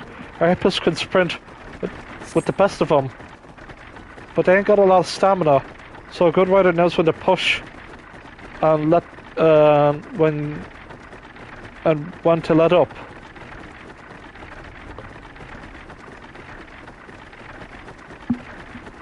I realised I was going to have an emergency bagel. I forgot about that. Oh well.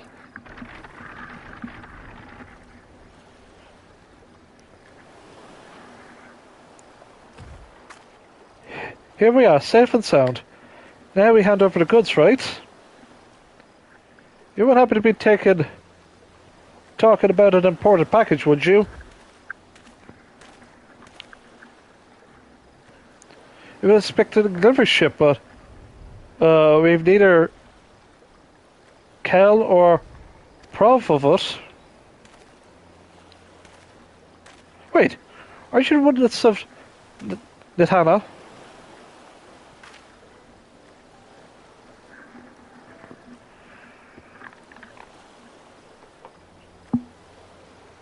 Well, I see. Well, I thank you both for coming out of your way to bring this over.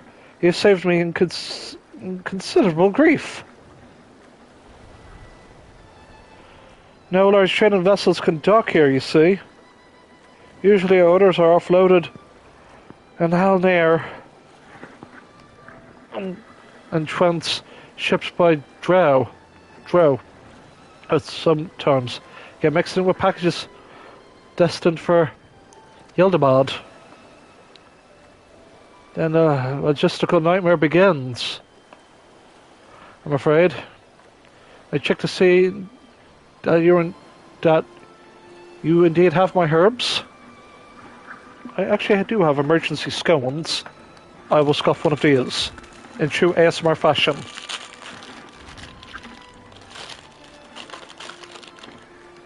Yes, this is it.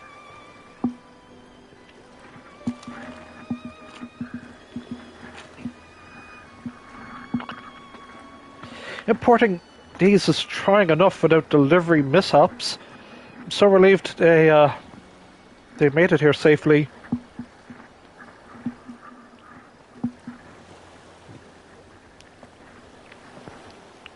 And to think all that hippo hubbub was in fact industrious delivery work.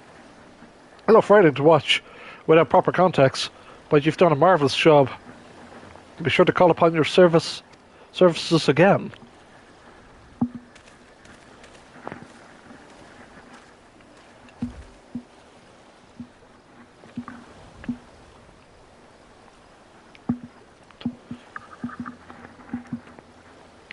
It wasn't a delivery, but I guess a little misunderstanding never hurt anyone. People should have trusted you, though. I got trusted just standing next to you. And he looked so happy about his herbs. He had me smiling right along with him. Maybe we really can make a difference with this delivery business.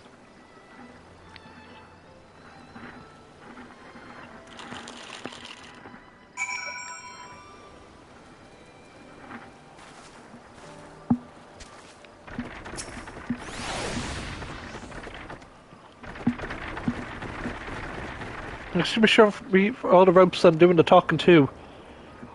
I could get straight back to Kankana. Well, from the looks of it, your hippo needs a breather. No surprise considering what it's been through lately. Here's what we'll do. I'll let the big boys rest up a bit. You go on ahead with Sayuri. I'm trusting you with my prized set of wheels, so be careful. No scratches or nothing. Just ride like you did coming here and shouldn't be any problems. Should you become separated from your car, you know, oh yeah.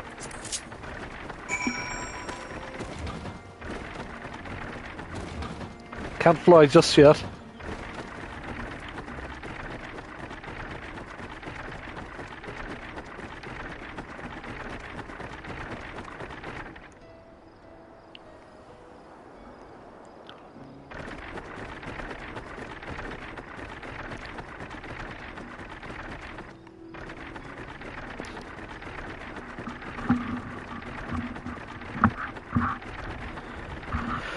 This is adorable, I love it.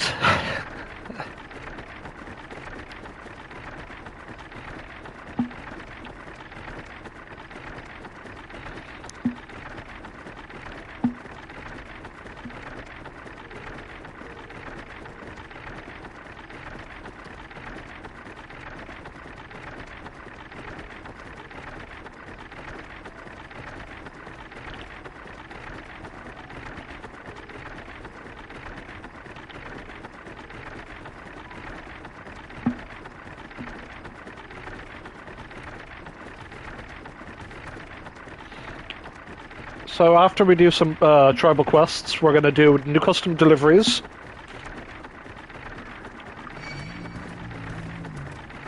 No. Off. Away with you. Away with you, Gadja. Gadja. No.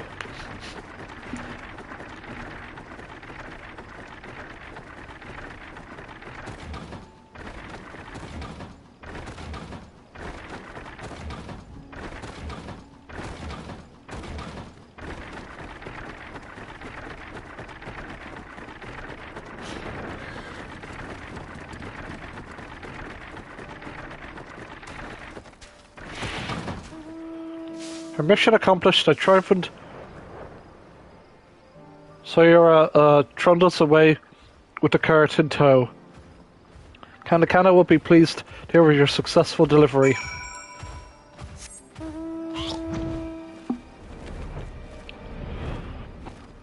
Now.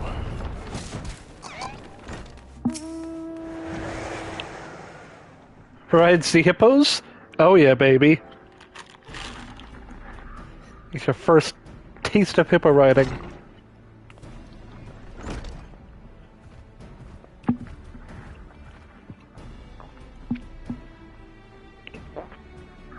Welcome back! Welcome back! Sumeri told me about your successful delivery.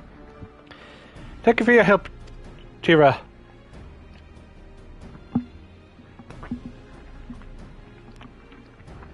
What did you think of your first job? The delivery part seems pretty straightforward, even for our ilk, but the whole build and trust thing won't be easy. Still, it's not like we can give up on our home to... Not as if we can go home to Panaspati. Sooner or later we'll have to get used to living with other folks.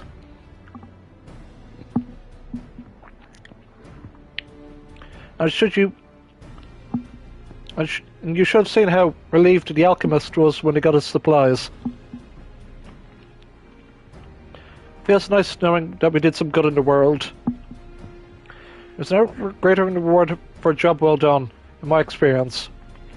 If you choose to continue on this path, I'm certain the joy you all bring will return to you tenfold.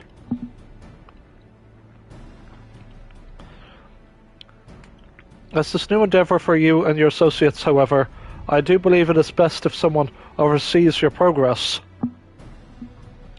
Sumeri, you did so much for Ogle that I have to ask, will you lend your aid to Tirna and her associates? I know we're a right crew of misfits, Sumeri, but I promise you were hard workers. Gives us a chance. Or make you proud.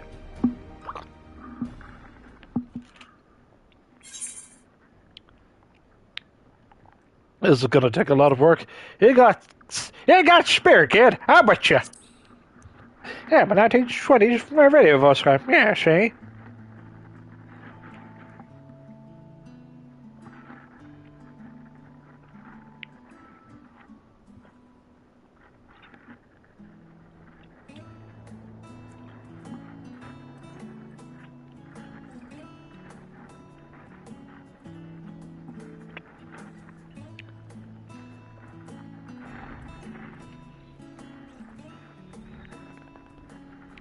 I'm just checking my Discord notifications. It's...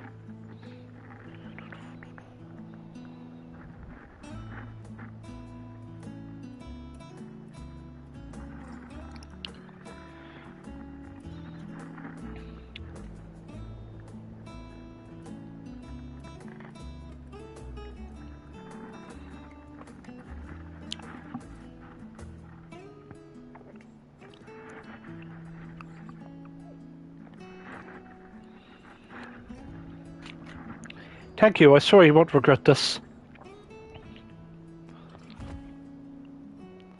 Now that that's settled, I think it's time you saw your new home. You see, I've come into possession of an old trading outpost that has fallen into disuse. The structures may be a little worse for wear, but the plot itself is very conveniently located. You're free to fix it up however you like.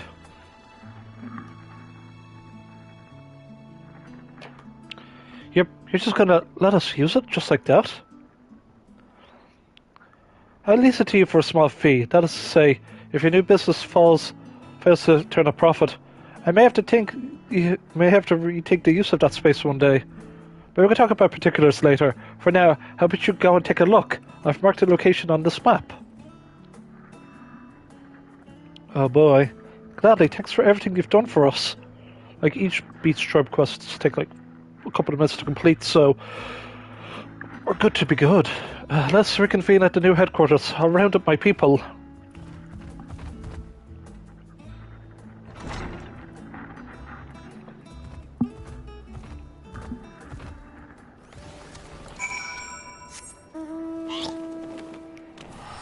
How do we get to play Hungry Hungry Hippos?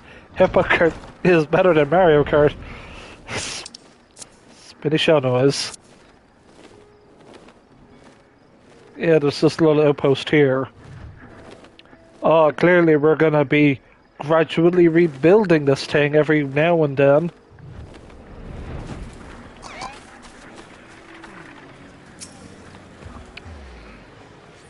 So Mary, glad you turned up.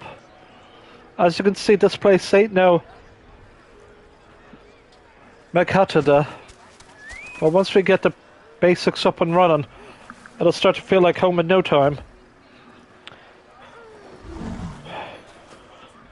We'll need a cart shed for starters, and a place to store packages and whatnot. And if I'm honest, boss, I'm not sure about all this. But you say we could give it a shot. I guess why not? Hasty Hippos 1. Ah, cute. Thanks, Maru. I'm counting on you, you know.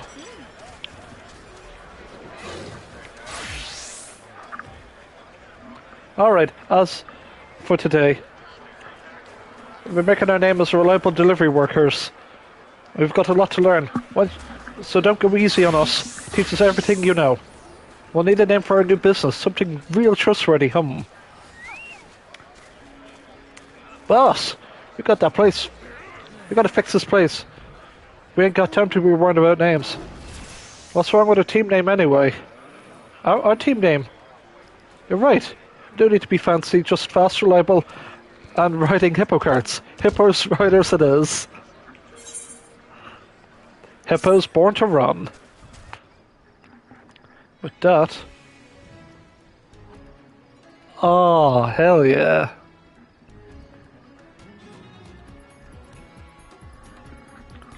What is this music? New orchestration roll, anyone?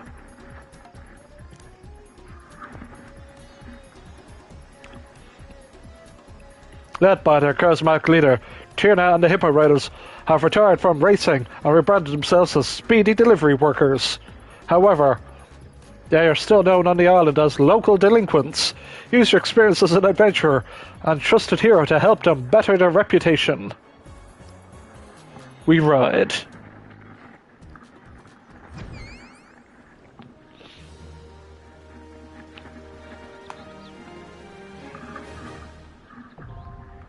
The Hippo Riders.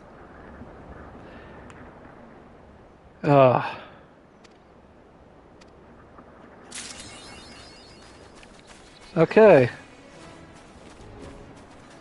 Let's see what we can buy from the peddler.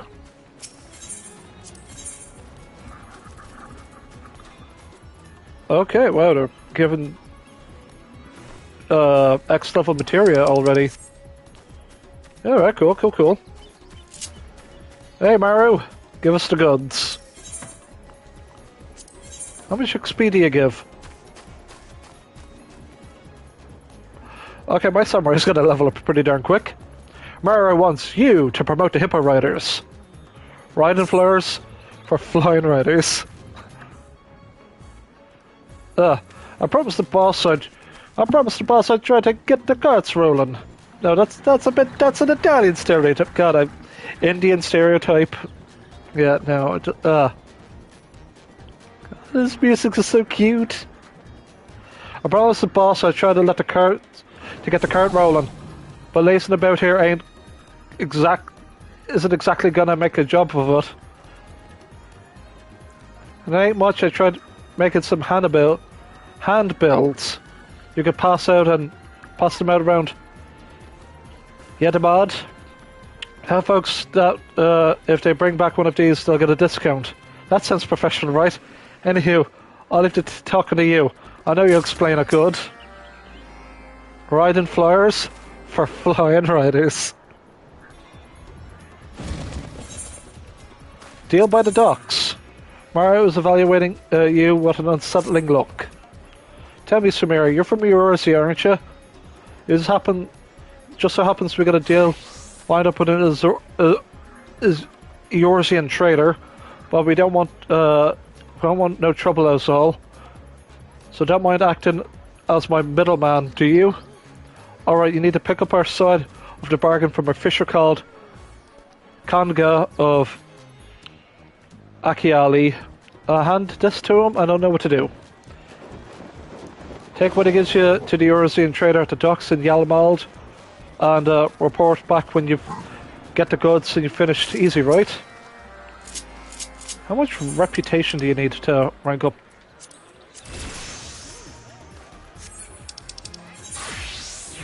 Oh, we're gonna be here for a while. Yeah. Gula generosity. Mara's looking ready to get bright and messy.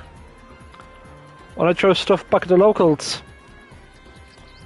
It's a lot more fun than you might imagine. What's that look for? I ain't up to good no. I ain't up to no good or nothing. If that's what you're thinking. It's an old island tradition. It says pelting folks with gula, coloured powder, very soft, protects them from evil and brings back good fortune. Each colour has its own particular blessing. Red for health, blue for tranquility, yellow for plenty, and so on. I just thought if we could show some of our carts. If we could show some from our carts to promote hippo riders, we can get our name out there. Plus it gives an excuse to start communicating with some folks. Wanna see for yourself? Maybe start a Palika's stand. They got hurt hard by the final days. So feel free to start flinging and get all sundry. Talk to Vada over there and he'll set you up with one of our carts. Happy to awesome.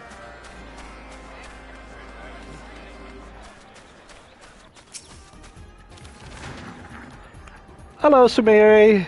Heading over to Palika's stand, are you? We've loaded carts with a classic selection of gula. Gulal. Here's an easy way of remembering. What's what? Fighters see red? And nervous saps get blues. And yellow? Well, you gotta remember, yellow's for plenty. No, don't you? Now off you go.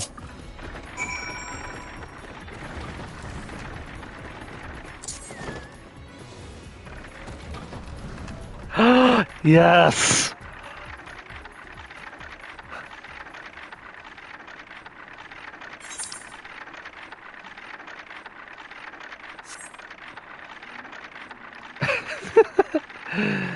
This is the best game ever.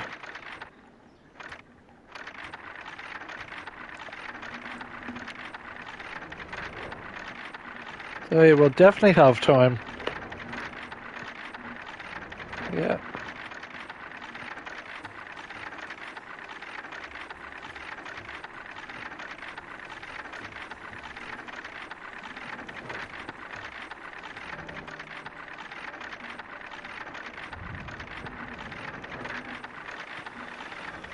Okay. There, I was just checking Discord, so...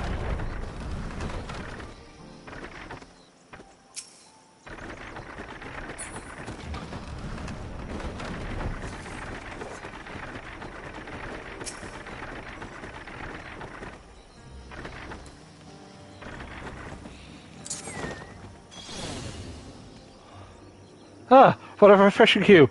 Blue for a peaceful spirit. I can't remember the last time I spread a moment of happiness like this. Oh, there's so much to be done. That's precisely in such trying times that we must find and maintain inner peace. Thank you for reminding me of this.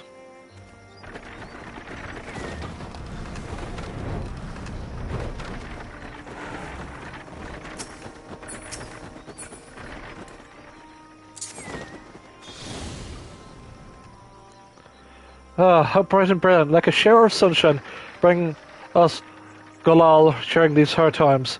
You Hipporadas know just what this island needs. Watching our supplies dwindle had me at a state of great unease, but with this blessing for plenty, I feel more optimistic. I hope fortune favours you with the same kindness you have shown me.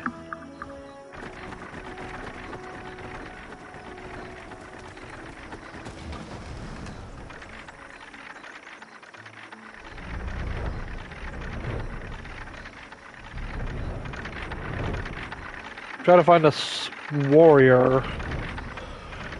Good.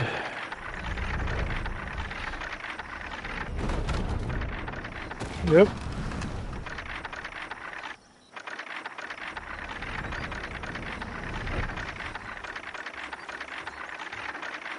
There you are.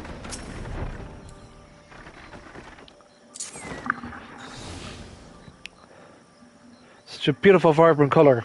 That distinctive, pleasant aroma. It may take a while to wash off, but it's simply part of the fun. Road to Galal is known to nourish our good health and ward away injury. I dare say I'll be able to finish my patrol without incident today.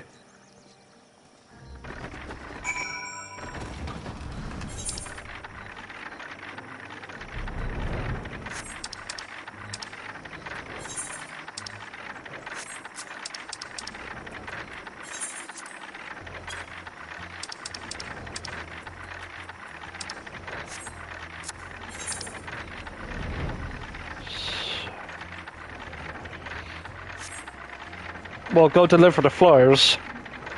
Next.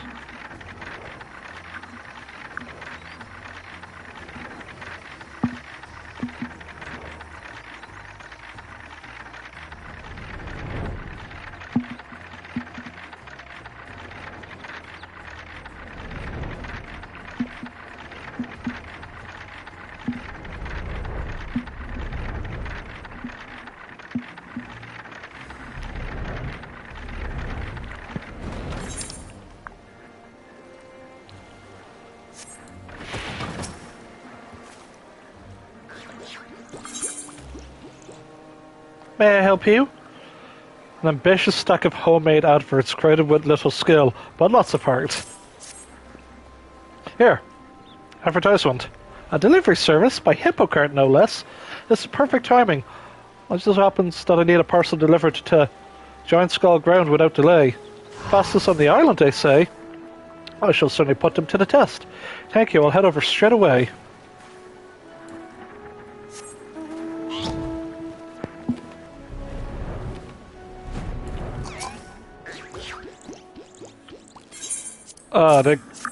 That's the casino mount. Oh, the Hippo Riders. I know a fellow who works there. Nothing would make me happier than supporting an Arkasodara run business just like this. I simply must find something for them to deliver.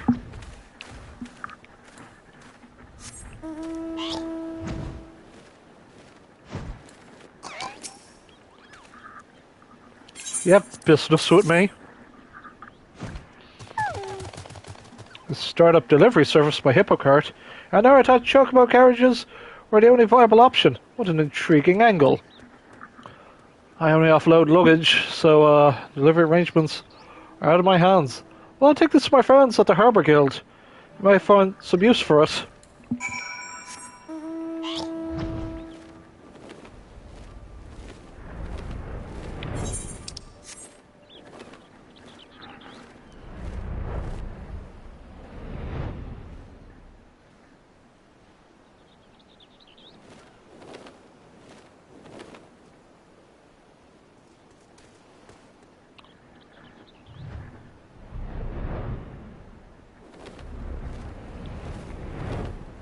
So far, we haven't been fighting anything. Yeah, what brings you here? A looking purse. An embroidered pouch that somehow feels too plentiful with coin to have been acquired honestly. Here you go. Ah, Maru's favour. Yes, I see. You've brought payment in full. You wanted these seen safely to the hands of a certain lamentant visitor. I assume I can trust you with the rest?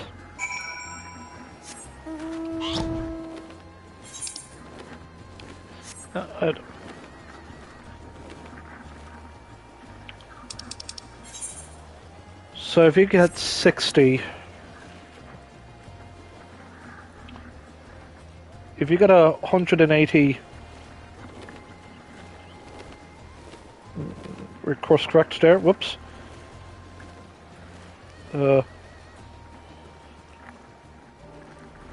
It's gonna take about 3 days. 2.83, but... Huh. Like tomorrow I should be able to get the next rank. And I hope it's kind enough to go, hey, you did all 3? Here, do another 3. I hope. Oh, you would happen to be Master Maru's associate now, would you? Mysterious dried goods. This pungent sack of unidentifiable substance, the sale of which may not be prohibited by law. Yo, here's your dank weed, yo. Oh, good, I've been eagerly waiting your arrival, miss. Yours is my final trade. And so it's back to the diamond of the... Otago I go. These?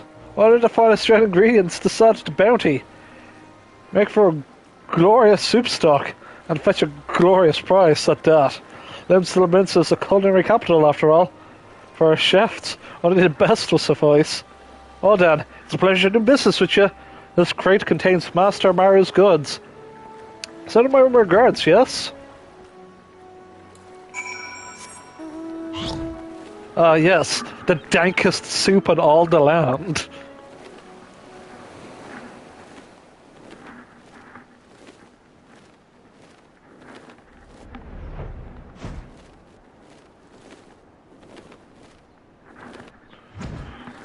There, I'm just tending to like notifications on my phone. So bear with me as we'll play some cool music first. Bear with me as I tend to these notifications.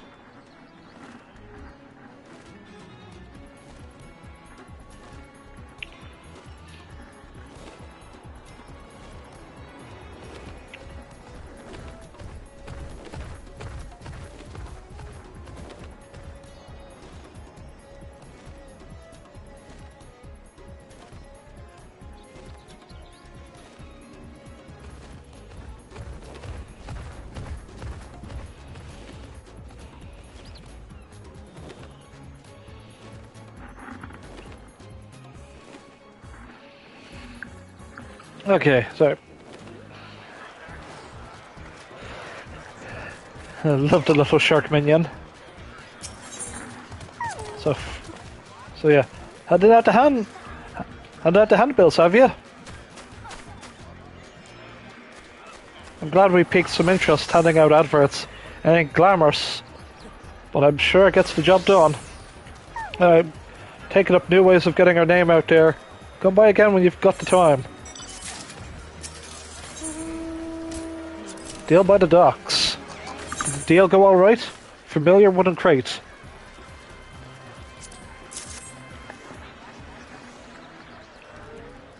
Brilliant, I know. You're the right woman for the job. I reckon that skipper might have skipped clear.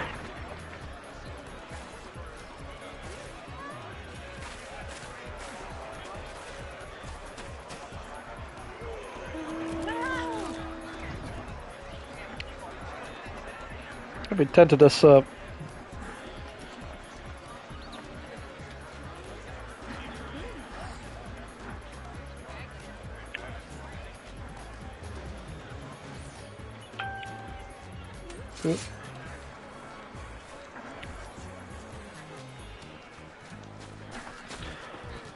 Graham, I know you're away from the job. I reckon that skipper might have skipped clear away from one of the clear away from one of us came lumbering on him. Fisher now.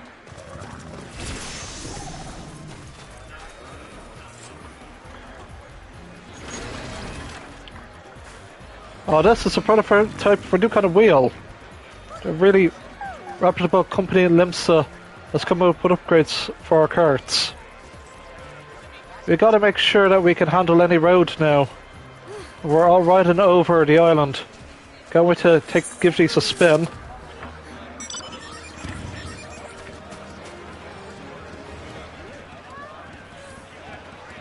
Y'all saw that comment, or was I hallucinating that comment existing?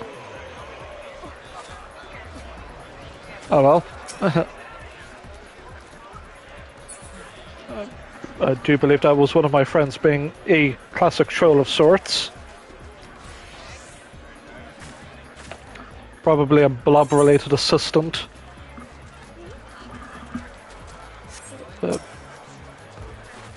Welcome back. Judging by your smudgy hands, I assume it went well. Our galal is made from a Hanish recipe. It uses turmeric, balava, and some other medicinal herbs. So it's pretty good for you.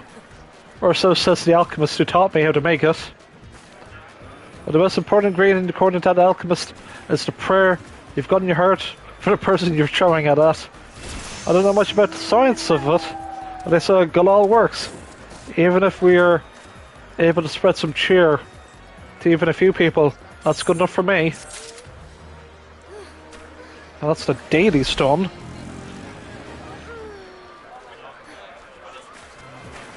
Now I gotta find the coordinates for the next one.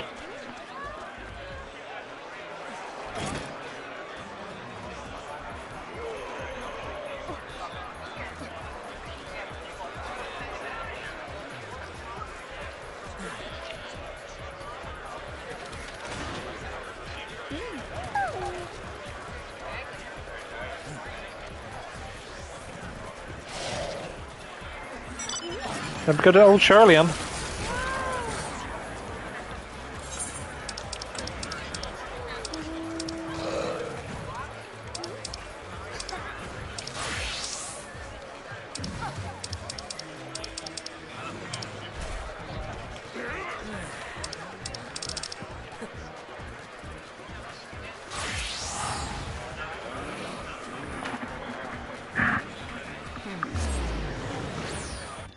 Hasty, hasty hippos. They couldn't help themselves.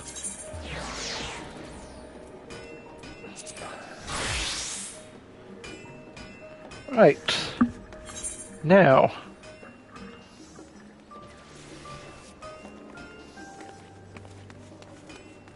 Bingo.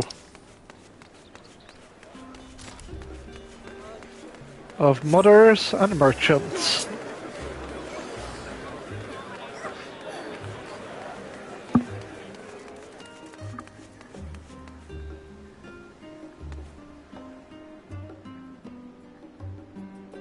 Ken Allen, all hail the mighty KDBTV. I'm totally impressed by your level of intrigue and... Ah.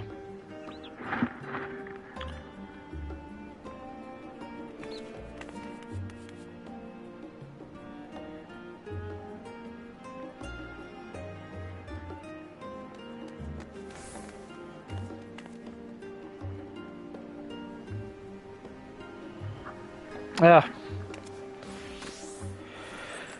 Well, thank you, Ken Allen, for the bitch and support. But so we'll just attendant. Joined Haddock Dip and Yakko.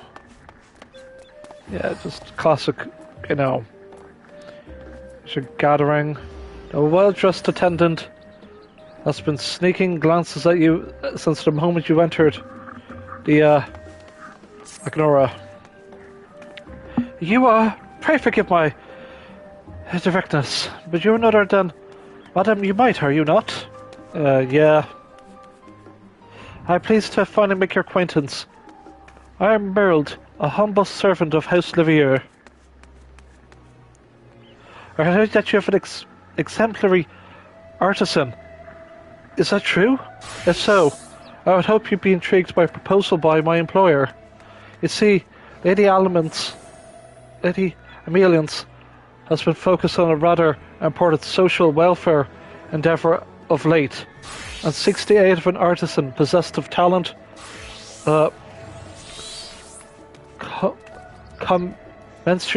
commensurate to the task at hand. That glint in your eyes tells me you wish to know more, so I invite you to speak with her in person. As fortunate as she is able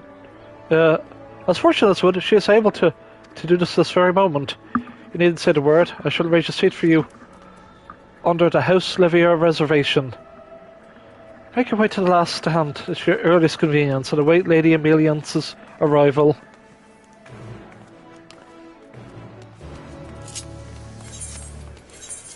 I realise I better dress well for this. Yeah, there we go.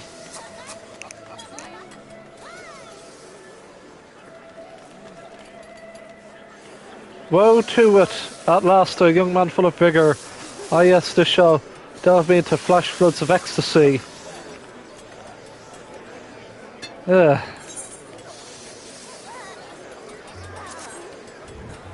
That is what it is.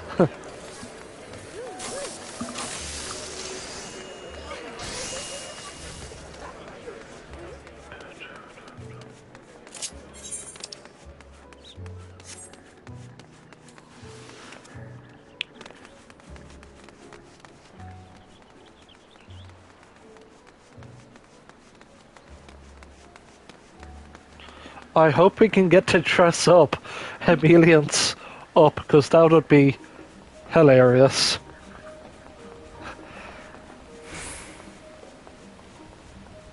Just glamour up the mother.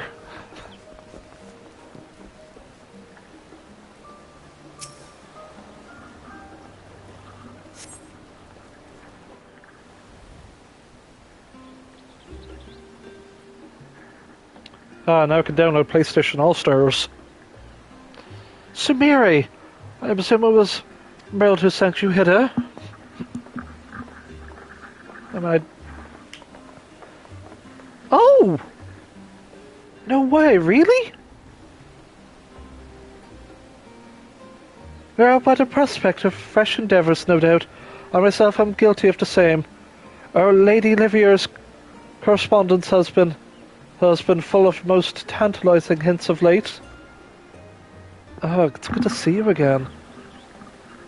You, not so much. Surprise, surprise. What, not happy to see me? I never am.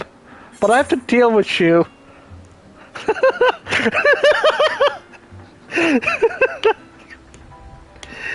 Oh, man, yeah. Oh, no.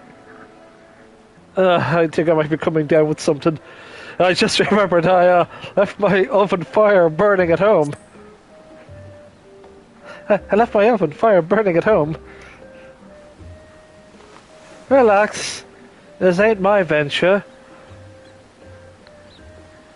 I'm here at Flamin's invitation. At the very least, I insist you join us for a cup of tea. Do sit down. Yeah. Oh yes, that would take me quite delicately in funny bone indeed.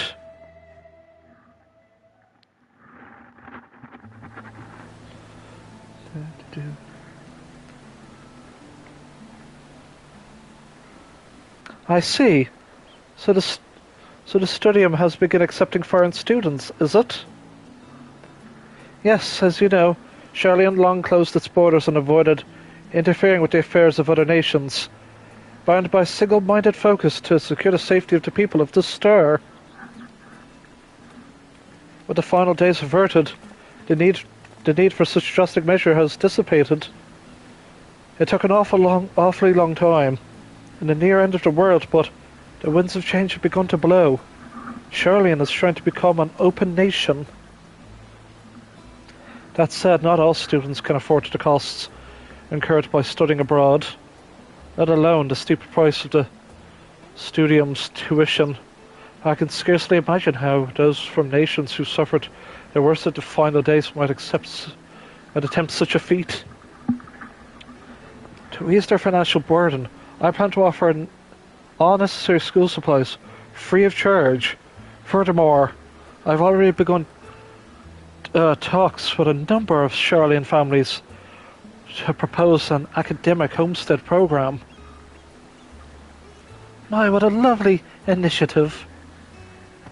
A good old-fashioned cultural exchange is sure to be a mutually enlightening experience for the many Charlians who remained cooped up within their dusty old homes. Such is my hope. Alas, we recall a great deal of the Levier fortune was poured into outfitting the Ragnarok, yes?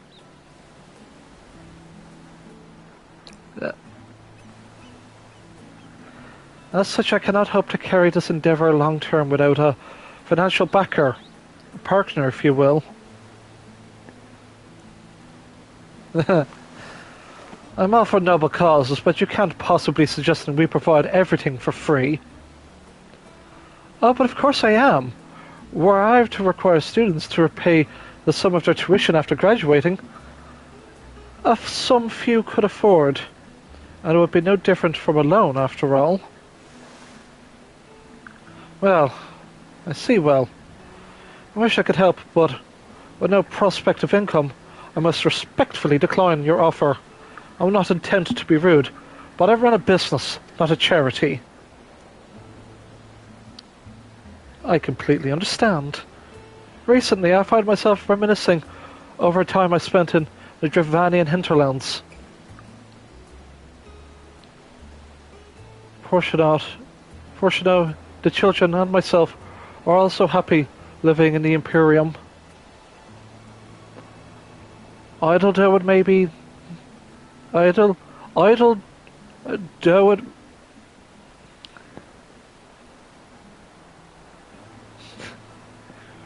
Or now is quite a rambunctious fair maiden, exuberant yet boisterous, courting.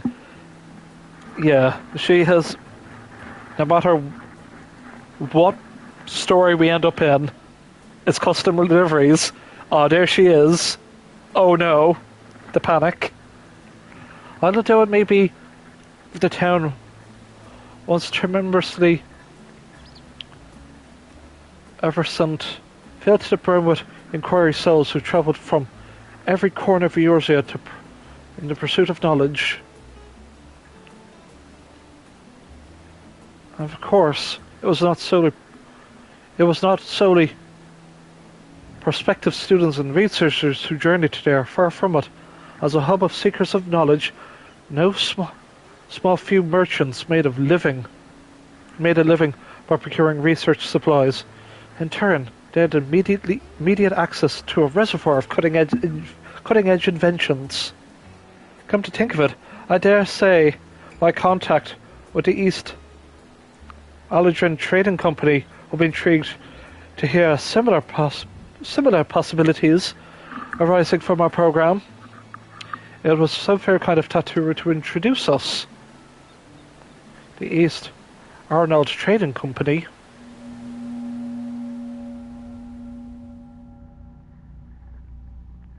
Hold on a minute now. What the hell could possibly be giving this woman the confidence to act so bafflingly indifferent? Her husband's supposed to be a bigwig in that form of theirs, ain't he?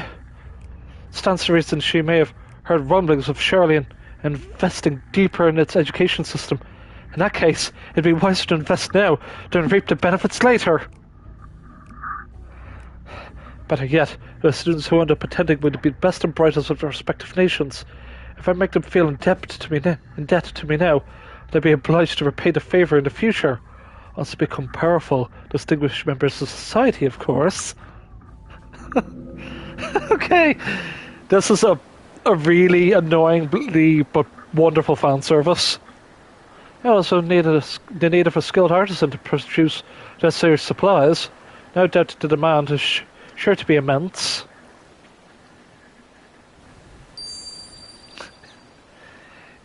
Yeah. Goodness, look at me, prattle one. You have no interest in the matter. I must really be getting on home. Countless preparations need to be made ere my distinguished guest arrives. Hold that thought. I've come around to your proposal.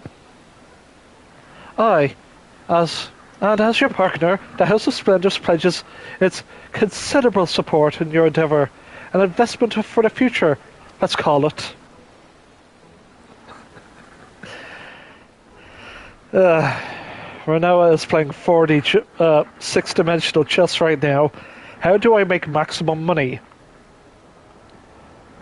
By being the nicest, smartest person in the room. On one condition, Sir Mary is to be the sole supplier. Oh,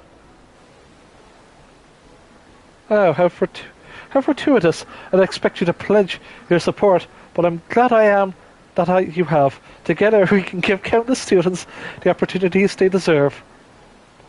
Well, what say you, Sir Mary?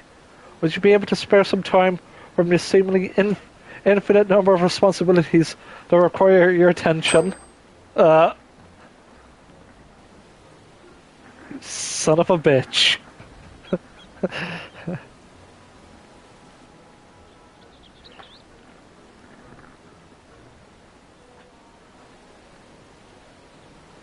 Nothing tantalizing more than Amelian's winking. She is indeed a tongue-fizzling piece of sherbet candy.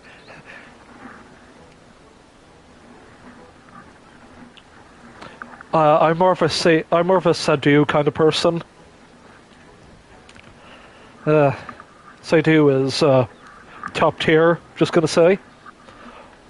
Wonderful, I'm counting on you both.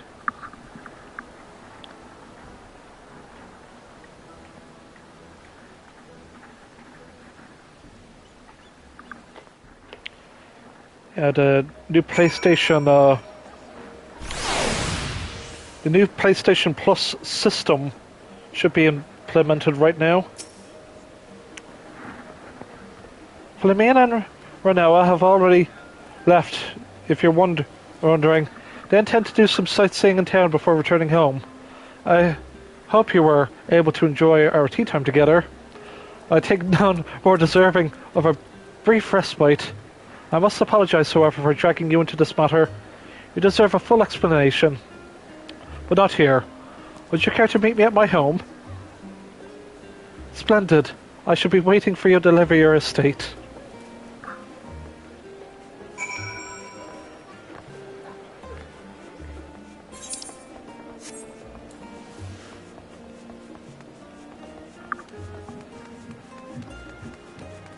Yeah.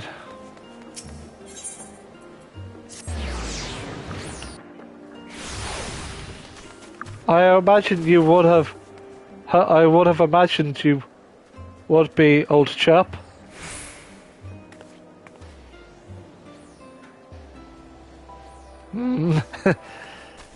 Yeah.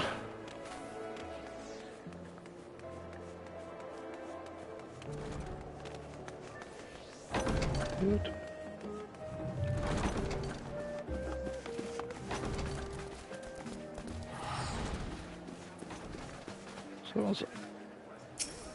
Someone's already given some satisfaction to her.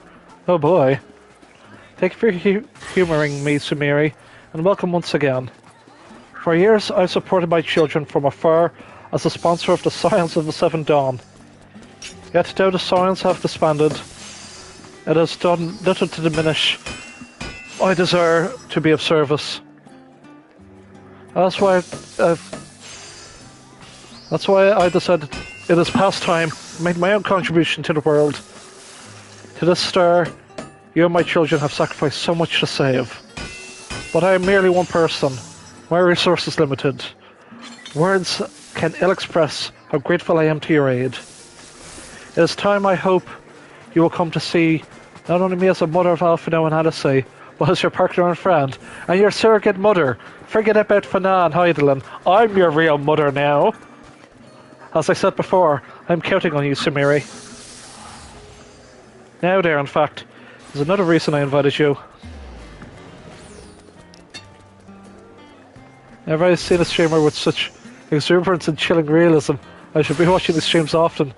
And we're great, ... Well, we're going to be getting back into proper streaming. We're even going to be streaming tomorrow. And unfortunately, it's a game I don't want to play. But that's what we do here at KDBTV. We get to play mad games. And games that make me mad. But any hops. Let's continue. But there's another reason I invited you here. The Olivier household will be partaking in a homestead program. I have already accepted a student. She comes from a family of accomplished alchemists, hailing from Tavernier. Merrill has already gone to fetch her from the port, and imagine she'll arrive ere long. So here's the mysterious Ura that was teased in the patch notes. Lady Emeliance, I pray I did not keep you waiting over long. Mist Meladine has arrived.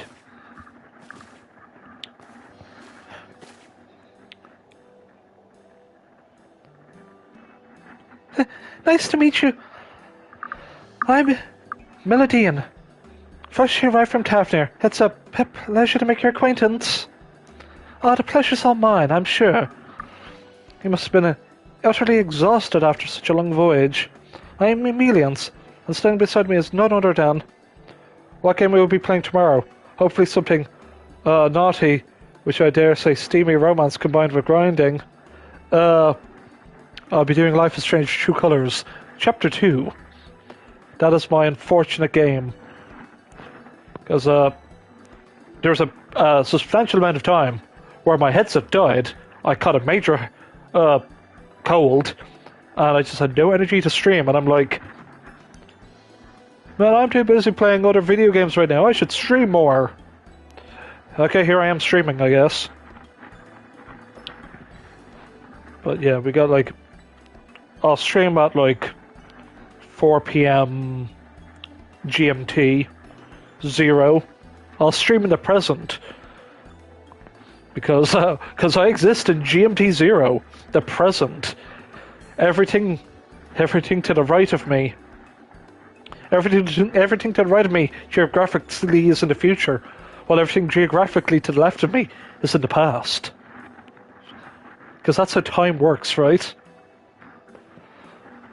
Yeah. Back to the plot and back to plot and mommy. Oh no. I'm Emeliance, and standing beside me is none other than...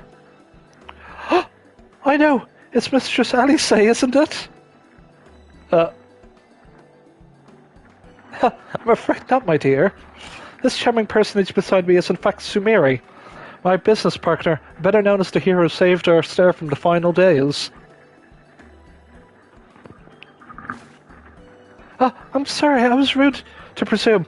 I heard so much more about your many heroic deeds of Tavernier. I've never had a face to put to the name. It's because of the glasses. I'm doing Clark Kent right now. Putting that aside, it's my dream to... Goodness me, that explodes like a rocket of raw emotion in my... It kind of awkwardly cuts off there. Let's see if we can get YouTube and working and on my phone to keep track of this.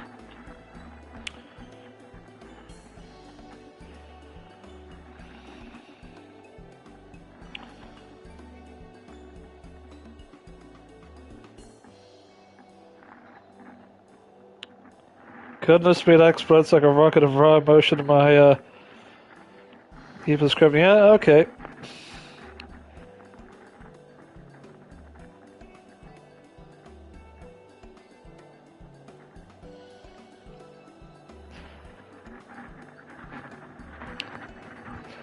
Putting that aside, it's my dream to come true to finally stand in the magnificent halls of the Studium.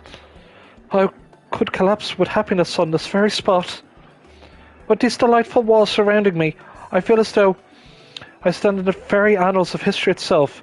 My mind wanders to the countless brilliant minds who made discovery after discovery here. Oh.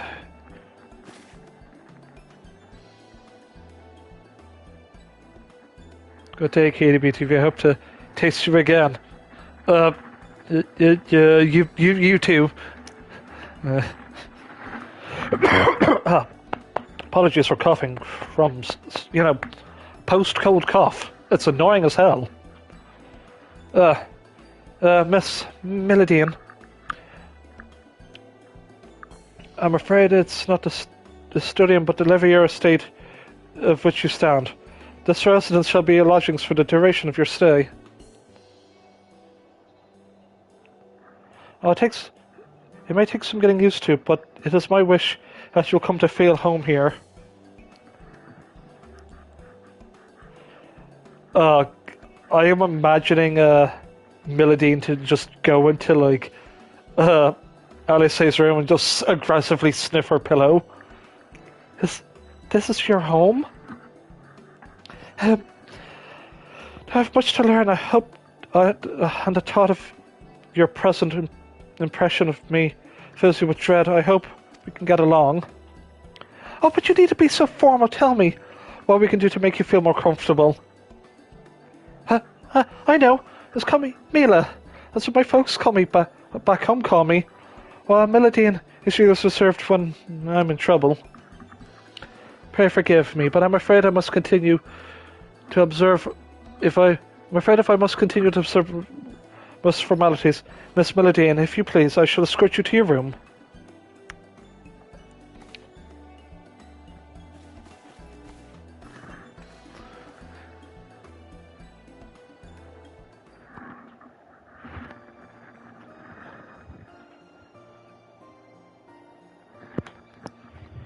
A number of other families will also be opening up their homes to students from abroad in the coming days. I must set a good example as the first host mother. Yes, I shall be all your mothers. Help, no, I say, I've got kids. Oh, by the 12 mother, you did not. And off it goes like, I wish I was adopted.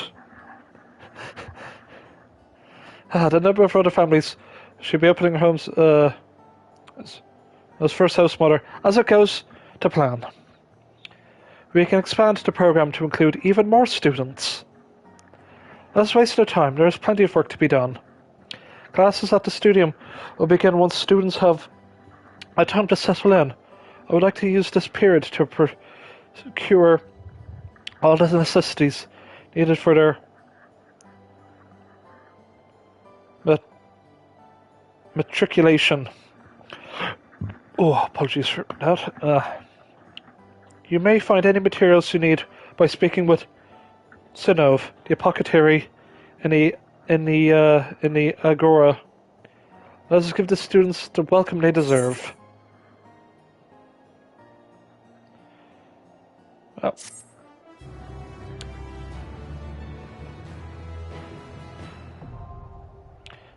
Oh boy. Let's see if we can change the outfit.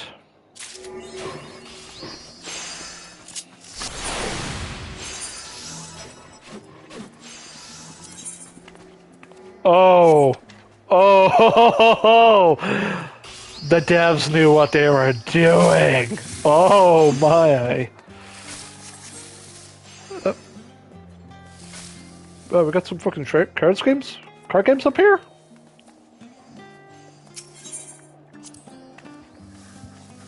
Do you wish to play a match, my lady? I would be this humble servant's pleasure to oblige you until you are satisfied. Should we open sudden death plus? Let's duel!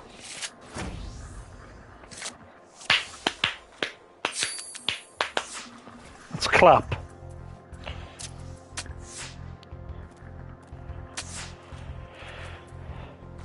Okay, Stormblood.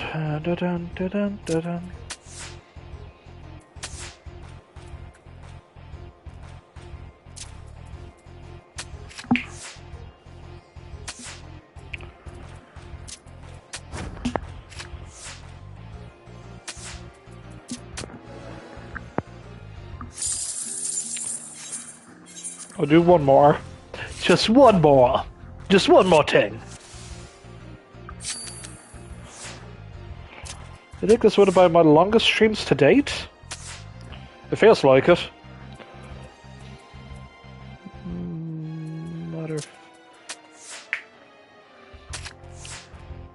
Motherfucker.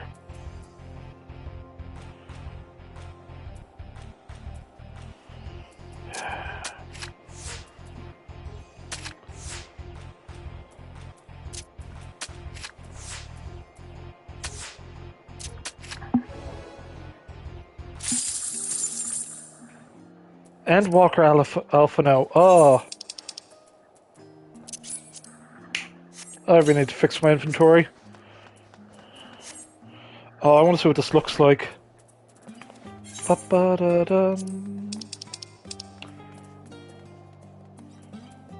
I got a harsh font card a while ago. Lease card. So for lying to you, my real name is Lise. I've been moonlighting as my dead sister. We rise, fall, and rise again. But of course, best girl. I can never forget you, try as I might.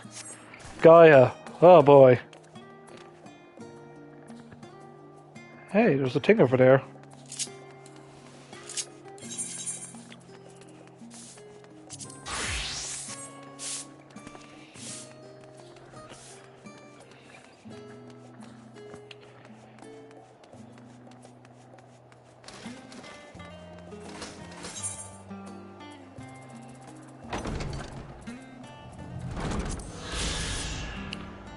Livier Estate.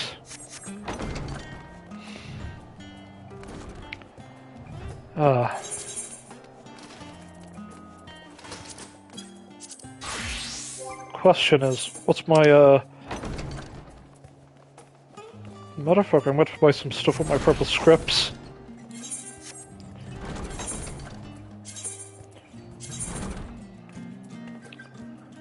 I only need to make 3 of them.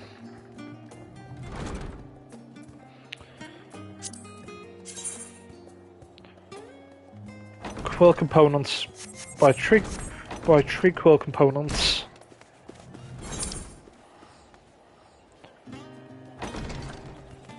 Arkasodara. Okay, that's where I have to go.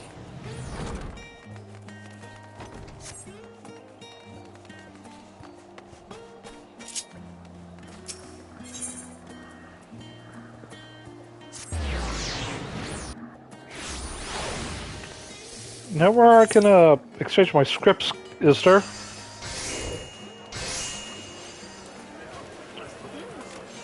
Gemstone Trader, Pocketary.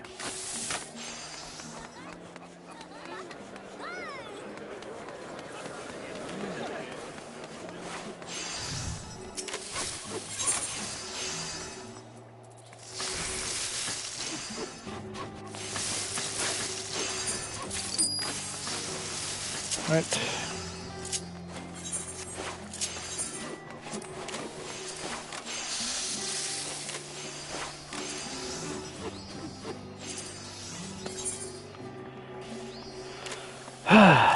Back to crafting.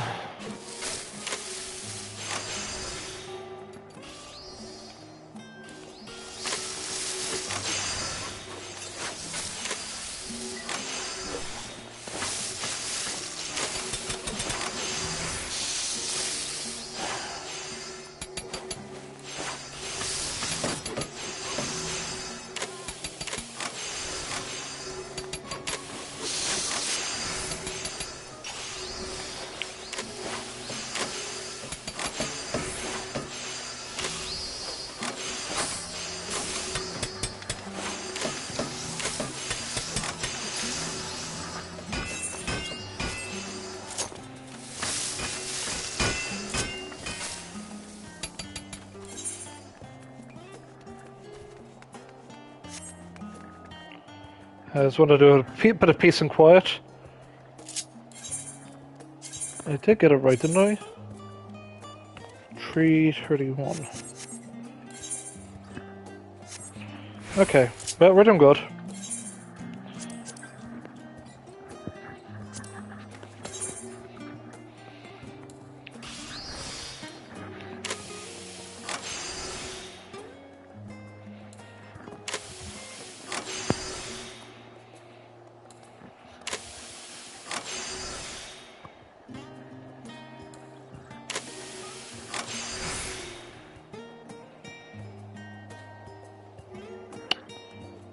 Should get me over the edge.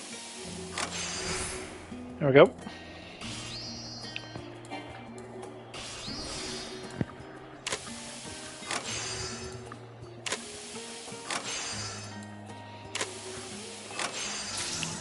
I know I should really get better gear, but this is the best gear I have on the cheap right now.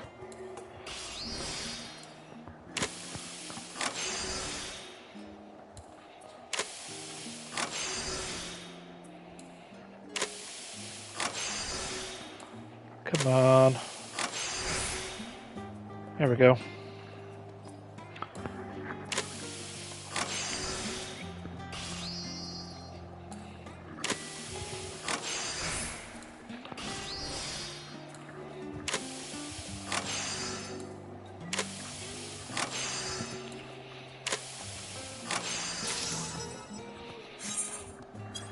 There we go. Well done. Naviera Estate's just up ahead.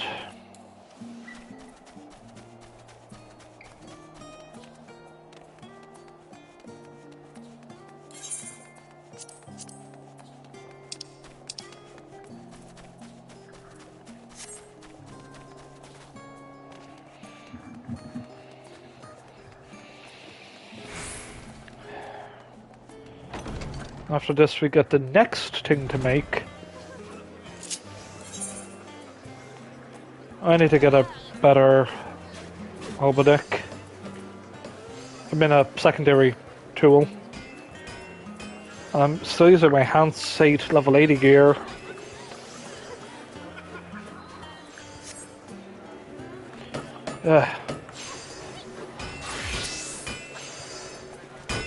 Great, Samir. Do you have a delivery today, or perhaps a care for a spot of tea? I know how this works. Yeah, I just want the purple script show. The quills you prepare not only facilitate note-taking for lectures, but a transcription for rituals and spells as well. Pardon me while I take a closer look. The greater the ethereal conductivity of the instrument, the more conductive it will be to their studies, you understand? I'm at a loss for words. This is simply outstanding. Should the students grow accustomed to such immaculate craftsmanship, I fear nothing will ever satisfy them again. It will take great pains to explain the unique circumstances to which these have been commissioned.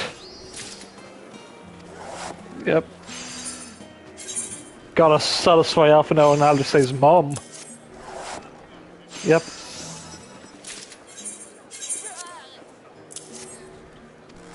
There we go. Perfect. This is more than enough now. You've done amazing work, Sumiri. It occurs to me that your prowess in battle often now and Alice appear wholly unaware of your remarkable skills as an artisan. Perhaps I shall take the opportunity to boast of your many skills in the next letter to them.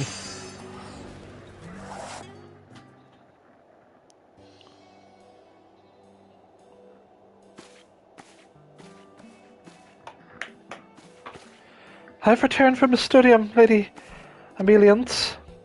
She looks adorable. Welcome home, Mila. How was your first day of classes? It was wonderful. Not only of the professors, but my classmates too were astonishingly friendly. I can hardly believe how many friends I've already made. That's reassuring to hear, and I must say you wear the uniform quite well. Am I going to get a uniform? Goodness, you're making me blush. Thank you, Lady Melians. Not just for the compliment, but for everything. Once I have learned to wield spells from my studies here, I can return home triumphant, having proven my mother wrong. Would you care to elaborate?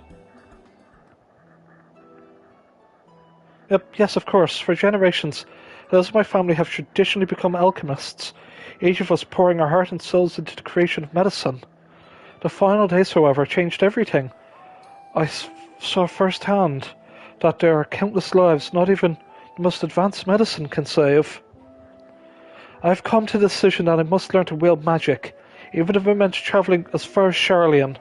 Against my mother's wishes and my father's urgings, I took the chances and made the journey here. You must have been through an awful lot. Why, pray tell, is your mother so opposed for you learning spellcraft? I cannot say for certain, but alchemy, as long as it has been a source of pride of my family, she may have found my decision to study an alternate discipline offensive, as though I am rejecting my lineage in some way, which simply isn't the case. Though I love alchemy, I am not so beholden it to that I am blind to its shortcomings. To me, that decision is simple. If magic can save more lives than medicine, I must learn to wield it, even if it breaks my mother's heart. With all that said, I can hardly know left from right when it comes to spellcraft. I'm surprised my application for the academic homestead was even accepted in the first place. You have earned your place here, Mila. Nothing more, nothing less. But thank you for speaking so candidly with us. Now that you have our full support, whatever you need, pray do not hesitate to ask. You both are far too kind. I have a lot of ground to make up, but I promise I won't let you down. Now we go to the second part of our adventure. But I realize, even if I do make stuff, it won't progress. Appointed to House Levier.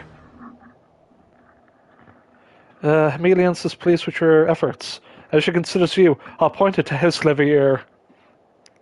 And yet there's much work to be done if she's to ensure students enrolled in the academic homestead program feel at home in Old Charlian. To that end, Emilians has a new favour to ask of you. Craft more shit for me, fuck boy! Fuck girl! I have no doubt there are other students from abroad who, much like Mila, yet struggle with their spellcraft. As such, supplemental tools for their studies shall prove beneficial. Toads and magical Fossey most of all. Better the quality, the more quickly they shall be able to master the basics. I trust I can count on your assistance. Yes, Mom. Marvellous, thank you, Sumire. And I think we're done. Satisfaction guaranteed.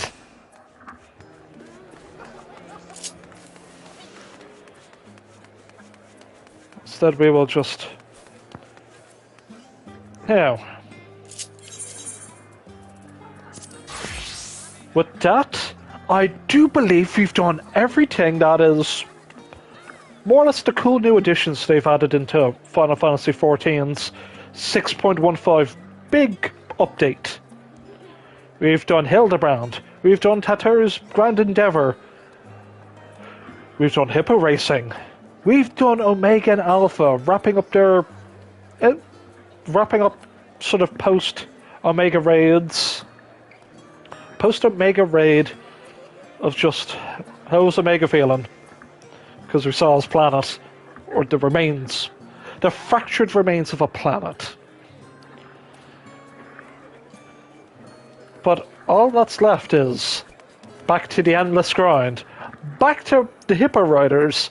I'll be working on those for the next good month. Custom deliveries. Gotta work on that.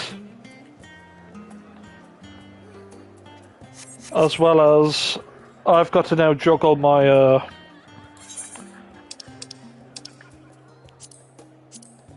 I've got to juggle on my jobs. Summoner, Samurai, starting to learn Gunbreaker.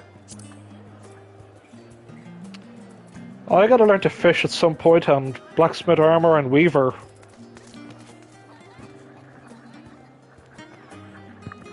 This is going to be a lot of work. But it's going to pay off in the end.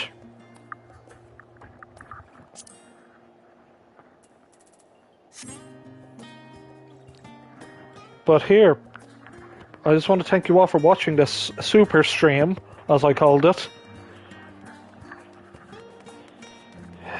One of my longest streams in a long while. My throat's feeling a bit hoarse. But, yeah. I wish everyone a happy fun time. Laughing your way through Hildebrand. Getting hyped for Hildebrand on the moon. Because that's where we... Because it's like Hildebrand's on the moon. There's going to be a case on the moon. It writes itself. What other crazy shit have we got to look forward to?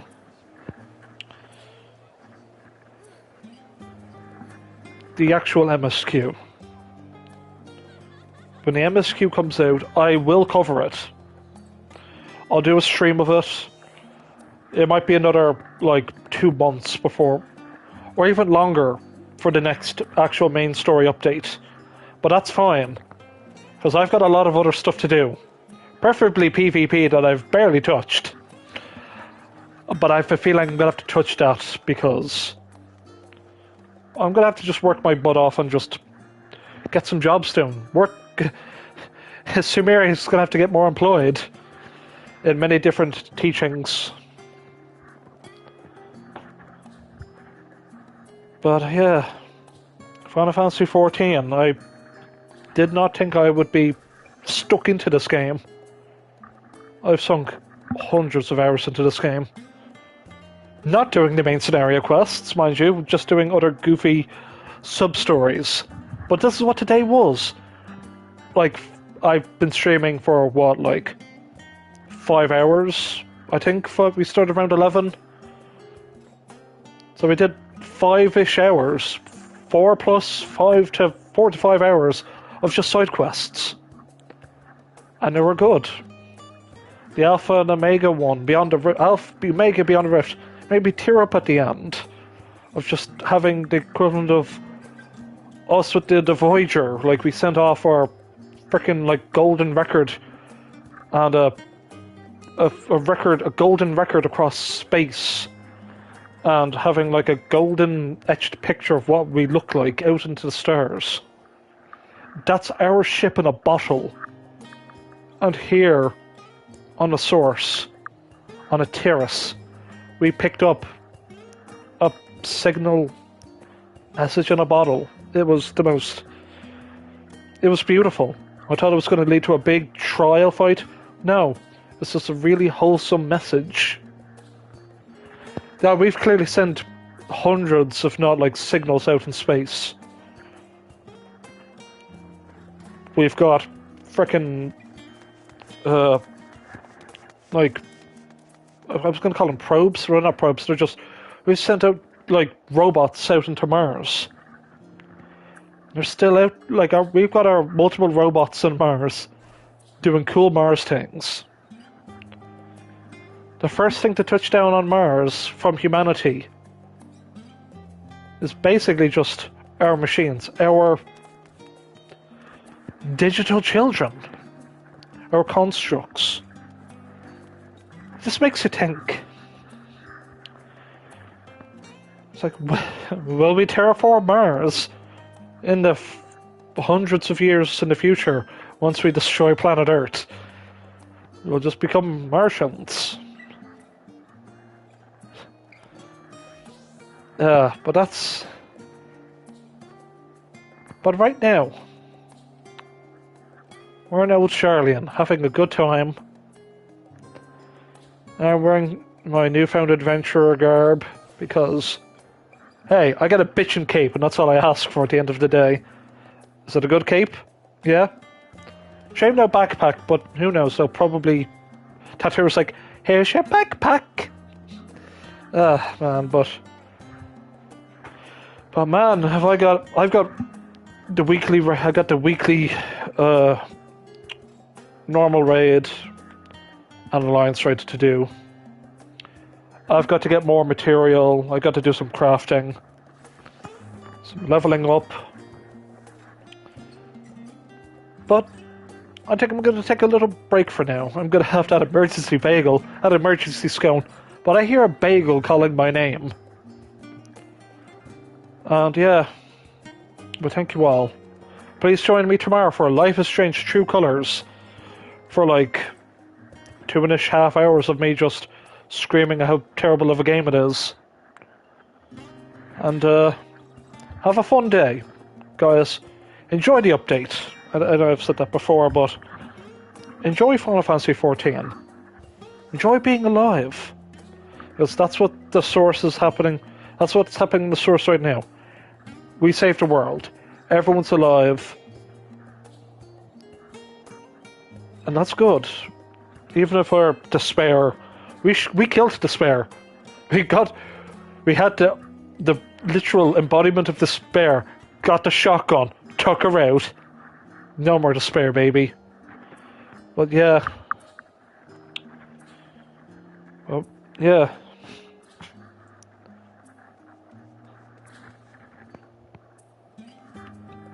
I'm just looking forward to what Yoshi P's got in store for us. Like, Final Fantasy XVI is not coming out till next summer. And the collectiveness of everyone's like, oh, well, let's just go back to playing 14, I guess. Because it's a main series game, it's online. Hundreds of hours. Thousands of hours waiting for everyone to play. I don't think people are that really complaining. Oh, you want the game? You want a demo? It's like, well, no. The game's ready to play from start to finish. They're just going to fine-tune and polish it up. Because that's what Business Unit Division 3 does best. They deliver on quality. And they've done that. So, Yoshi P and crew, you guys, we love you, and best as I can just give you thank you all for making this beautiful game. You make me cry so many times in Endwalker. I know you guys are going to mess me up in 16, I just know it. But anyway, I've been your host, the great KDB. You've been joined as me and Sumeria might. We got work to do, but we're just going to give you a big lally-ho goodbye and a classic Eastern Kugane bow. It's been a wonderful trip, everybody. Happy grinding.